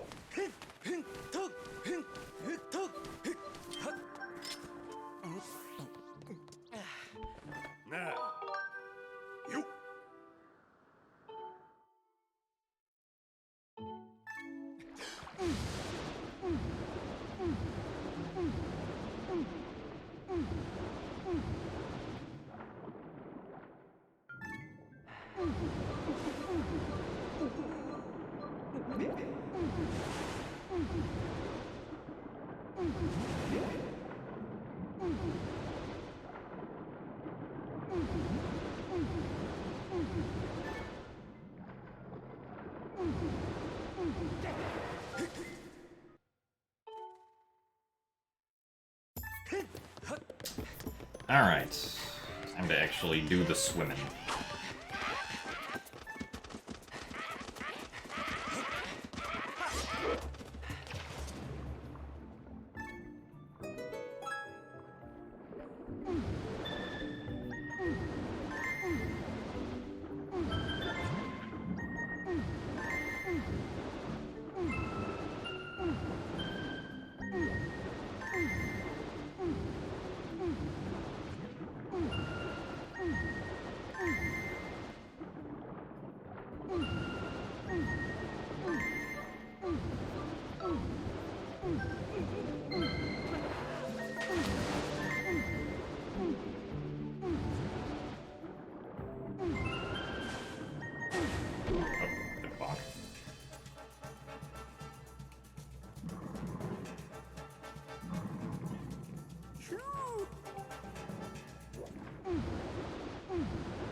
Oh, that's the goddess cube.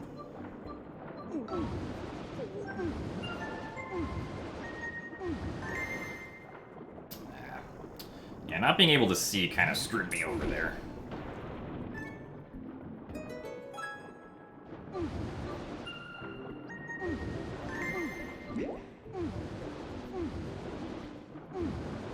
Okay.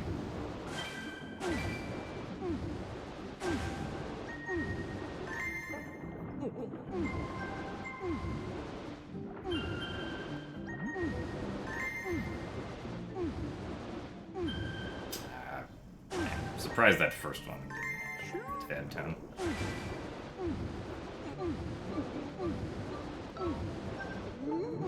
Okay, this is kind of sketchy now, how much health I have.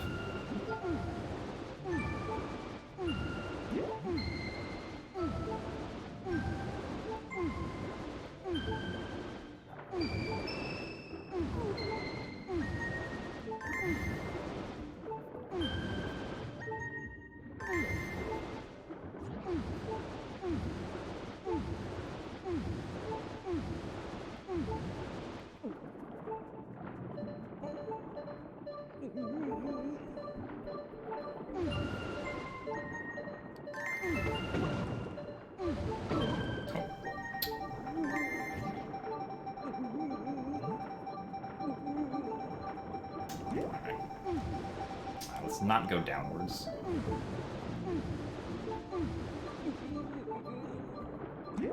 Yeah, so unfortunately, kind of slow at the end here.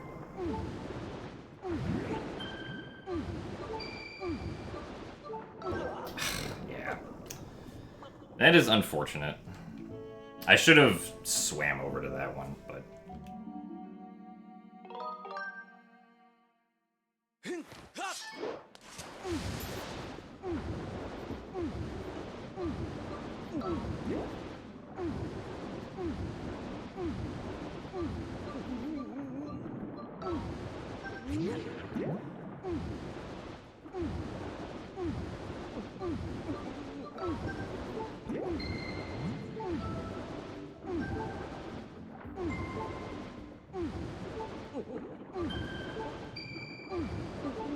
What I really needed was for that to happen. Really?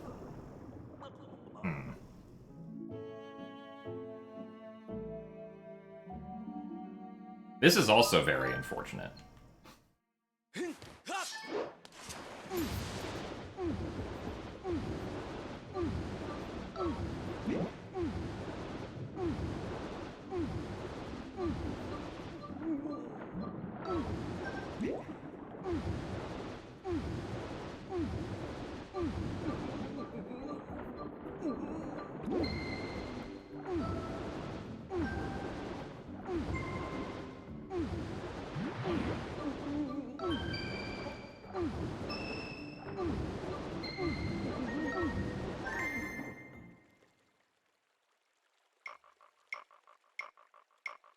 Well.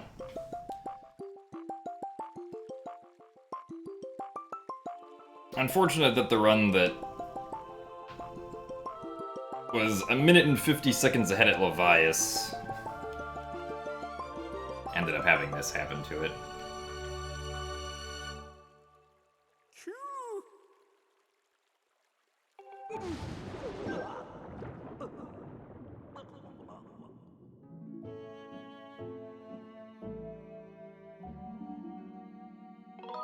I think the thing that, like, ultimately started that was bonking into the goddess cube.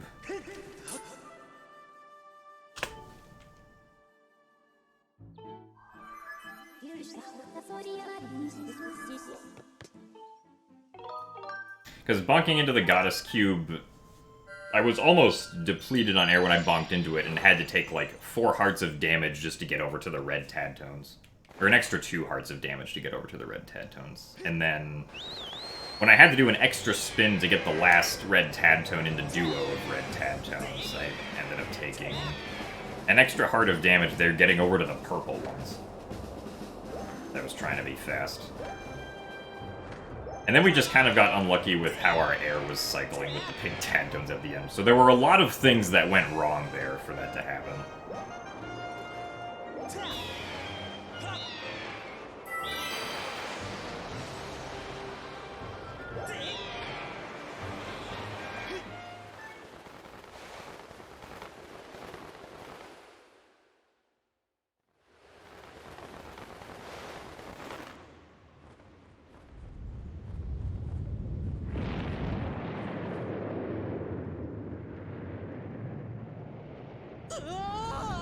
Also, thank you very much for the 1,000 bits, Tasserine.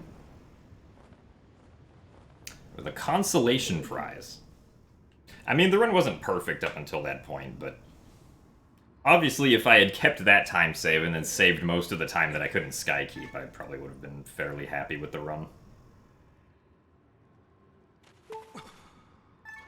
I mean, we can still PB by, like, over a minute if I play well, so...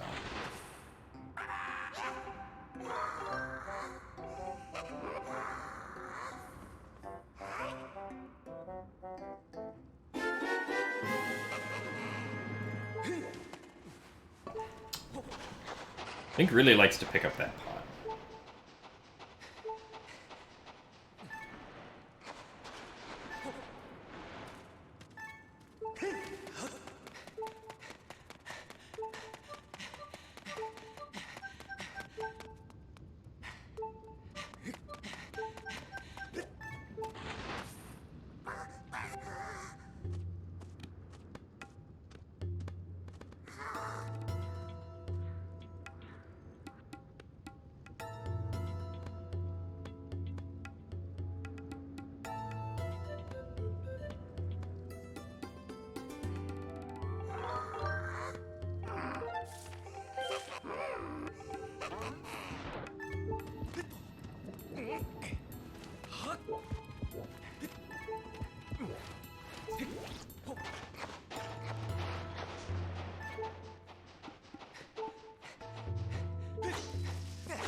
Fast lock platform cycle for us.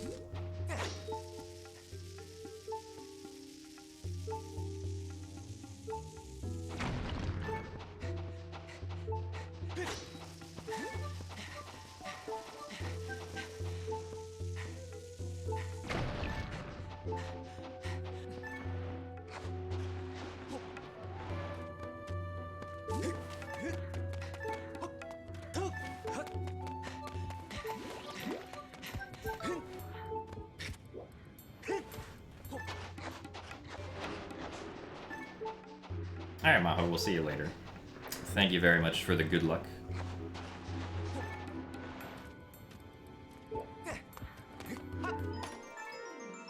Hope you get some good rest.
Also, howdy, Momomo.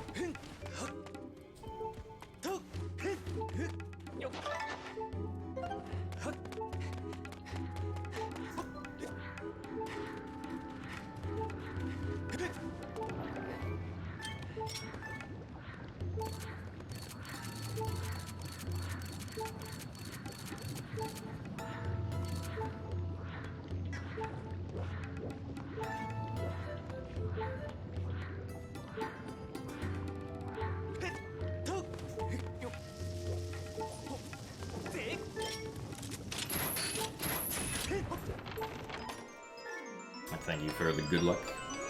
It would be nice to get first try Vine Clip.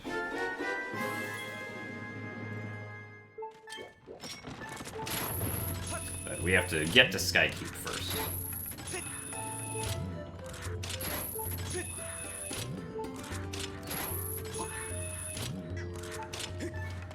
Also, thank you very much for the 5 months of Prime, Weather Woman. And thank you for the good luck also.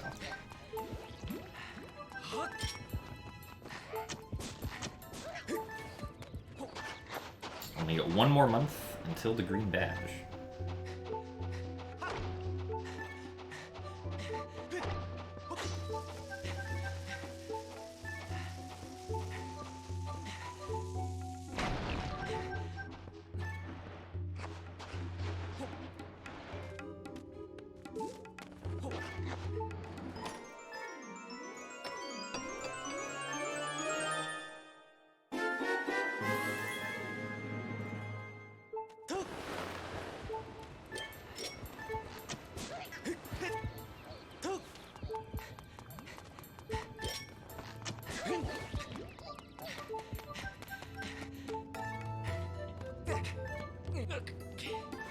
What's the speed of backwalking in Skyward Sword? Not very fast.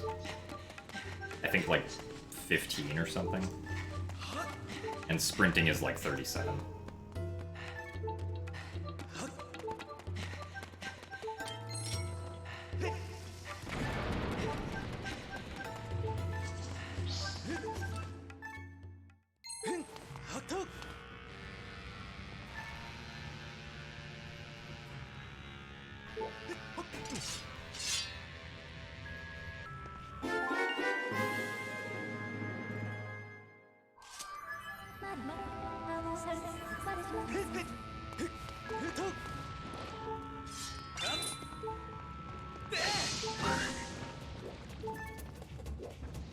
Is there a way to skip to this part of the game so you can obtain all these items early?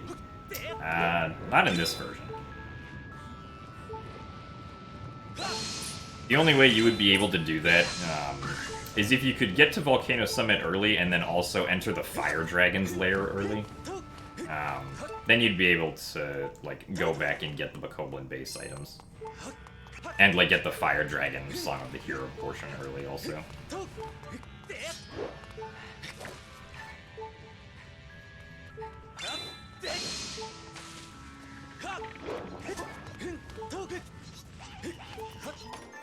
In the original, you can do it with a bunch of back-in-time shenanigans, and you can get, like, the Claw Shots and Whip early.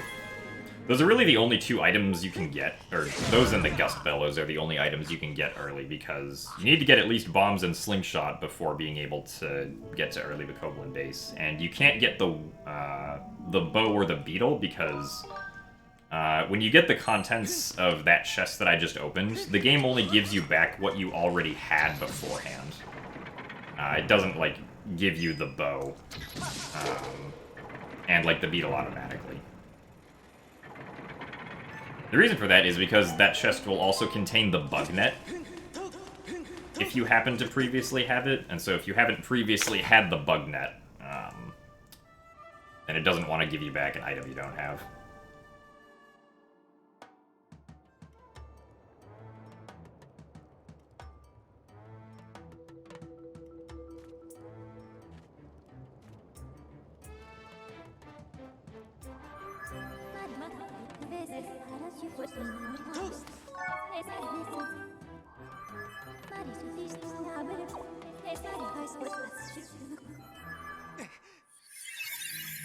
That was the best segment, though, surprisingly, even without the faster platform cycle.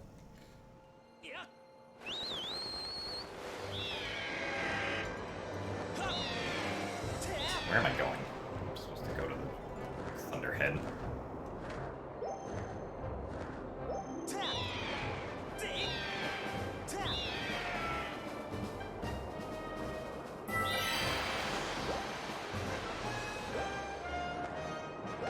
Yeah, I mean, like, if you manage to get to the Horde, you can do the entire rest of the game with, like, you know, the Goddess Sword as your only weapon.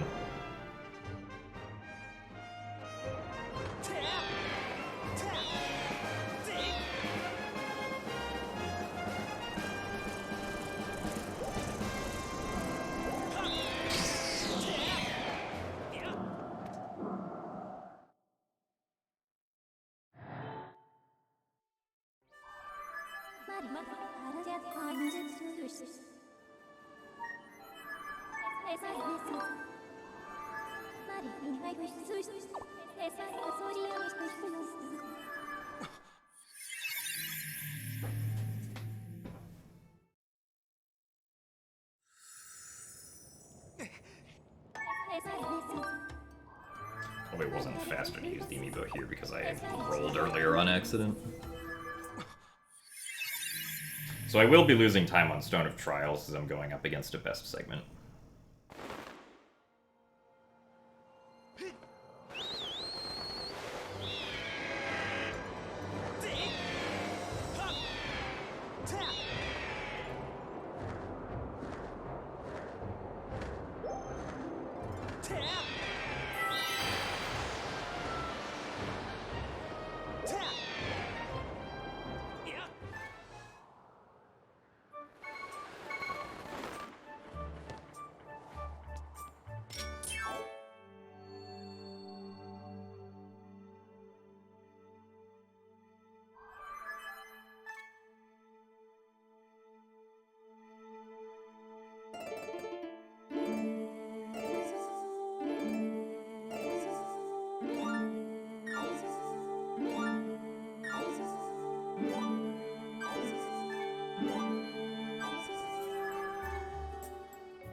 But we were 5 for 5 with Harp Cancel.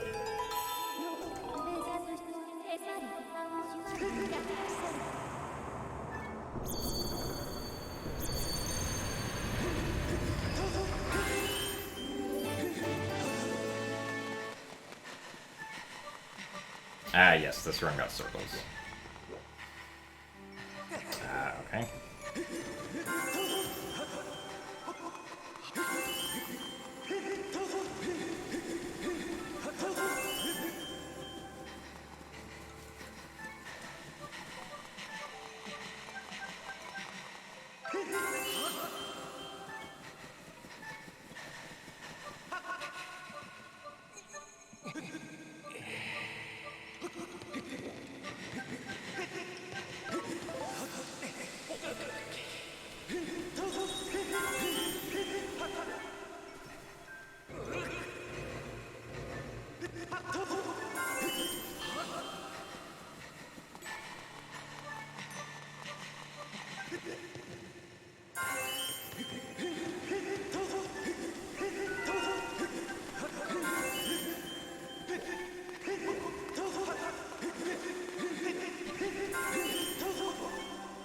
Nobody comment on what's happening for the rest of the day.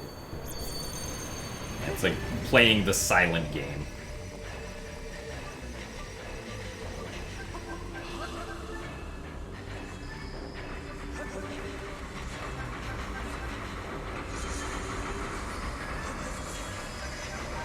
That's true, this is the Silent Realm.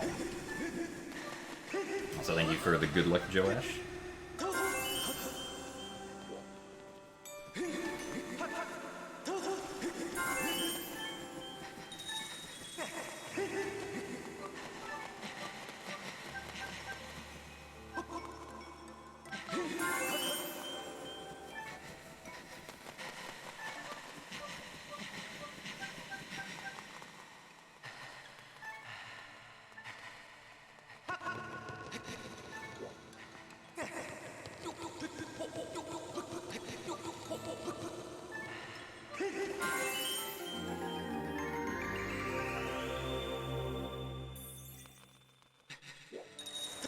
trying to roll here.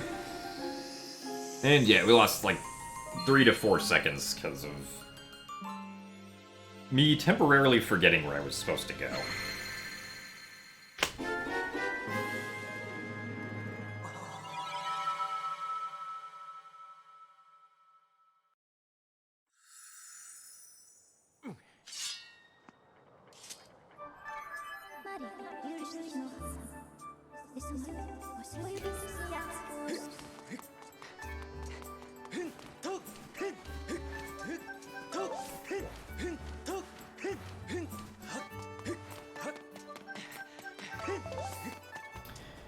Alright, well.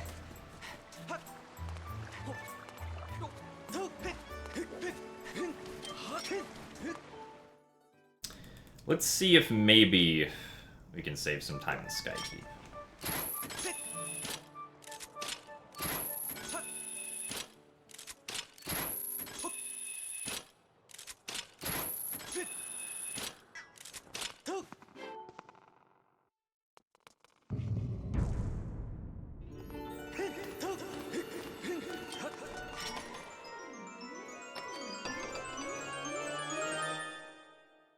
Now, I haven't experienced Joy-Con drift.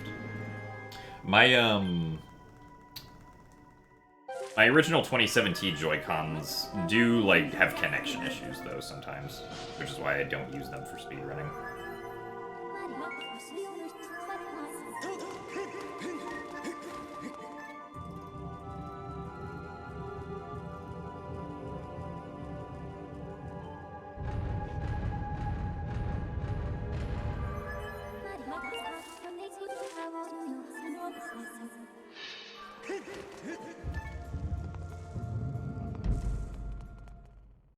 Alright, Axis, we'll see you later. Thank you for the good luck. You get some good sleep also.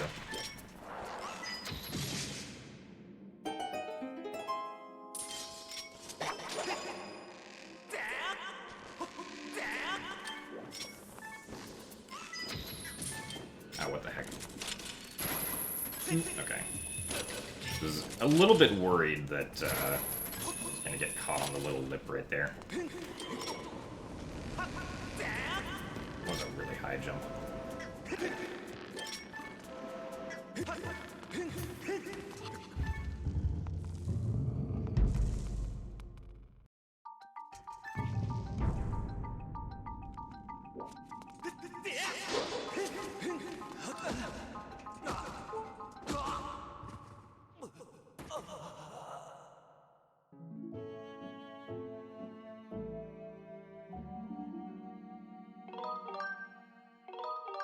Now we do the entrance animation transfer clip. So we have to get the autosave at a somewhat specific position. And then reload into the game and die and continue.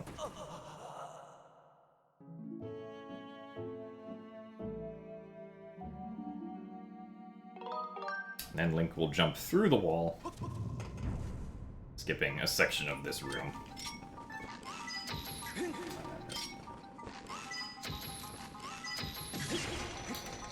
I did not want to climb up that wall.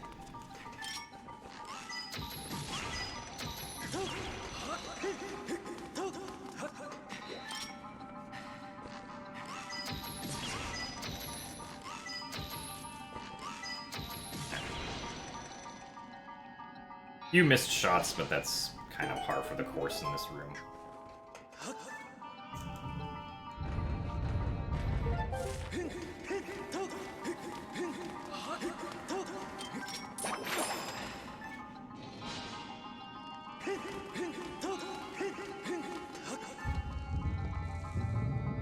Yeah, Link automatically jumps through the wall because he's running due to the animation that he's in. He's not running because I'm, like, holding forward or anything.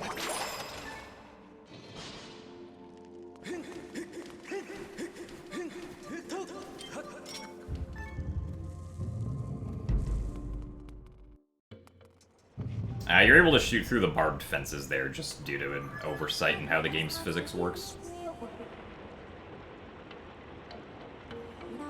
You have to be standing in, like, somewhat specific positions to get it to work.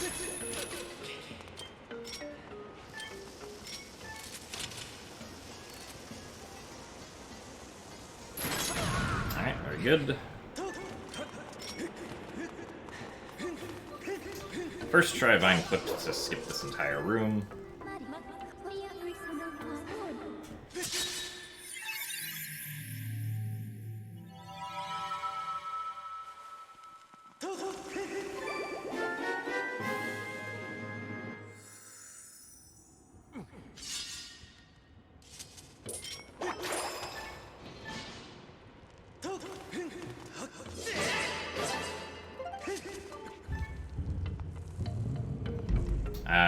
In my PB, it took me like 6 tries to do Vine Clip, so I saved a lot of time by getting it first try.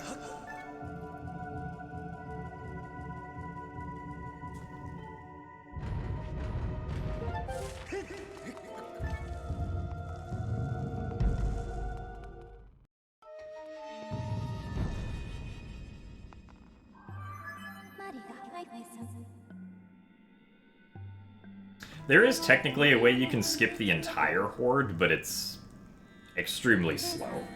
It involves going into boss rush.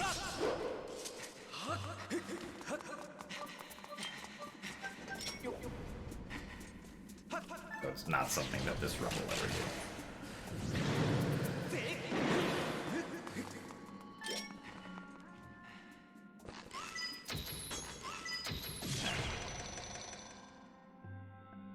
Basically, if you go into boss rush, specifically the Girahim 3 fight, the game sets like a bunch of flags which will properly like make you able to fight Girahim 3 in boss rush on hero mode before you've actually like, you know, gone to Skykeep or anything. So before you've normally fought Horde, but you can escape the Girahim 3 fight and then run back up the Sealed Ground spiral.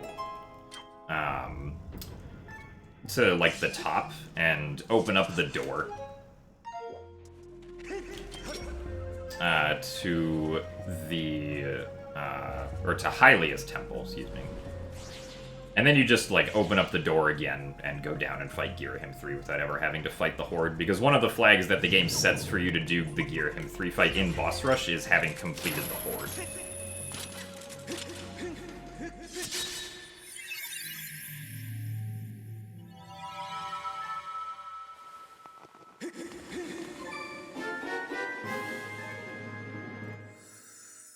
The slides that we do in this room are called break slides. The way it works is kind of complicated, but basically we just want to hold slightly... Okay, nice jump. We just want to hold slightly down on the control stick while targeting after we sprint in the sand.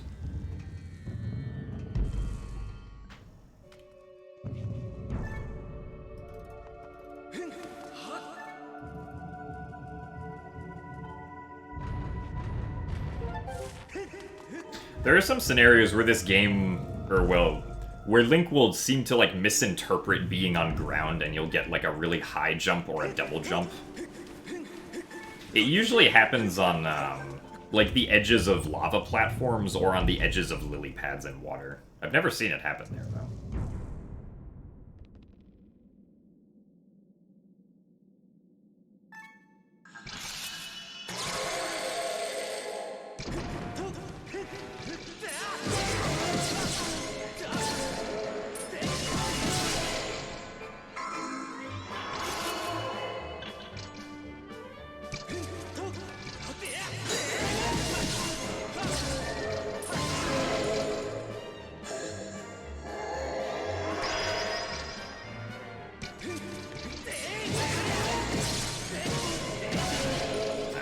That fight doesn't really get any better than that, so that was good.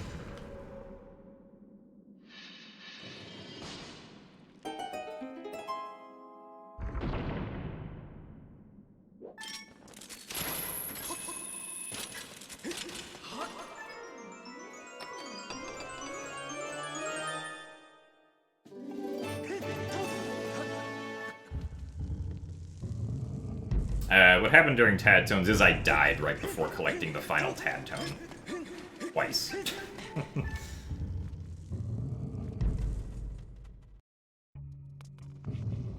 It was very unfortunate.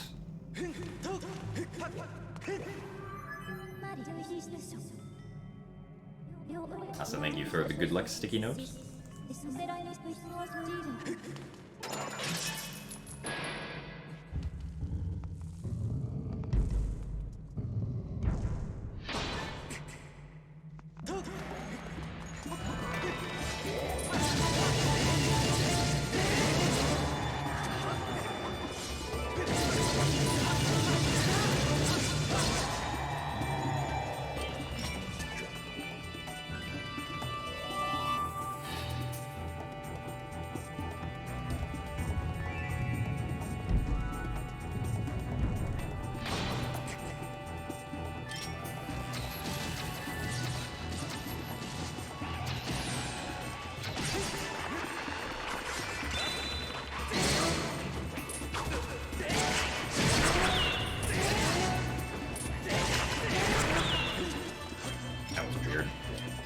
Like, literally none of the Bokoblins died the first quick spin that I did.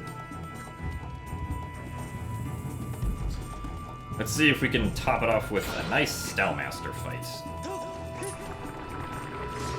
Where I don't accidentally do a quick spin instead of a stab.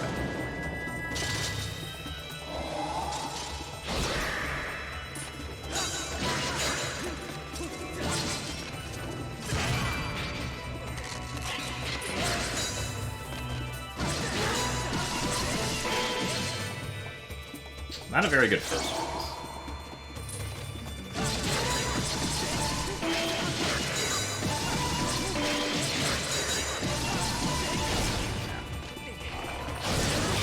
Didn't get lucky with the RNG. But still overall not a very bad Skykeep by any means. Just some unoptimal fights at the end. And also a jump slash for some reason.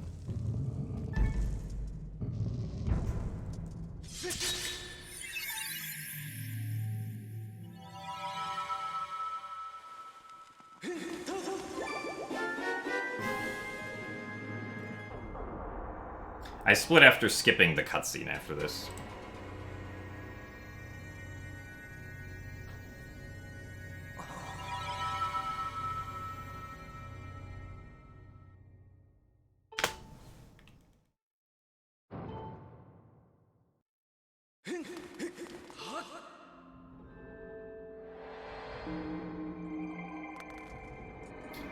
Best segment by about 14 seconds.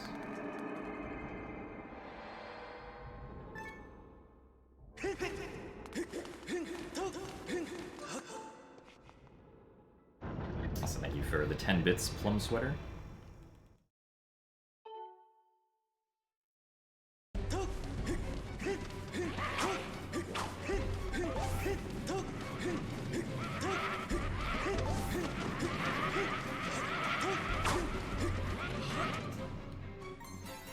Yeah, blue splits are best segments for me.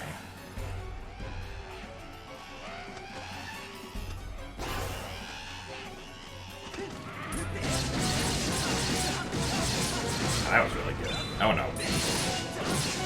Darn it. Wait, hello?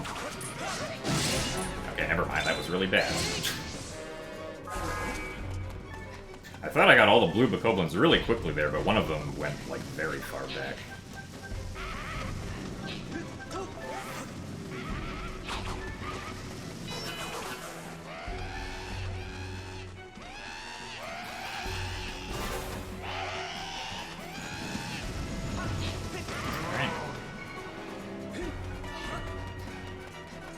Forward skip.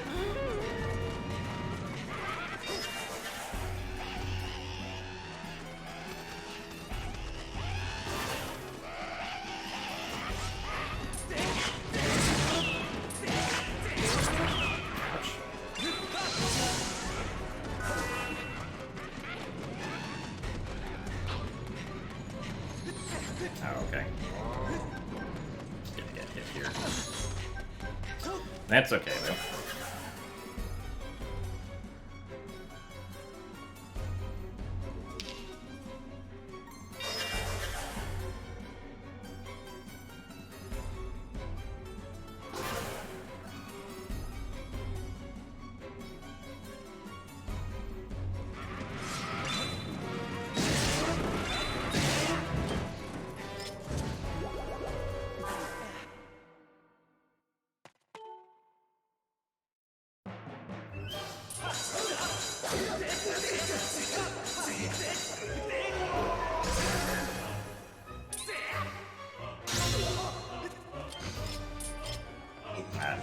keep the shield.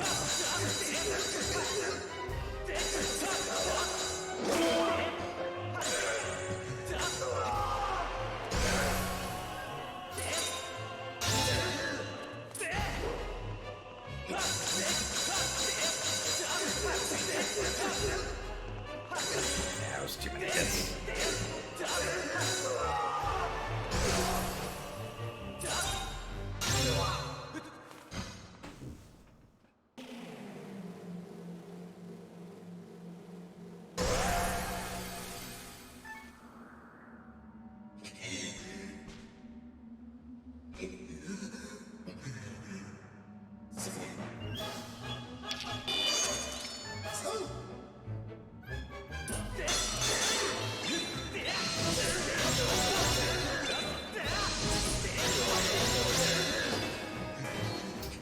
Second phase.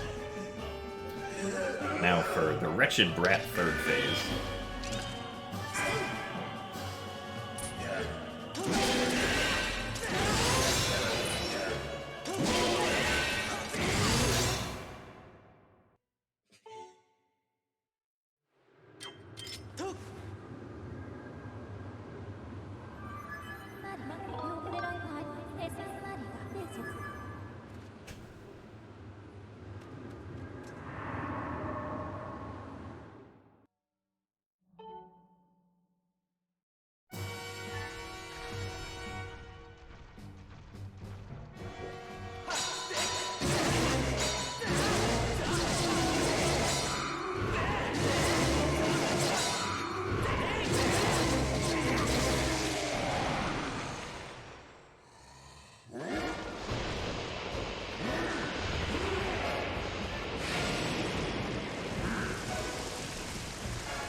And yeah, so we lost 3 seconds because of the blue-capped Makobans. But we did get a new record at 4:42:18. So thank you very much, Joshua, for the 100 bits. Thank you very much, Tassrine, for the 4,000 bits. That is a lot of bits. What the heck?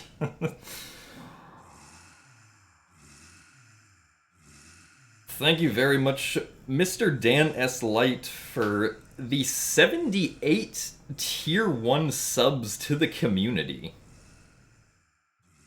That is an oddly specific number, but thank you very much for that. And I missed who it was earlier, but somebody gifted 10 subs. Thank you very much for that. Who you are. That is a lot of subs. So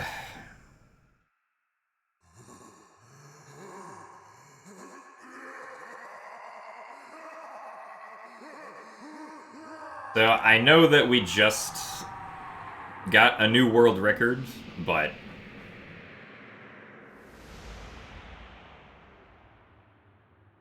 I'm still sad about the tadtones segment. Admittedly.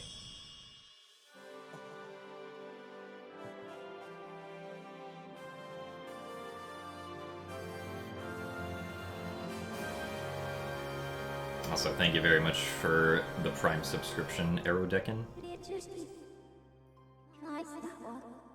You have confirmed the eradication of the Demon King. Also, thank you for the 44218 bits variety pack. Thank you very much, Burleron, for the 13 months of Tier 1. It's never too late to arrive to a stream. You missed us getting really sad at Tadtones. Also, thank you for the 100 bits as well, Dylan Bryan.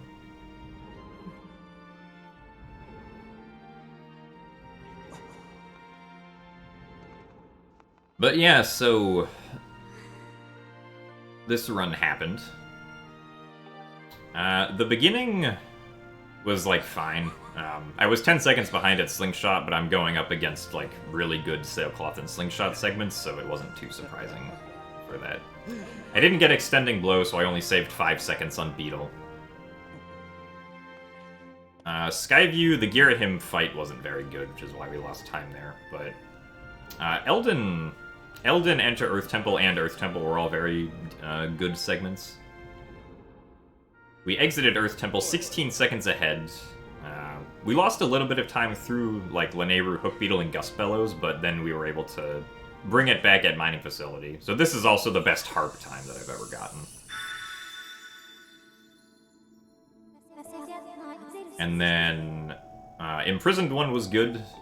Ferori's Courage was good. I was going up against a best there, so only losing like a second and a half is perfectly acceptable. Lost a little bit of time on Water Dragon Scale, gained it back on Skyview 2, lost a few seconds on Whip, saved a few seconds on Ancient Cistern, kind of just flip-flopping back and forth between, like, saving a few seconds and losing a few seconds through the mid-game here. Lost like 16 seconds over best on Ancient Siege Shard because I couldn't do the Deku Baba skip very fast. More or less stayed the same through Sandship, saved time on Fire Shield Earrings, lost time on Enter Fire Sanctuary because lava platforms are dumb. Oh yes, this run also did get circles. So we finally have a new record that has circles. Magma Mitts was good except for missing Gold Skip again. Fire Sanctuary was apparently very good, even though... Well, no, I guess that makes sense, because Platts, the Moldorm, and Girahim were all nice. Saved about as much time as I could on True Master Sword. Had a bit of a slow Levias first phase, but was still much better than my previous PB. And then, unfortunately, I voided out during the Minecart Escort, which cost me about 30 seconds over best, and then proceeded to die twice during Tadtones. To lose over a minute and a half. So this run could have been 2 minutes better compared to what it actually is. And then Bokoblin Base was good except for not getting the platform cycle. Stone of Trials, I like briefly forgot where I was going, which is why I lost a few seconds. Skykeep, though, was very good. I didn't make any mistakes when shifting the puzzle pieces around, and I got a first try Vine Clip. And I got most of the arrow shots pretty quickly. And then Demaya's, it was just the blue-capped Bokoblins that gave us trouble.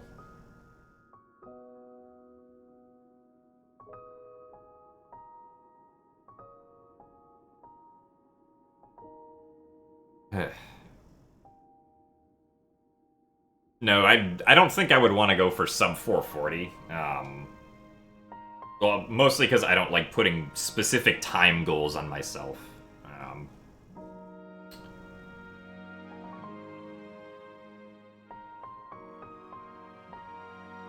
But I'm not really sure I want to run against this PB.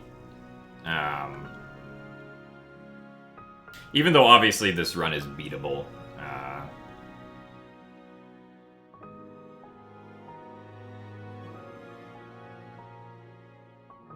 I think it might be time to move on to 100% instead. Because this is more or less like, so like basically everything until True Master Sword. Like the only any mistake that happened before True Master Sword was only like a 10-second mistake at worst, right? Which is pretty good for, like, 3.5 hours. Because all the big mistakes that we had were between, like, the 3.5 and, like, 4-hour mark, basically.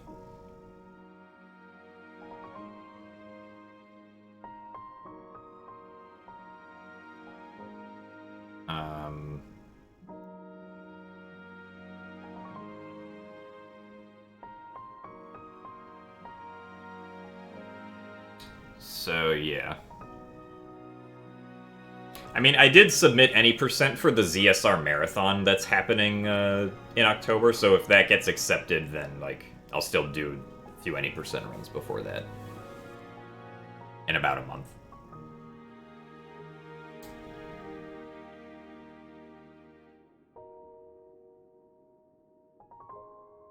Yeah, so for 100%, I'm not really interested in 100% new game. I would pretty much just be running 100% new game plus.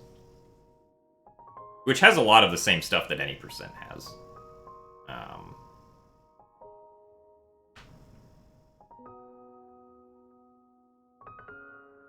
Except you also tack on the 2 hours of 100% stuff that happens.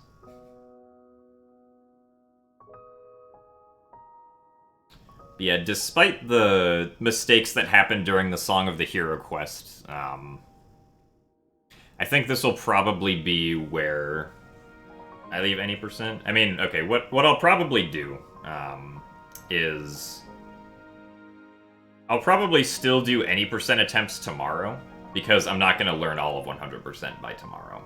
And then when Saturday comes around, we'll actually do a 100% attempt.